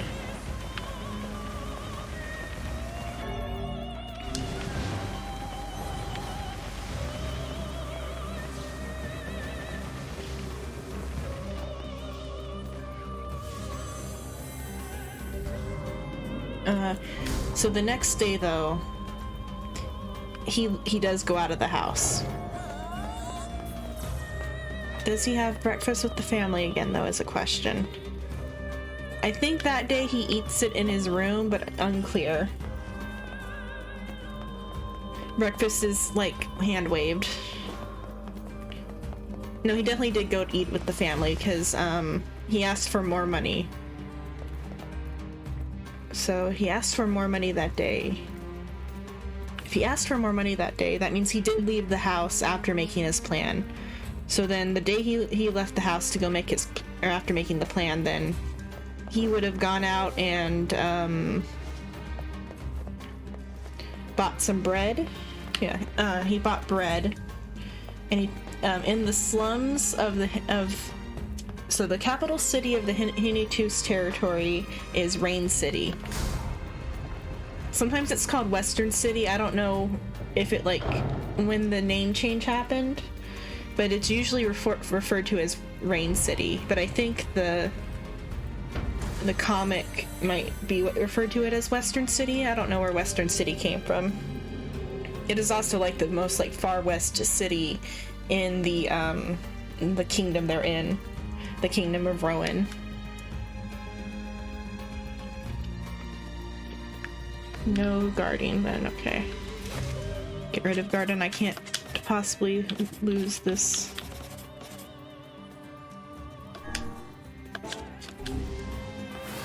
No, there's no guard for me to even guard with.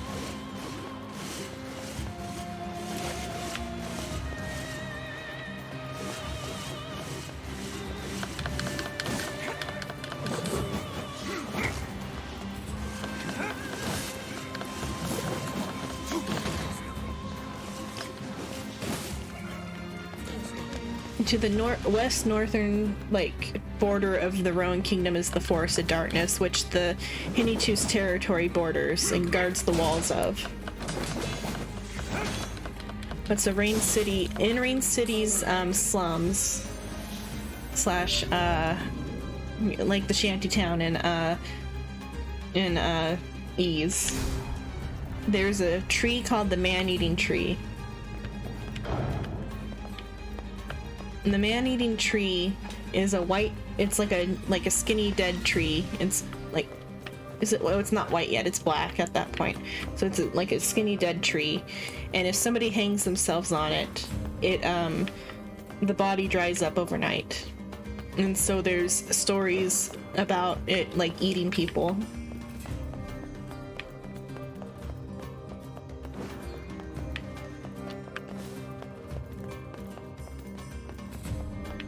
So if you since it's the first ancient power that's brought up, it's a little bit is it misspoken about? I don't know how to describe it. Kel brings up, he says, if you have a grudge, you got to take care of it. Convenient for making jerky, yeah. Though I think the tree would eat the jerky if you hung jerky on it. No dodging. Oh, that's gonna be annoying. No dodging. Damn it.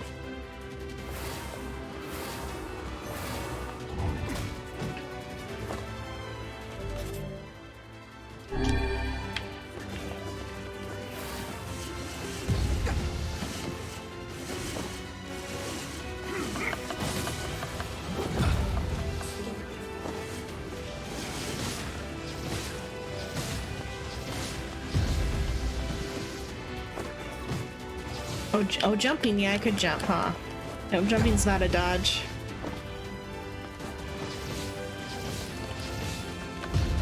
Oh, but I still gotta... No. Just jump is in a weird spot from where the camera's at.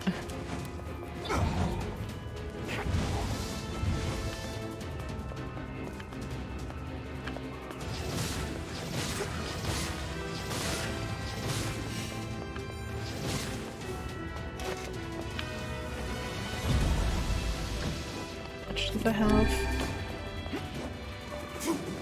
I forgot I can actually still fight though.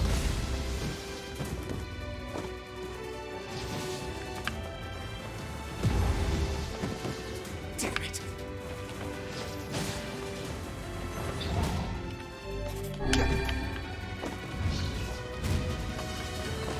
It's like telling Dante he can't dodge, and Devil May Cry.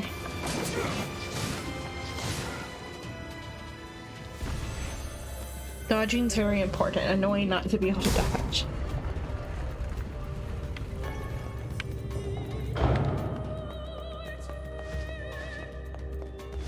Oh, this way.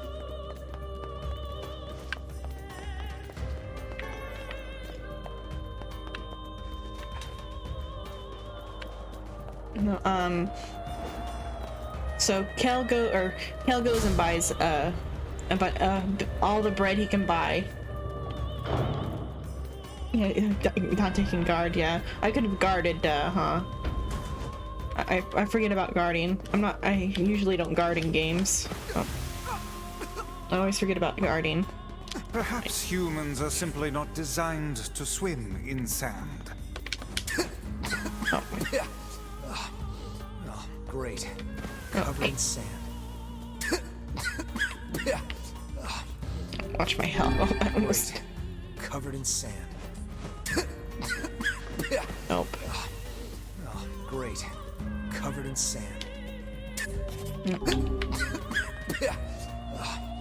Bad at platformers. Covered in sand. Diving in sand is an excellent way to lose health. No. Do try to be more careful, hmm? No, no. Oh, great. Covered in sand. Great. Covered in sand. Diving in sand is an excellent way to lose yeah. health. Do try Are these to be more boots? careful. Look at these boots. How much sand do you think gets in these? All the furry stuff on him? Or like the furry like cuffs on the boots and on his outfit? Diving in sand is an excellent way to lose health. Do try to be more careful, hmm? Yeah.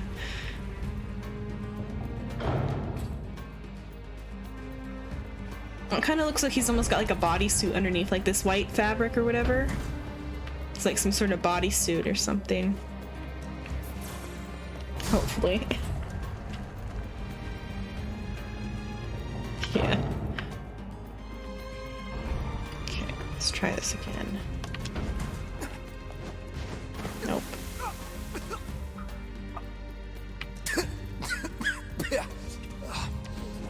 Great. Covered in sand. Diving in sand is an excellent way to lose health. Do try to be more careful, hmm?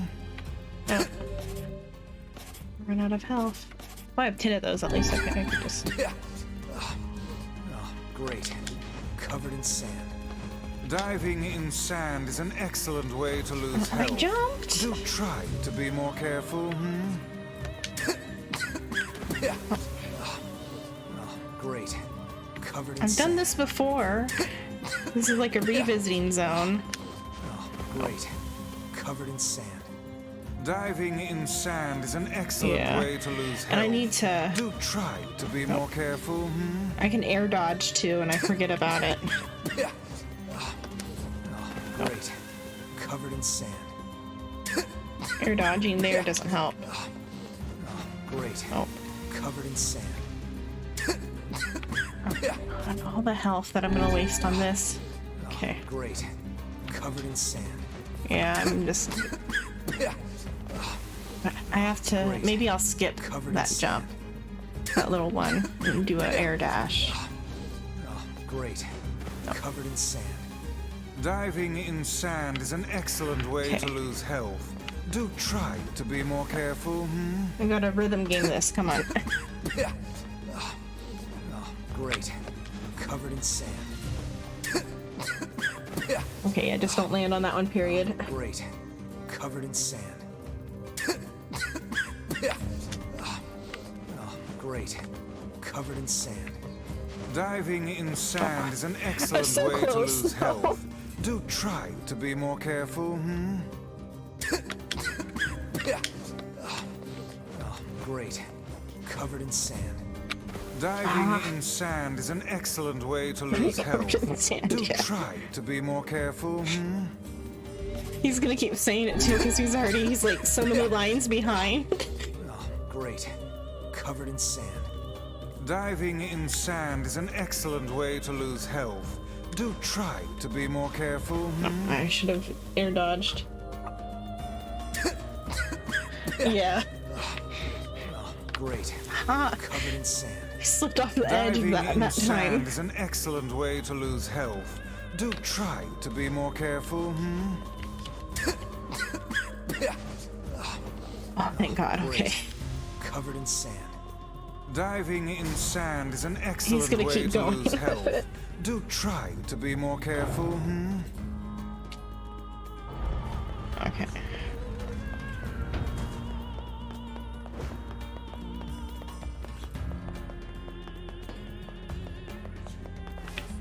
Okay, wait. Oh my God, was that a complete freaking waste?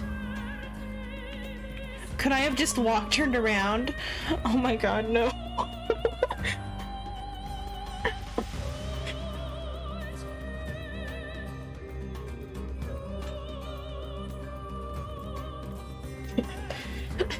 just ended up in the same place. Why?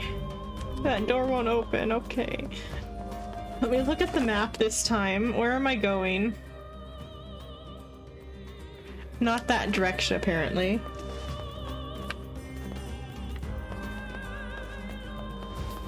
Yeah, it didn't look like I made it for a second. So that whole path is nothing. And that was a complete waste of time that didn't help me complete anything or do anything.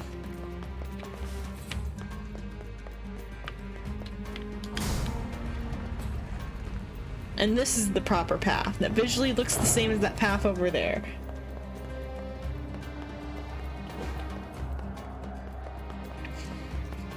Okay, so Kel bought bread where I was.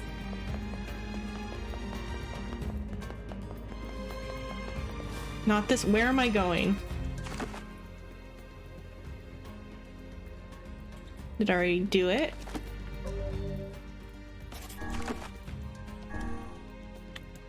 He bought all the bread he could buy.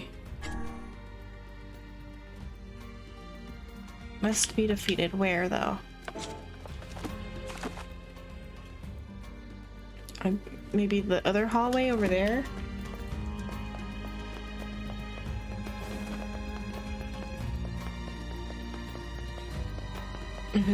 With his allowance. There was also a cute scene somewhere where after Kel got an allowance, because they say that the currency in their world is equivalent to like Korean currency, and so he got like either $1,000 for allowance or like $10,000. I forget. 1 million gallons, I think. What's 1 million divided by 1,000? 10,000. He got $10,000, I think. Was it 1 million or was it only 10,000? I forget how much he got. He got like at least $1,000 for his like first allowance that he asked for. You are watching a master at work.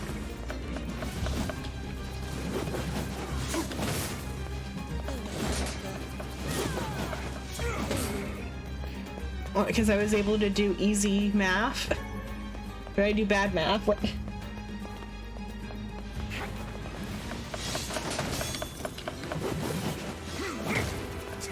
I can't remember the exact amount, but it was a lot. And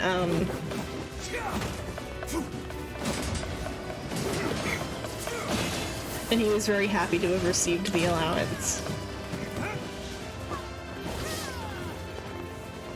Meanwhile, the reoccurring gag appears for the first time that Kel does not like sour things. Original Kel did not like sour things, and Kimmerksu Kel also does not like sour things.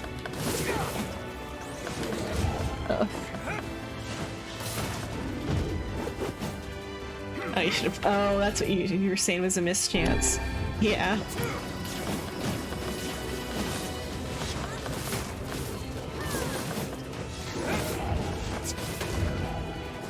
I probably would have jokingly said "shut up" back to it though if you had played it during that time, or I would have like whined, "shut up." If you had played it while I was trying to make those jumps. This must be the shade that was sealed away. That was intense. No wonder they sealed that thing up. Still, it was no match for our combined might. True enough. Let's grab the surviving bandit and take him back to Facade. Oh, this guy, I guess. Is there anything else to do here? Nothing's at that path. Nothing else to pick up. Okay, I go back to town.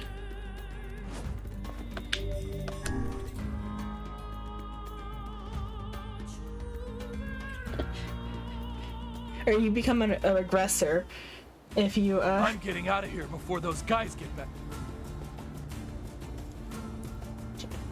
It would have been like though jokingly me saying "shut up" to it if you had played it during the struggle. Oh ho! I'm afraid you came up with that brilliant scheme a little too late. Ah, damn it! No. Yeah, we just kill him. Okay, we're just gonna kill him with blood and everything. I wouldn't if I were you. He's gonna turn to a shade. Shut up, you! He healed. I'll get you. I'll get you for this. Shut the hell up before I tear off your arms, ram a stick up your ass, and turn you into a kebab. Kaine. That one's a little needs to chill out one. Keep her away from me! That you were able to restrain that hooligan with words alone is testament to your vulgar speech and vile character. Cram it up your index, book. Oh, that's good. Cram it up your index. If you guys are done snarking at each other, let's tie this guy up and get back already.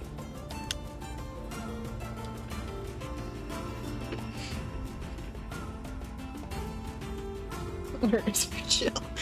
She's chill sometimes. They sentenced the bandit to 10 years in prison. The seal was open when we got there, but we defeated the Shade. Thank you. I knew you were up to the task. The king sends this payment with his compliments. Okay.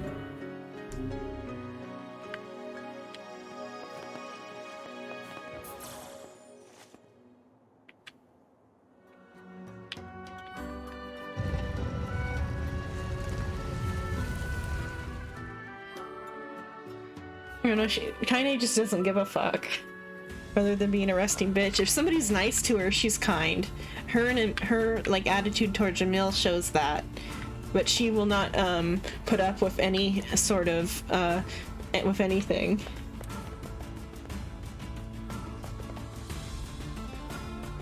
I think it's a martial arts form.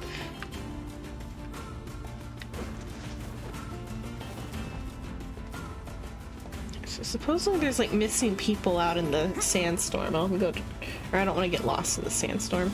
Oh, there's a shade in front of the library. I'll do that before ending. I'll go a little bit over. Let me think. No, so bread. He buys bread. That's what I was trying to say. Oh, that reminds. Okay, so the joke. Kel dislikes sour things. There's no reason ever brought up. It's just his like flavor preference. It's already 2 o'clock.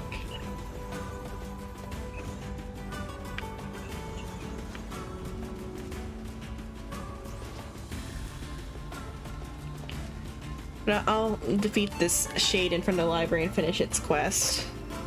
And then when I do pick this one back up, which will be Saturday, I'll finally get on with the main story, because any other of the side quests are too much to like mess with. It's like 3 hours went by. Yeah, and not 6.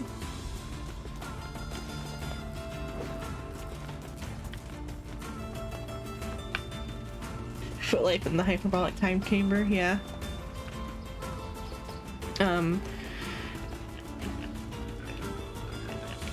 Okay, so the butler Ron, he likes to mess with Cal, and it's implied by Ron's reactions that maybe original Cal threw tantrums whenever he got messed with in such ways. Because whenever Cal too afraid to oppose Ron, because in the original book that he read, the Birth of the Hero book, Ron is described as being like a, what is he? He's an assassin, because it's like experts hidden in plain sight type of trope that like all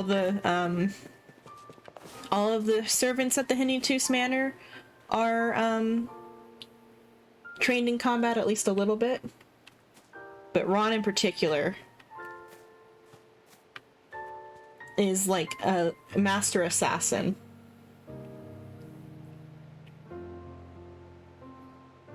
And this is why There's Kim nothing here. Sukel fears him so The much. kid was wrong again.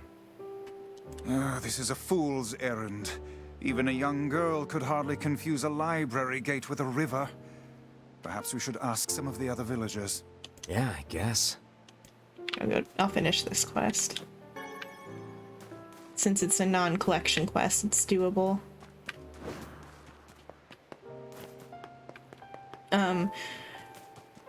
So Kel, or Kimrick Sukel, will not even attempt to go against anything Ron does, because he's afraid of getting killed. So whenever Ron serves him sour things, he just chugs it. He doesn't like argue or anything, and it's implied that original Kel probably argued about being served lemonade instead of water. The shade. Oh, yes, I saw it. Gave me quite a start, let me tell you. Strange thing was, it seemed to be accompanied by a child.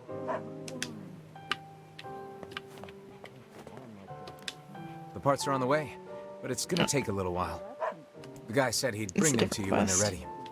That's great. I found someone to do the repair work, so we should be in business. Here, I've got a little reward for all your hard work. Okay.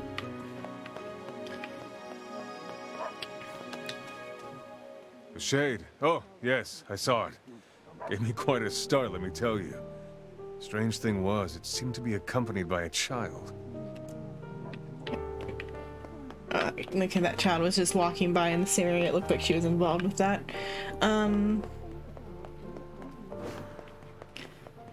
Get more. I saw something near the shopping district that kinda sorta looked like a shade. You know, if you squinted.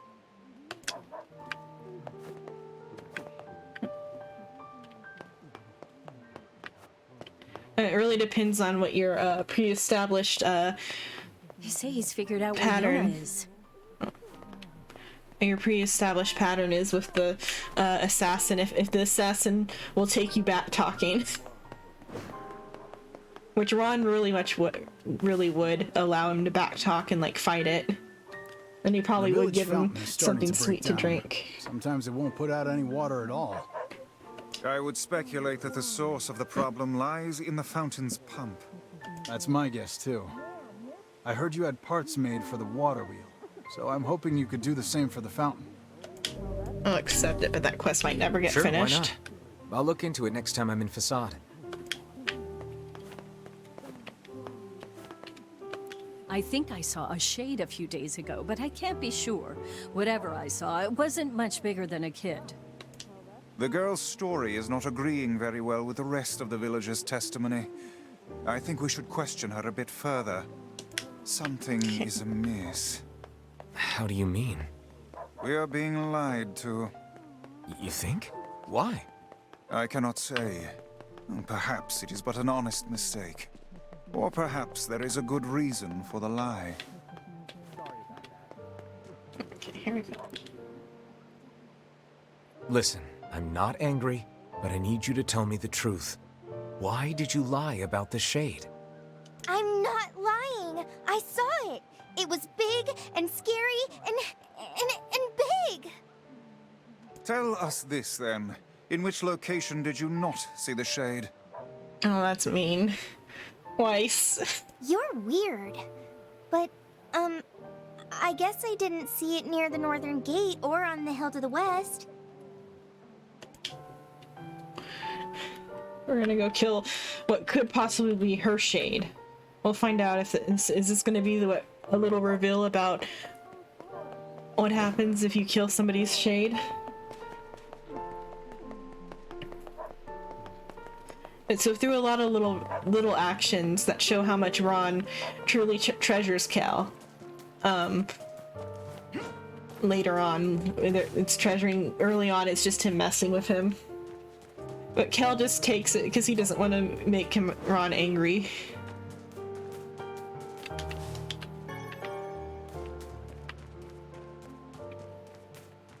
So is this the northern gate? Yeah. But so the lemonade gag, it goes through the whole thing. Hi, Riv. There's only a few minutes left, but hello. Hopefully you had a nice day.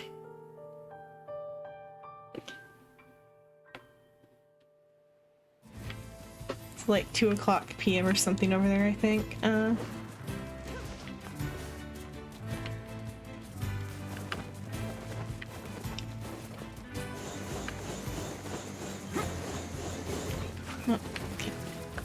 gotta figure out where is this. None of these are the quest shade. Near the northern gate. Or up on. Oh, the heel. I have to go back to town. Okay.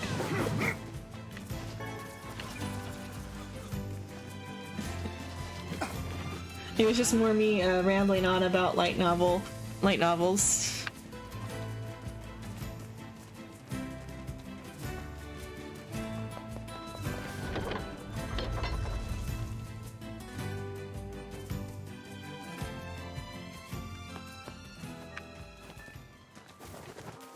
Okay, Cliff. Oh, thank you, Rib, for gift subbing Silo.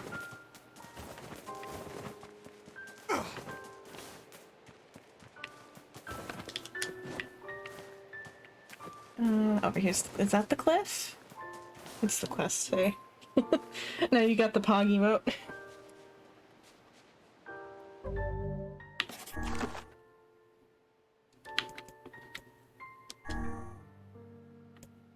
Let's see. Magic stone, search for the shade. Okay. Girl says the shade's definitely not near the northern gate or the heel in the west.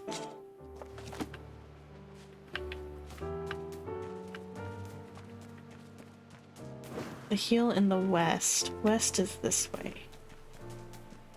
Oh, okay, I have to take that path right there. Oh, and that's the point of this section here then. Because I felt like they hadn't really used this part of the map yet.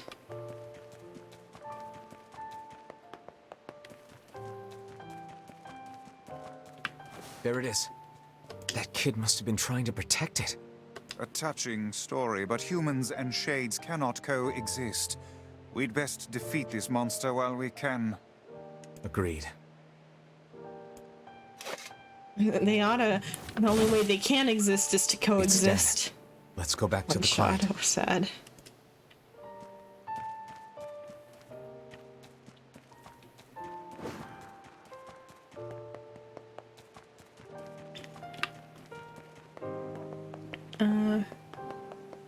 Oh, so Kel buys the bread, and then he feeds it to the tree. Then he goes back home, and then it's day 2. Because I think he did for sure go out on day 1. If he did go out on day 1, he got bread and fed the tree. And when at the tree, there's these, like, homeless kids that tell him, no, you can't go near the tree. It's dangerous. It's gonna eat you. And he's like, don't worry, I won't be eaten. And he gives them bread. And grows attached. Where's the quest for this one? Next day, the plan really like starts to go into action. Our thoughts. Do your best. So, who was the quest giver for this one? Let me see.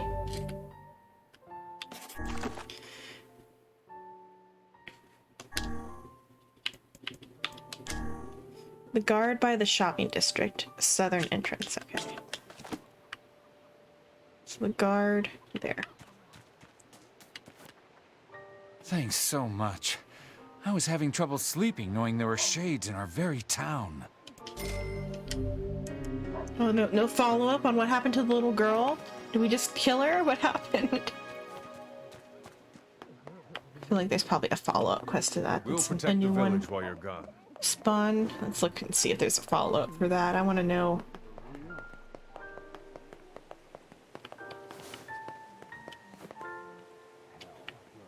Maybe if I go up where she was. So, according to the book that Kimrick Sue read,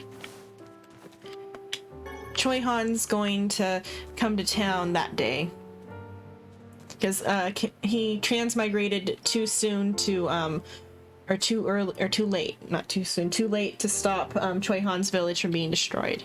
And so he was like, oh well, can't fix that. issue, because it's also like an inciting incident for Choi Han that like really warps his personality, because before that incident he's a cinnamon roll.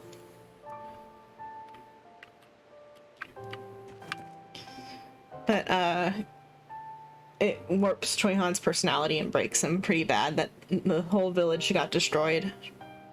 And it's like his first kill, even though he's like a super strong guy. It's his first human kill, killing the people who destroyed the village. I got separated from my friends. I hope they're okay.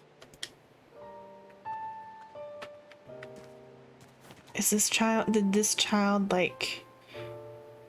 her shade like take back her body? Is this actually a human child?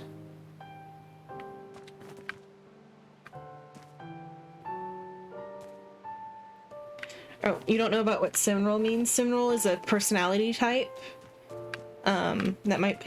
I didn't think that was a BL thing. I thought that was just a... It might be a girl thing to refer to people as Simrolls. A Simrol is like an incredibly innocent and sweet person. He was like so cute you could just eat them up type of person. He's still a cinnamon roll, but he's a cinnamon roll of too much cinnamon now. And then he got his first kills on the like assassins that killed the villagers. And he's on his way to town. And Kel knows this. He's like hoofing it to town, though he's doing a 1-week journey in a day. Meanwhile, Kel's enjoying fancy meals and rolling around in his bed laughing about how big of a check he got from his dad. But so Kel knows Kamruk Su's going to... I'll go out on the field and kill stuff while I finish up at least the stuff about the first bit of this.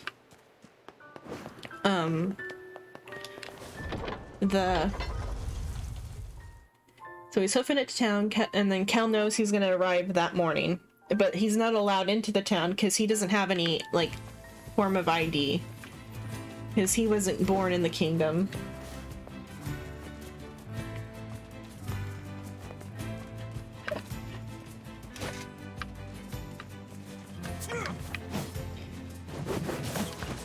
He wasn't born in the kingdom, but he's lived there probably longer than a lot of people have been alive. But oh, I don't know if the Forest of Darkness is technically part of the kingdom or not, or if it's like a zone outside of the law, like a lawless zone. It could be a lawless zone because I don't think Kel had to worry about any building codes when he installed the dragon not keep, what are they called when dragon layers, the dragon layer that he transported from a different location. There was nothing about building codes.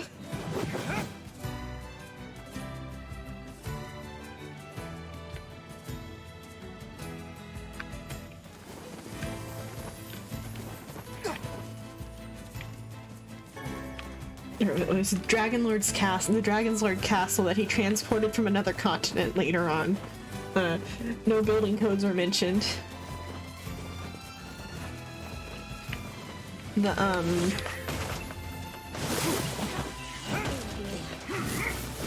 Where are they? But so Choi Han has no ID and he can't get into town. So and also he looks like very what is, like, not dirty is not the right word, like a dangerous element, because he's like covered in dried blood and he's got a sword and a very specific thing to mention. The Dragon Lord's castle. The Dragon Lord's castle is great.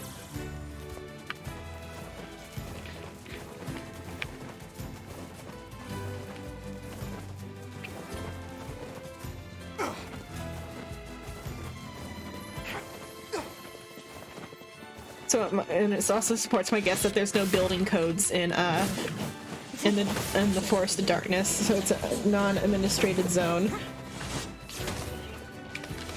Well, I guess technically Kel would be the administrator of that zone later. Unofficially.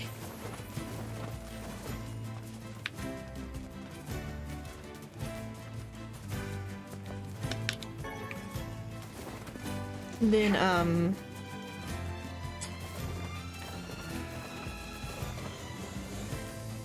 Choi-Han, can't get into town. Won't be let in.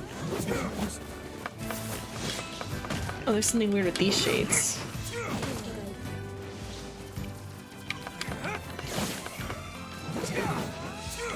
For being weird, shiny shades, they die fast.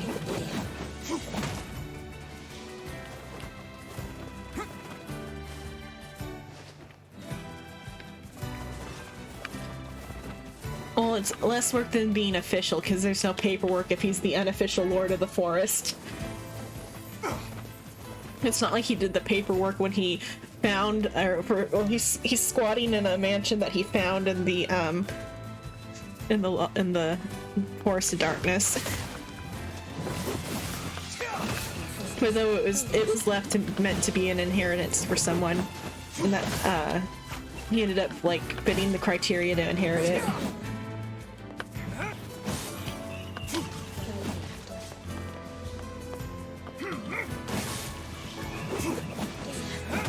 And that's like why they live in the Forest of Darkness, because of the mansion they found.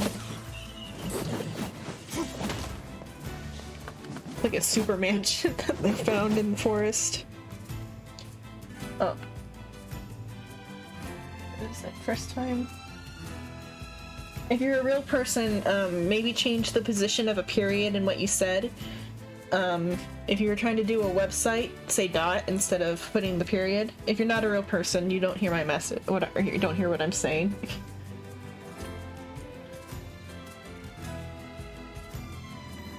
Yeah, vacation home in the Forest of Darkness.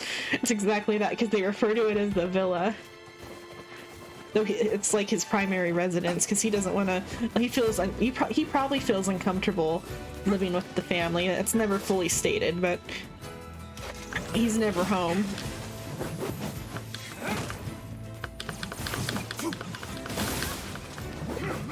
He'd rather be chilling in the Forest of Darkness with all his adopted kids.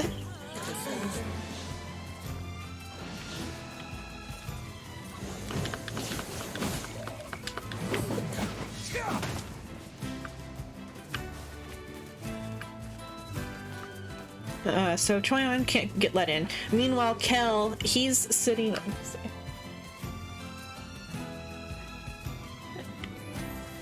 Which question mark?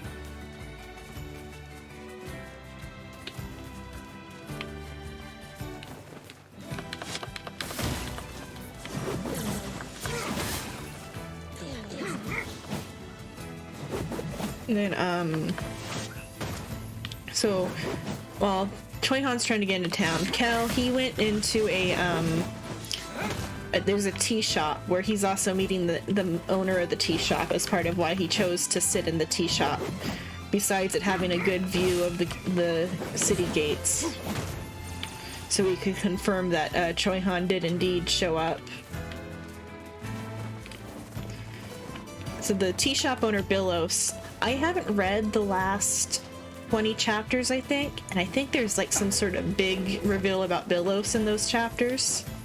So Billos is actually like super duper important. Not until the last like 5 chapters, I think.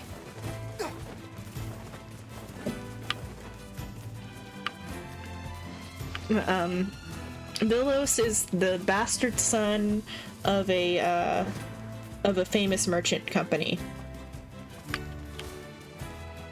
And his father doesn't let him use the family name. But so Kel, as part of his like convincing of Billos to be his lackey type of thing, uses that as like his like to motivate him to do better things. Which is part of the conversation way later, though, after Choi-Han's already in the party. He talks to Billos about how he's done being trash, and Ron overhears it.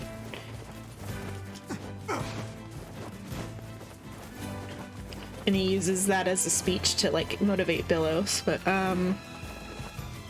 for now though, he's just talking with Billos and maybe ordering. I don't think he's ordering the magic items yet because he hasn't made his plan to leave the territory yet at this point.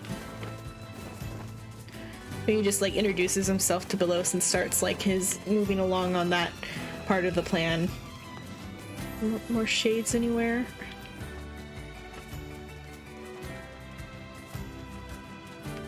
Where do I go to make them respawn?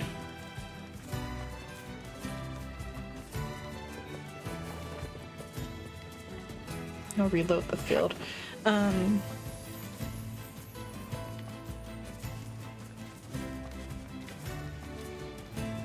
Yeah.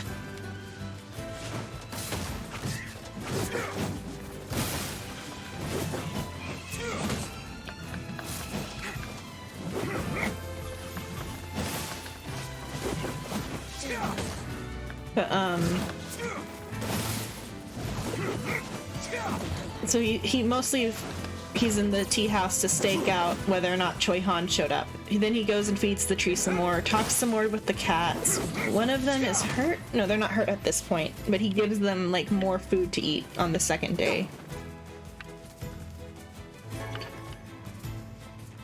Or maybe she's hurt already at that point, and she is already hurt on day 2.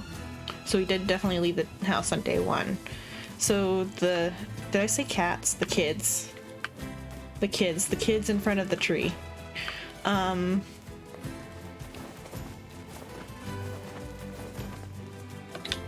he gives the white-haired girl medicine, because it's a white-haired girl and a red-headed little boy.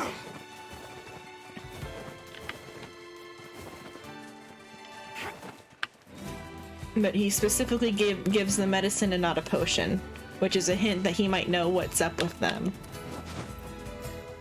But though it could just be that the cheaper option, and he's a bit of a cheapskate.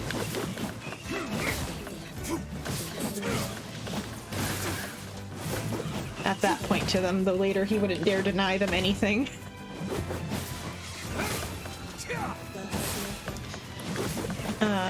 Then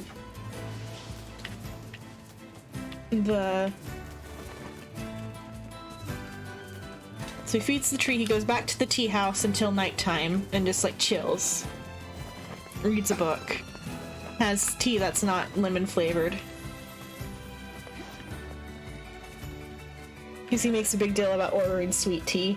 Anytime he has the chance to order tea, especially if it's in front of the butler, he makes a big deal of saying that he wants sweet tea in particular. And then purposely like compliments the person who made the sweet tea. It's like his only way of being passive aggressive towards Ron. Through the fear, passive aggressiveness through the fear.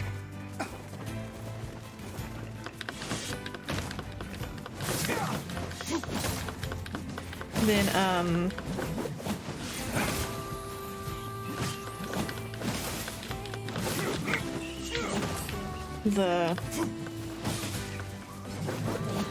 so when night comes, he leaves the tea house and goes to a bar, the bar that he would have actually originally visited that night, one of the few bars in town that still let him in. He buys a bottle of wine and some chicken meat with no salt. Yes, unsalted chicken meat.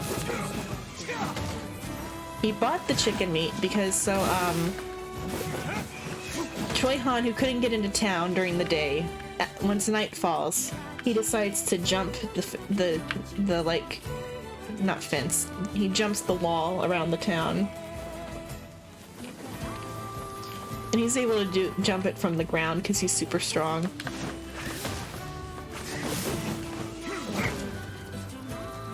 But when he's about to like land, there's two kittens being harassed by another cat at the base of the wall.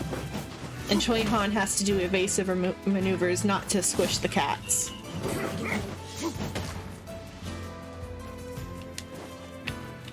And so Choi Han now has a sprained ankle.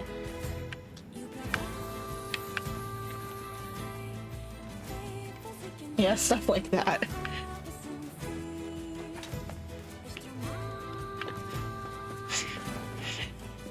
Maybe not quite as aggressive as that, though he still very much fears Ron.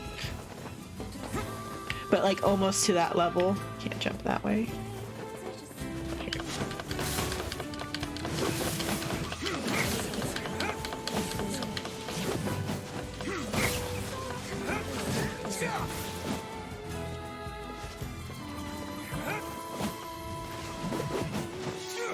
And then, so the cats are a red kitten and a white kitten, and the white kitten's leg is hurt, back leg is hurt. The chicken's for the cats because Kel knows that Choi Han has a soft spot for animals, as shown that he would willingly hurt himself to avoid them. Yeah. It's implied not to be that intimate in that Ron was willing to leave later, or like easily with Choi Han, but though it's also implied that the reason he left was to protect Kel from the like evil organization. Because the reason he's like interested in Choi Han isn't because Choi Han's an interesting person. It's because Choi Han has the scent of the evil organization on him, because he murdered about half a dozen of their lackeys before showing up in town.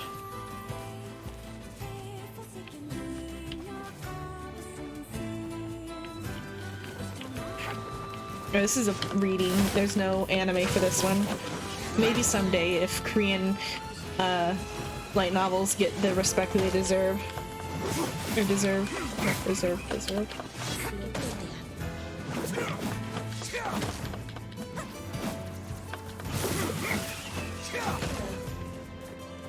Because there's been some like adaptations of Korean stuff, but it's slow going.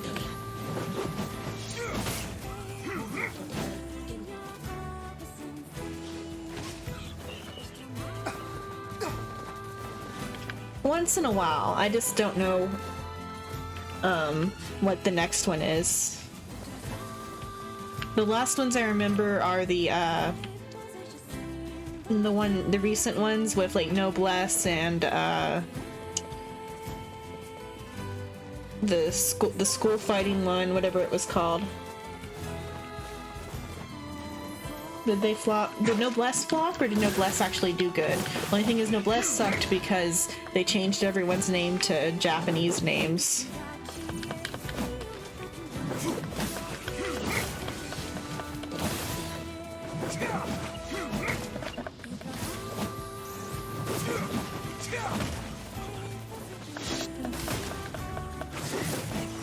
I mean, the animation wasn't great, but like, did it go well, like, story-wise? It looked okay, though, but that was because the character designs are interesting inherently, even though the manga for Noblesse is kind of crap at the beginning. Later on, I think it looks good, but it looks like crap at the beginning.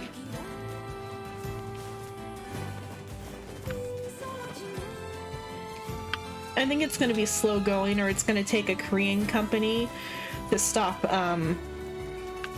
doing labor for the Japanese on that front, because like all the anime are made in Korea anyway.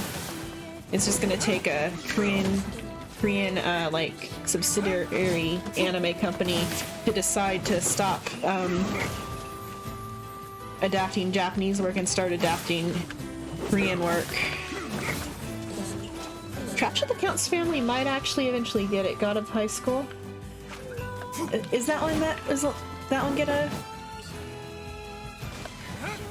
Yeah, God of High School, I think, is one too. That might be a Chinese one though. I don't know. I'm not sure. I'm not 100% on which it originates from. I know it's a webtoon. Anything webtoon is either Korean or Chinese. Some of them are Japanese, but.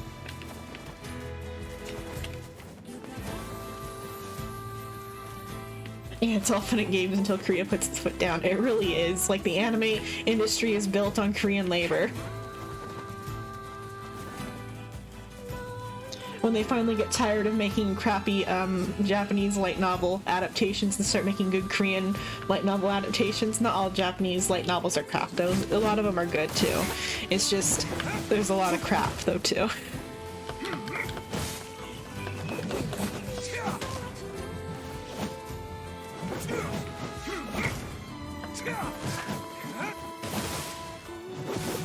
I think though part of the issue that's gonna like constrain this or constrain the non-Japanese ones from getting cartoon adaptations is the media censorship stuff that's going on in China right now, because there was a good thing going on for a little bit with the yaois, with the Chinese yaoi, with Heaven's Official Blessing and founder of Diabolicism, because they both got Chinese cartoon adaptations. But they cut most of the gay stuff. Though Heaven's Official's Blessing has quite a bit more gay stuff than Diabolicism does. But I feel like bad things are happening on the media front in China right now. Yeah, I know.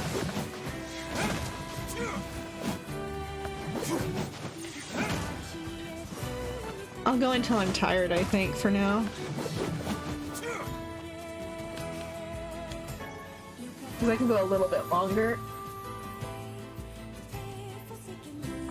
Though not like I'm making any progress in the game, it's just like something to keep visually active on the screen.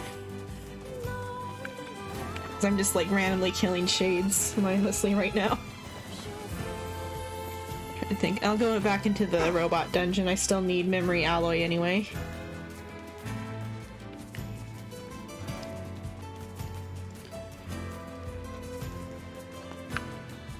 Oh, but so with the Chinese stuff though, because especially with the banning of girly boys on Chinese TV, that's gonna put a damper on Chinese media.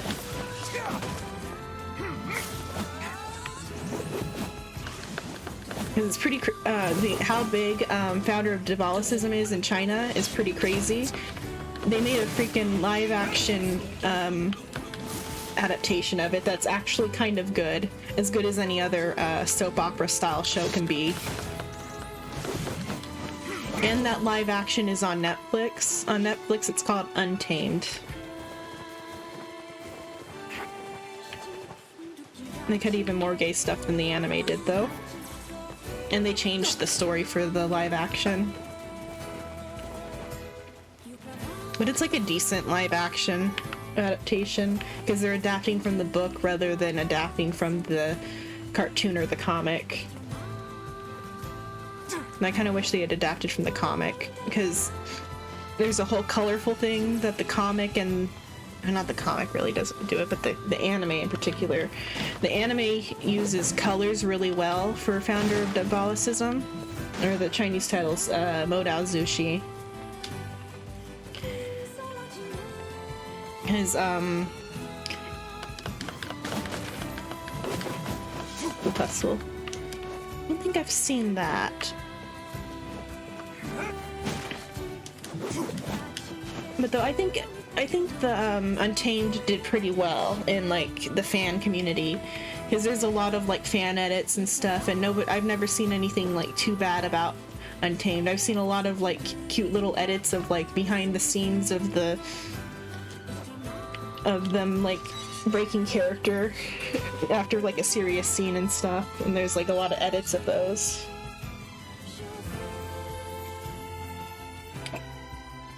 Not off the top of my head. I might have, if it's like a popular Kung Fu movie, I might have seen it when I was little or something.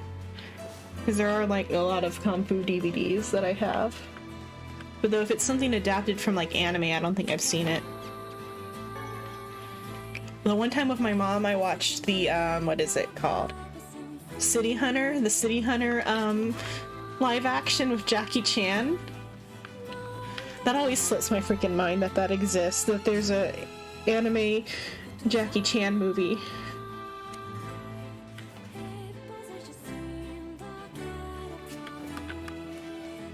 Although City Hunter's kind of it's a garbage not adaptation, but it's a garbage movie. They did an okay job at the character, but it's like just a, or not garbage movie though either. It's funny because Jackie Chan's funny, but like, oh, you don't think, as you were just saying, kung fu movies as far as live action movies go. Jackie Chan adventures are good, yeah. It's just the City Hunter movie is a little bit like silly rather than being garbage. Though trash is a compliment. I like trash is good sometimes. Trash can be a compliment.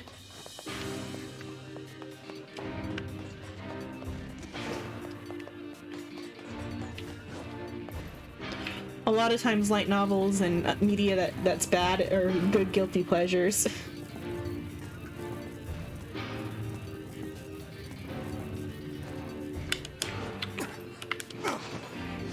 Like watching every single crappy isekai show regardless of how good it actually is.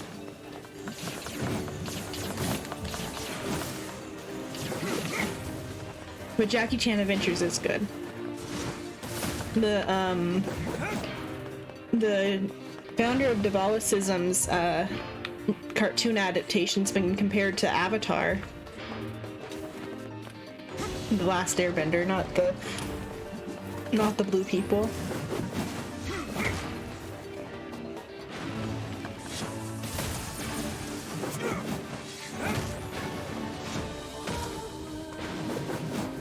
But the comparison's just because, so instead of like nations in, I'm gonna call it Mode Azushi still, but if I say Mode Azushi, I'm talking about, yeah.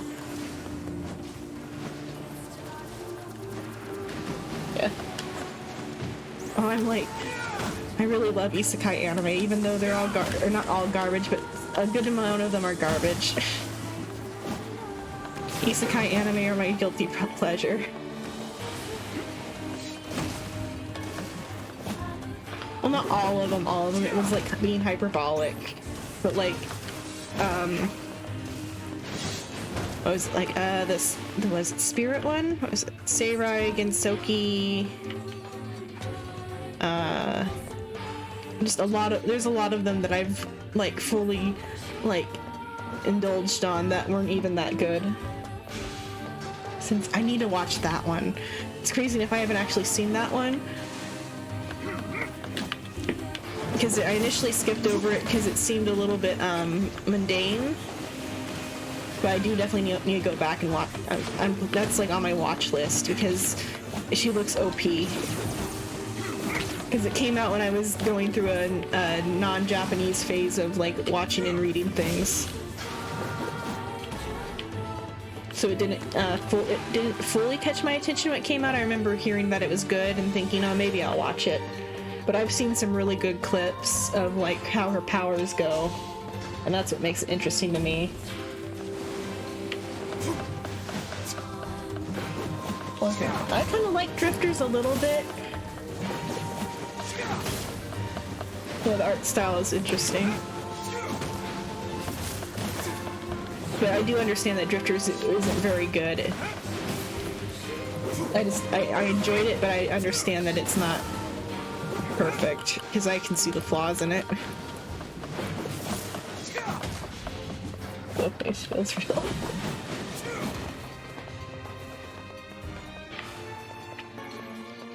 So some of the realistic military options they did for Drifters was interesting.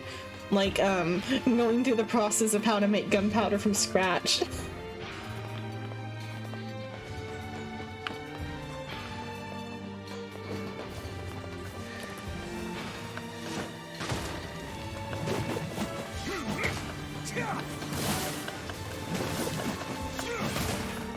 That was some crazy stuff about the gunpowder, though. Although, the other one did that too. What is it? It's not Isekai, though. Dr. Stone went through the same thing, but at least Dr. Stone didn't talk about, like, that part of the processing involved. Or did they talk about it? I don't know if they actually talked about part of the processing for making, like, gunpowder from scratch involves, like, collecting, toilet runoff. In Drifters, it did anyway. Yeah. I mean, he's supposed to be Oda Nobunaga, so of course... Oh, you mean Senku, though, too. Yeah, Senku's obsession with gunpowder was cute, too.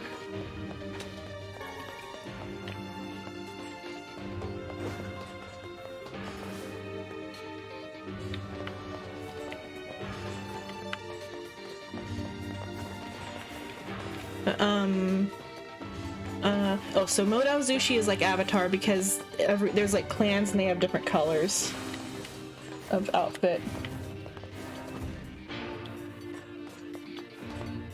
Gatling? Over to Gatling. He was going to lose Gatling. I'm trying to think, because it's been a long time since I've seen Drifters, and I watched the first season of Dr. Stone, and then I read some Dr. Stone, but the Dr. Stone that I read was when it was still coming out, like right after it replaced Bleach. Is Dr. Stone the one that replaced Bleach? I think it was. The Gatling is a Gatling gun for Dr. Stone or for Drifters, then. Oh no, Dr. Stone didn't replace Bleach. It was Jujutsu Kaisen that replaced Bleach. I got them mixed up. They came out around the same time. Yeah, Bleach is coming back, but I can't wait. Though they're gonna be a depressing couple of seasons, which it's good storytelling. It's just part of what I love about Bleach is like some of the sillier moments, though, like the levity.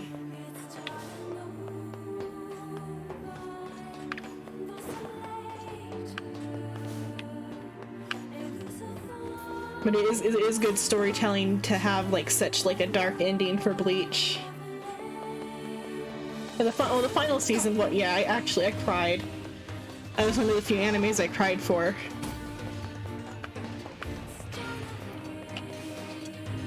It was some good psychological terror too, that Tsukishima inflicted on Ichigo.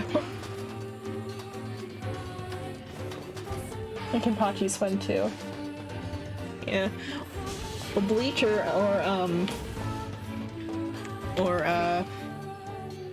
not Bleach. Oh, we were talking about Bleach, but anime or the manga, like 1000-Year Blood Arc or Fullbringer, because Fullbringer has a kind of bullshit ending with them all like appearing out of nowhere. Or just the like killing Yuha Rock by sticking his finger in a hole. The manga, okay, yeah. Yeah, that was a bullshit ending.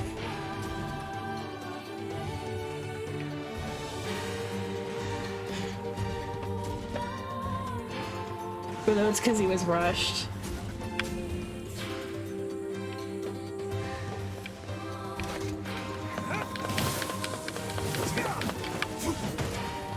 Especially after how, like, dark it got towards the end, for it to just end so abruptly.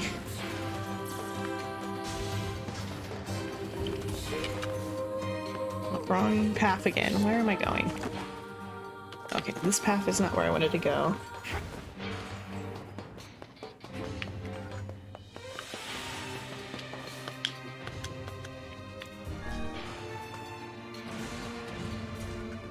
Modao Zushi's pretty good, and the anime adaptation covers the entire book.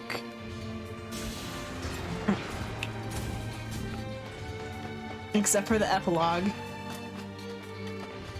Kind of unfortunately, I kind of almost thought that would have been just straight up porn if they had covered the epilogue of Modao Zushi with the anime.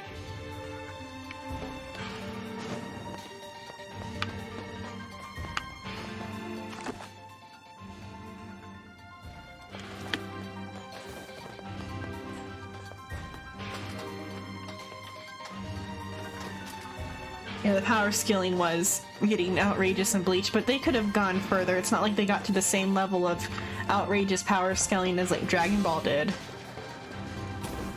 Or even Naruto's powers got stronger than some of the Bleach stuff.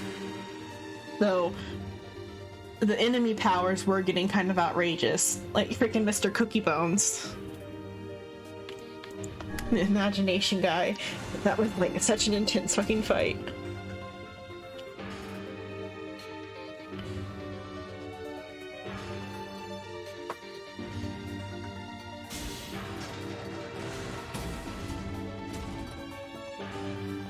Oh, trash of the Count's family. So, Kel has arrived where Choi Han jumped over the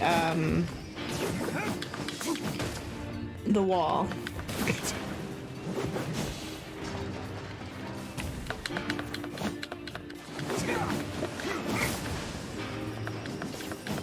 Oh, Mugetsu is like a one-time power-up though, that he doesn't have that strength anymore. That's what kind of makes Mugetsu great, is that it's only ever used once, and he can't really do it again, assumably. Or it's a sacrificial move. Because it cost him everything to use Mugetsu. Okay, trash of the Count's family. The, arrives at the wall where Choi Han is like sitting, because he's like sitting like it's in a blind spot where the guards don't patrol, and he's like just like sitting there with his ankle sprained. And Kel rocks up, and he looks over at Choi Han, but then pretends to ignore him. Which part did I say?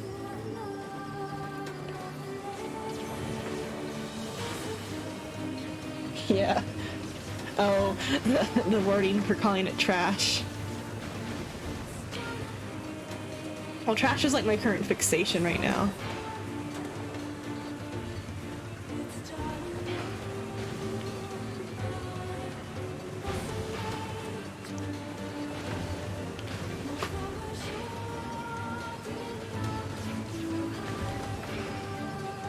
Not fixation, it's not the right word, but it's the one that I'm like obsessed with right now.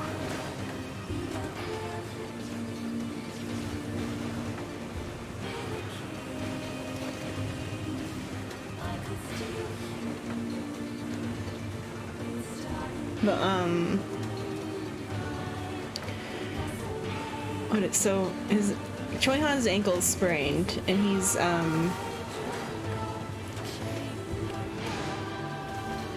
but so Kel ignores him and instead talks to the cats, and he's like, "Oh, little cats, are you hungry?" And he feeds the cats as a way to like make himself look kind in front of Choi Han.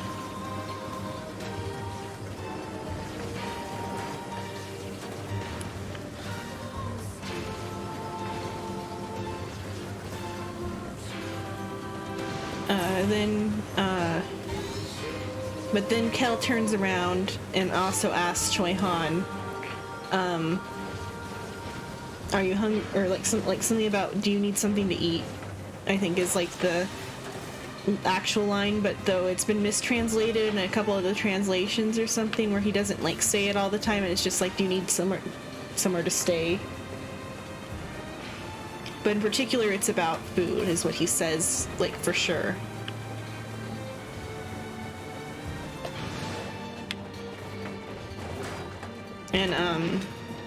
And he offers to take Choi Han home with him to get him something to eat.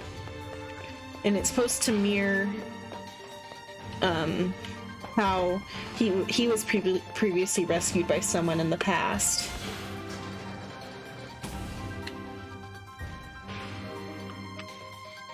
When Kim Soo was starving somewhere at the beginning of the apocalypse, his mentor, Lee Soo-hook, saved him and offered him food as his, like, greeting.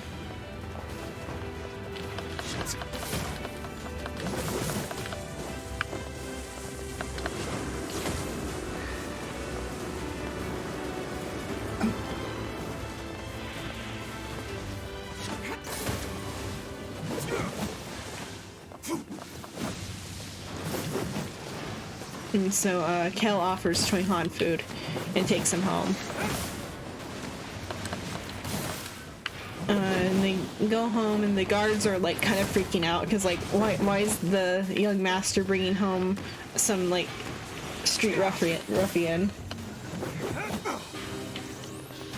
But they kind of just ignore it and let him go.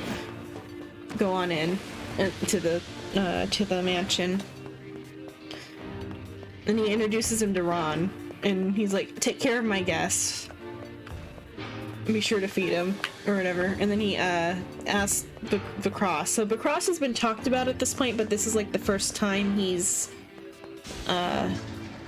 actually shown. And he just kind of looks at Kel like what are you bringing into my kitchen? Because Bacross is a clean freak. That's his like one of his few character traits that are ever brought up. He's a clean freak, torture expert, chef, great sword wielder. So Kel says, "Feed me and my guests," and he goes back to his room and falls asleep. And then in one of the few times when the narration is on Kel's perspective, because it does switch perspectives quite a bit, there's something that's like played that's like outside of his knowledge, or not played, but because it's reading, but something that's like talked about that's not like within his knowledge, and it like purposely says that Kel didn't know, that the moment he left the room, Lacrosse and Ron attacked Choi Han because he smelt like, or not smelt, but he had the sense, what is it, like he felt like he was related to the evil organization, like scent in the like, not even spiritual sense, but like instinct sense. Like if you say something smells like trouble, it doesn't actually smell bad, type of thing.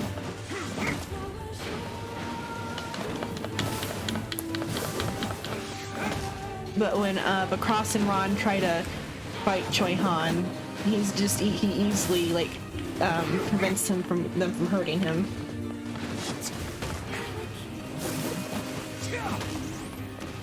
And then they do show him the basic courtesy of a guest and feed him and set him up with a guest room.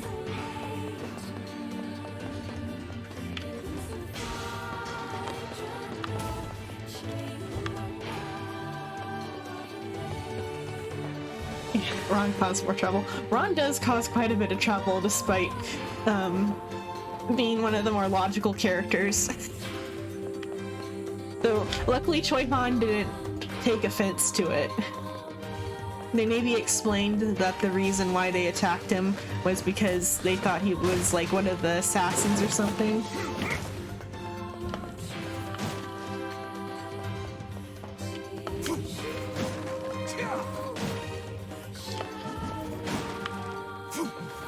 But then it's the next day, and then Ron's come to wake up Kel. But that morning, though, Ron has a bandage around his neck.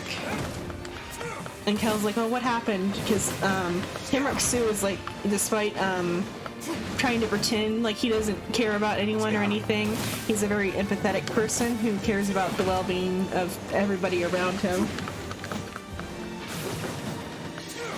Yeah.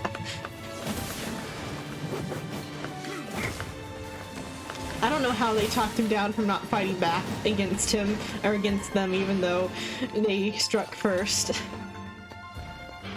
It could have been them like trying to like gauge each other's power level though too. And so that might have been why he didn't take it personally. Or because he didn't want to cause problems for Kel. Because he's already grown attached at this point. Because later there's a scene where Choi Han brings it up to Kel. He's like, "Hey, you know your butler's like an assassin or something, right?" And he's like, "Yeah, I know." And he's like, "Do you care?" And he's like, "No, not really."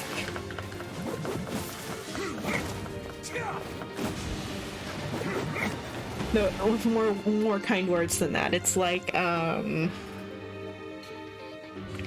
when Choi Han brings it up, Kel says it doesn't matter what he's done before.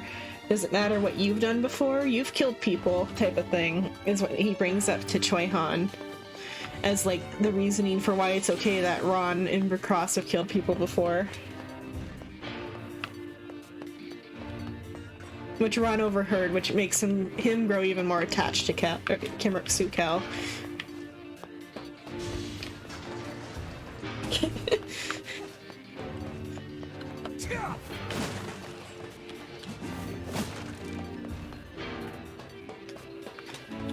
Kel likes to pretend that he's, Kimrick's in particular, but Kel likes to pretend that he doesn't, that he's detached from everything and doesn't give a shit about anything. But his narration gives away just how nervous he is about everything. The comic takes this as him being just like cool all the time, but with some more expressions. He's more expressive in the comic than he is in how the light novel describes it.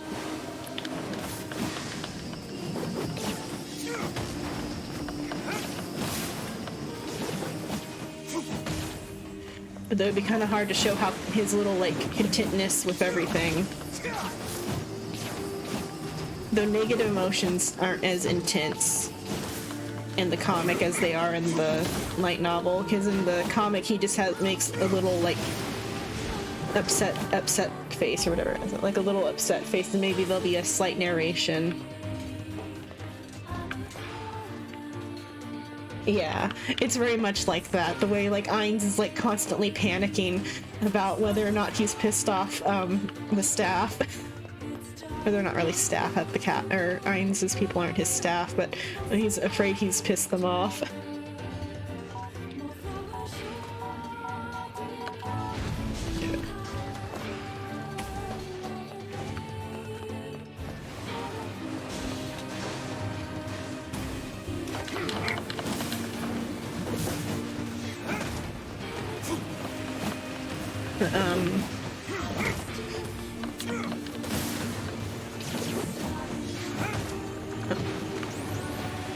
Because the most like negative expression Kel's ever shown in the comic was a recent one where he's on a boat and he's like he legitimately thinks, oh god, this boat is going to crash or whatever, or tip over.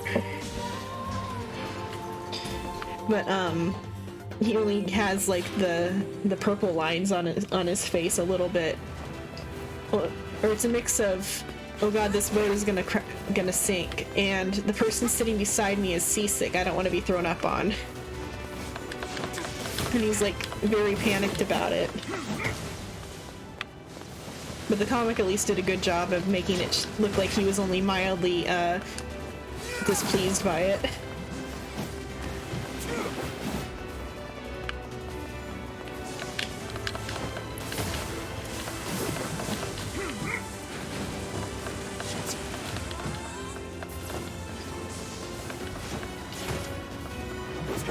And it's also implied that maybe he doesn't smile, like, real smile often. Like, he smiles a lot, but not, like, for real.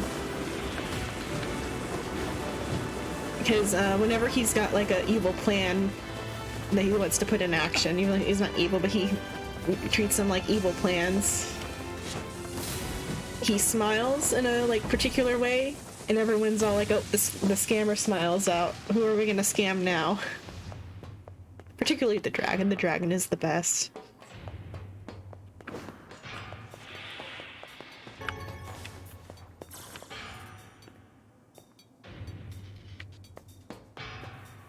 Yeah. And that's like a big part of his character, is that he tries really hard not to let people know what he's actually feeling.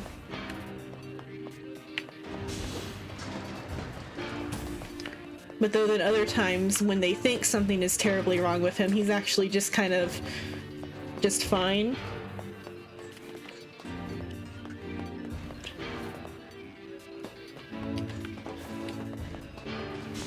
Picture doesn't give the full picture. You have to know the backstory of the picture. Go back to Junk Deep, or Junk Heap tabs.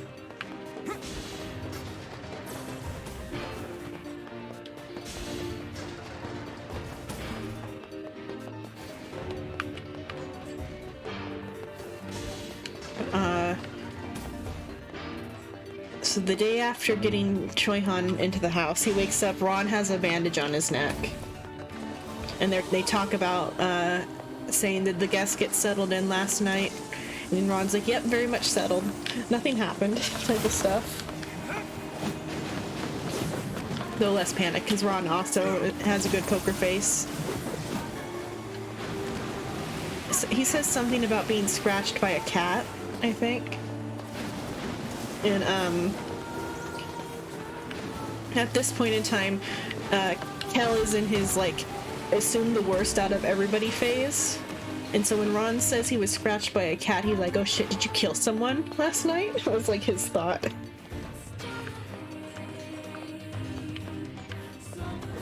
But it was just that Choi Han's, like, sword nicked his neck or whatever when they were sparring the night before.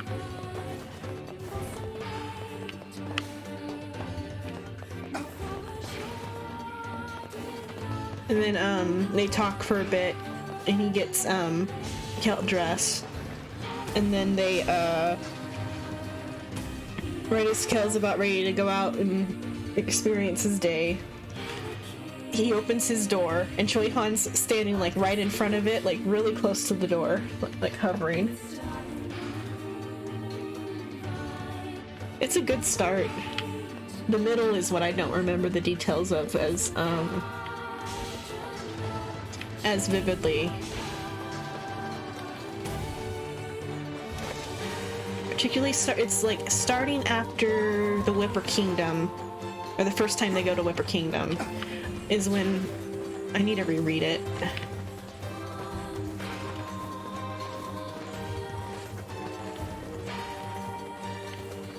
It is a euphemism, it's just he was referring to Choi Han as a cat.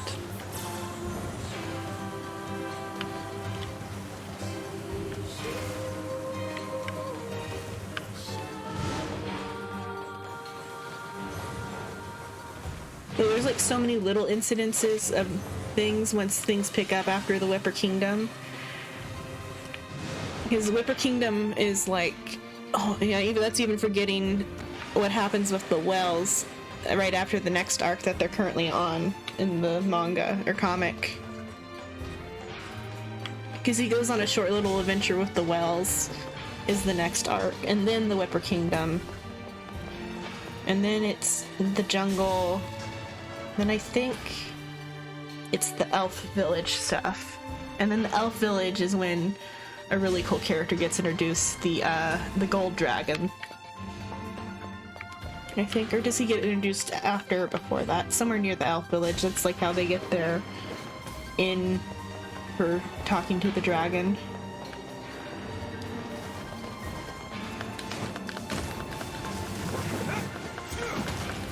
And then, but where I'm at in the story, so Choi Han is standing right in front of the door. And Kel immediately, like, sees him and slams the door in Choi Han's face. And he's like, Ron, why didn't you tell me that our guest was right in front of the door? And he's like, oh, you didn't give me a chance to. And Kel's like, that's bullshit and you know it, but he didn't say it out loud. And then he pretends he didn't just slam the door in Choi Han's face. And he's like, what do you want? And then, Choi Han is still, like, weird at this point. And so he's, he just says repayment. He wants to repay Kel for the food and board. And is this the point where there's a line that Kel likes? I don't know if he says it here or not. Probably not here, because Choi Han's not pitiful enough to warrant it. But at some point he says, is there a reason to give, is there, like, a reason for charity besides pity or whatever? Like, does someone need a reason besides pity to do something good? I forget what the specifics on that quote are. And I don't know if he uses it there or not, or he just, like, says, we'll get to that later or something, and asks Ron to take care of... Did you adopt this homeless man? Yeah. He adopts a lot of people.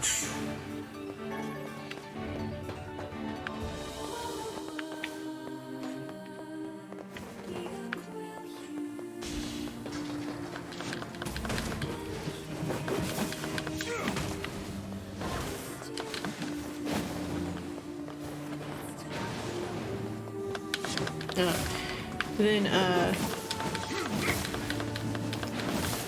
they talk for a bit, and he tells Ron to take care of any thing that Choi-Han needs, because Choi-Han needs to go tell the Count that that the village got destroyed. That's like his mission for coming to town.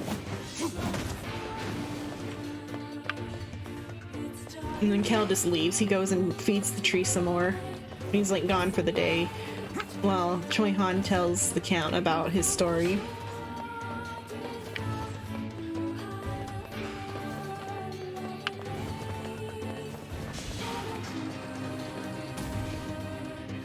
Yeah. Well, I like the villainess is okay. I like the farming part of it is cute.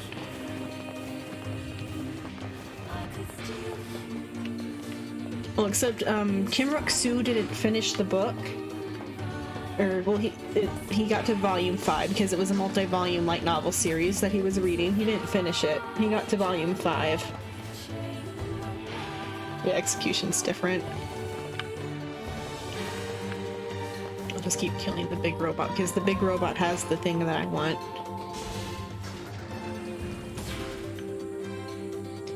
He only got to volume 5, which is when the war begins. That's like 2 years into the timeline is where volume 5 is at. But within those 5 volumes, there was so much information that allowed him to prepare. Almost like it was specifically meant as a guidebook to prepare someone to save the future. Explicitly saying where all the ancient powers are.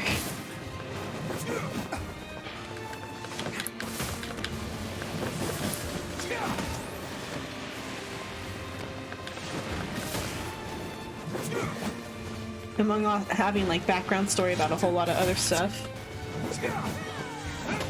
Or one odd detail was that there was a count on like how many guards were guarding the dragon that they like steal later. Because it's explained that the dragon was the one who, like, it was like some sort of dialogue from the dragon thinking about how he was planning his escape or something.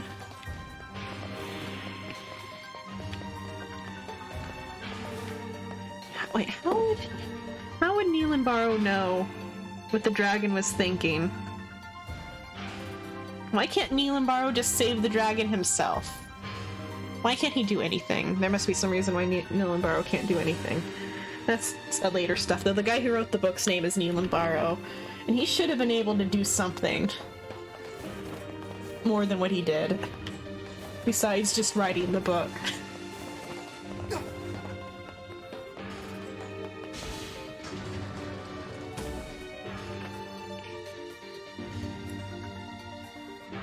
And then the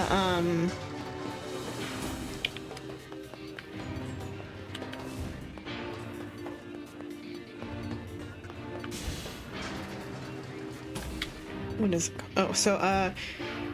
Kel goes out to town. He feeds the tree some more. And is this the last day of feeding the tree? This might be the last day of feeding the tree. Or there's one more day or something.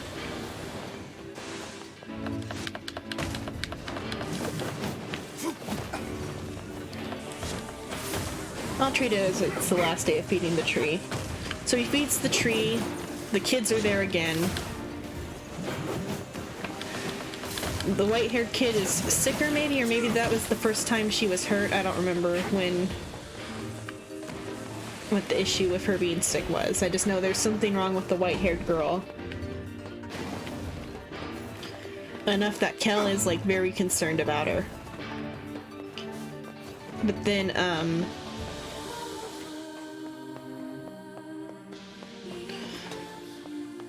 he finished feeding the tree, and he feeds the kids a bit more bread. But as he's about to like finish feeding the tree, everything gets really foggy, and it starts to rain. The rain is separate. The rain isn't caused by anything, but the fog is caused by something.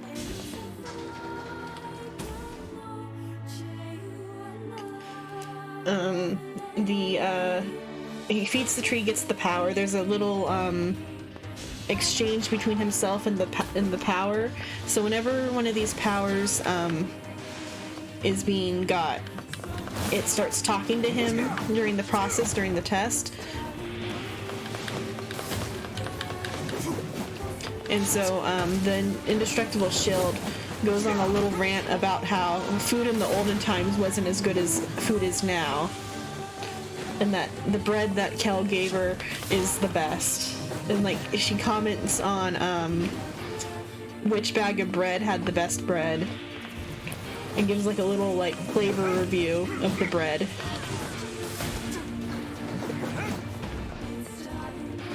And Kel's like, yeah, very good review of the bread. Now, can you stop talking to her? And then but the part she hears is the very good review of the bread, and she's like, oh, you like my critique of the bread?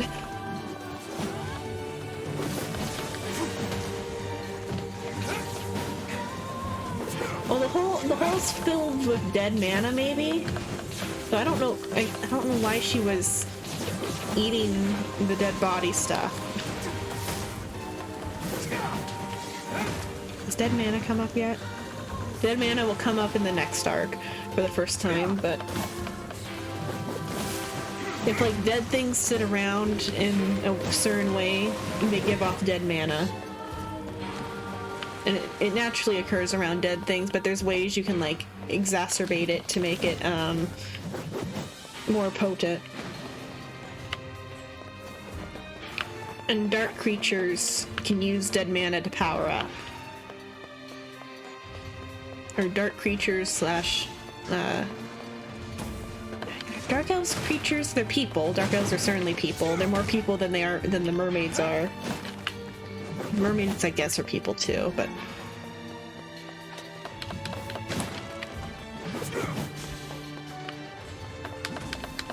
dark elves are cool because they're elves and they haven't been abandoned by nature, so they still have elementals, but they also use dark mana rather than like natural mana, and that gives them a bad rap, even though they don't like go out of their way to like kill people to get the dead mana.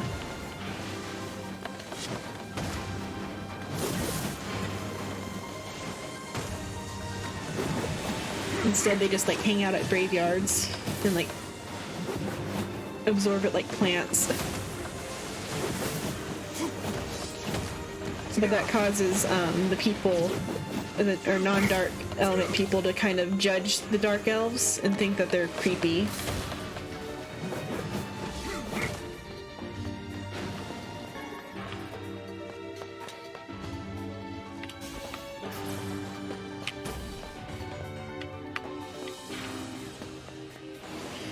But so I think the thing with the hole is it's full of dead mana, because that's brought up later, because the secondary effect of the indestructible shield is the tree control thing, and the trees can suck up dead mana and purify it. Because dead mana is toxic in like large quantities to non-dark attributed creatures. No, the Dark Elves get a well, it hasn't ended yet because it's only part 1. But, no, Dark Elves get a happy ending. They're good friends. Because Kel, because way later, Kel's, like, publicly known as, like, the hero of 2 continents. Oh, for drows, though. They're different than drows, except though they might still be matriarchal. Well, they're not matriarchal. They have their leader's a guy, but the like second in control is a woman, or second in charge of the Dark Elves. The granddaughter of the tribe chief is very influential. I guess they're technically different than drow because they don't need darkness or whatever, they just need the dark mana.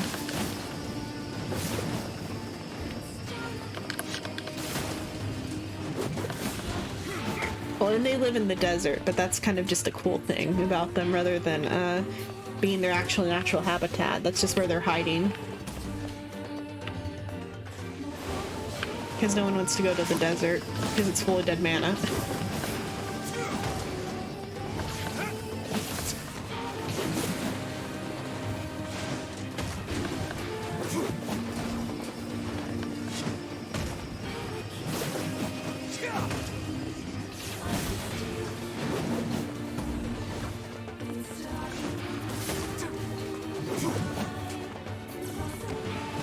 Dark elves are like more chill than the actual elves are, because normal elves are kind of uppity in this setting.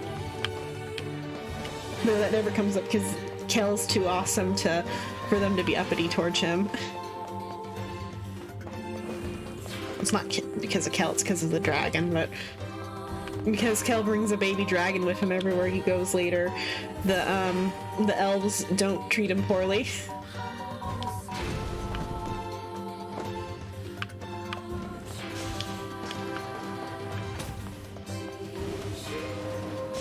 If anything, the elves are annoy Kel because they treat him too well. Because they don't want to bring the wrath of a dragon upon themselves.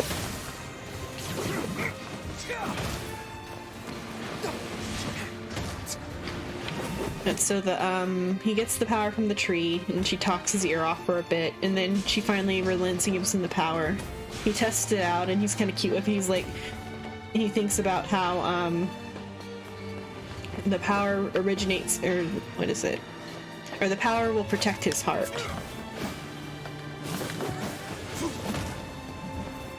Oh god. Yeah.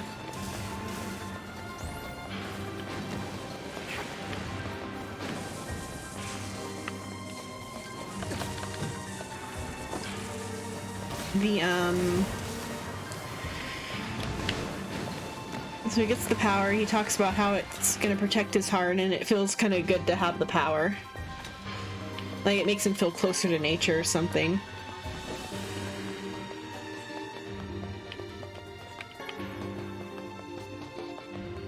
And he tests it out, and he's cute with his, like, what is it, the way he thinks about it. He's like, it looks too holy, because the shield looks like a big silver shield, but there's like these wings that come off of it that look like angel wings, because the previous owner of the shield was a priestess. And so he thinks the shield is too holy looking for him, for his like particular taste. He feels like it's too good for him.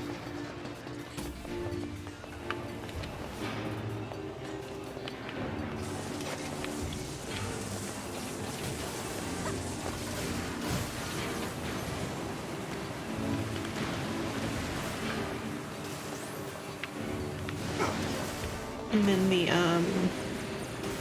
and as he's leaving the place where the tree's at, there's cats, because it's raining now, and there's the two cats that Choi Han almost squished the night before, or the other night, because I don't know what day this is actually happening on. The cats are like passed out in the rain, and he decides to take them home. And up to this point, it's only been implied, but it's confirmed in a scene or two later from there that the cats and the children who were like telling him not to go near the tree are the same, and that the cats are beast people.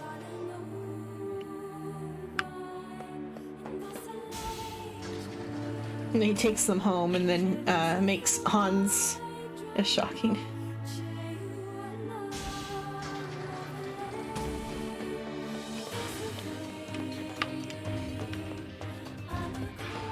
I'm split on if I actually saw it coming or not, because in retrospect it's easy to see it coming because their hair colors match the cat colors, and then On's leg was hurt, and so was the cat's leg.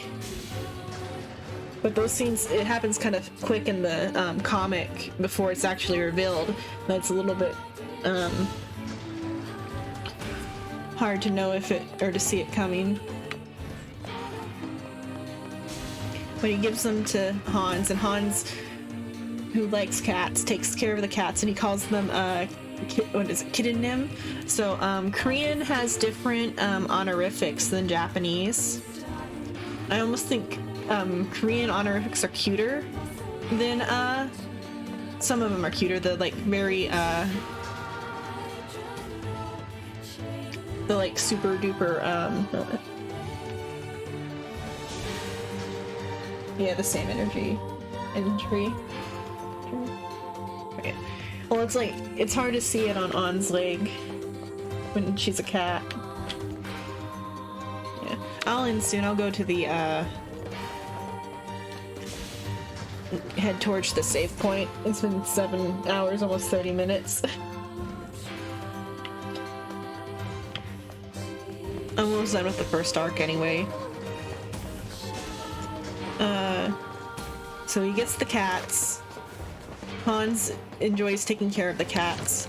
That day, or the day near it, Kel is called to the Count's study, and he has a talk with him. Coming up soon, there's a celebration for the king's birthday. And all the noble families have to send a representative.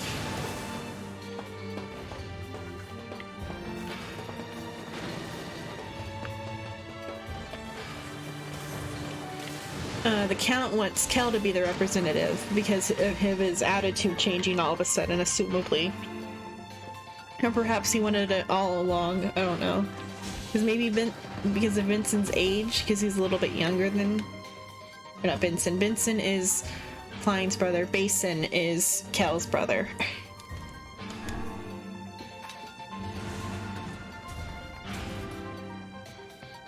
Basin, maybe because of Basin's age, the Count didn't want to send him to this thing originally. But though in the Birth of a Hero, the book that Kel initially read, Basin was sent, and it's unclear what actually happened to him in the original timeline. Because Kel wants to say, no, I don't want to go to the capital. I just want to stay here at home and chill, and send Choi Han on his way in a couple days. But the issue is he remembers. Well, of course he remembers, but he's reminded of that at this celebration for the king's birthday, there's going to be a terrorist attack from the evil organization. And Choi Han in the book initially stops, or he doesn't stop it from happening, but he mitigates the damages and prevents as many people from dying. And then so he's like, I can't not go, because if I don't go, Basin will go, and the Basin will get hurt in the terrorist attack. So he's like, might as well go and prevent the terrorist attack from happening. And that's what snowballs into the rest of the story. And so then he goes to Billows, and he orders a whole bunch of stuff. He's like, well, if I'm already on my way to the capital, might as well stop by the Tola's territory and save the dragon, because the dragon's going to go nuclear in like a week or two. And so he saves the dragon the day before it decides to make its escape temp that burns half its life and makes it go berserk, which Choi Han initially killed. Dragon is extremely cute. Best boy, best character, besides Kel. I'd argue the dragon's a better character than Choi Han.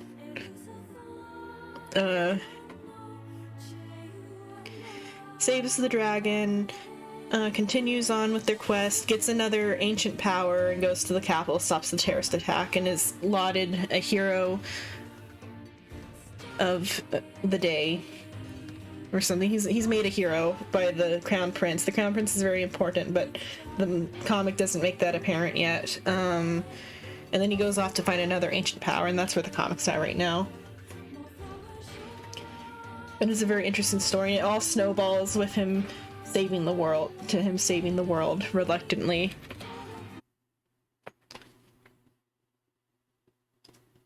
It's very good. Okay. That's it for tonight. I went an hour and 27 minutes over.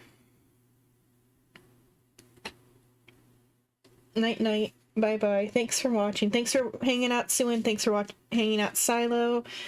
Who else is still here? Is recognizable still here. And Rin's in the chat list. If you're still here, thanks for hanging in, Rin. And then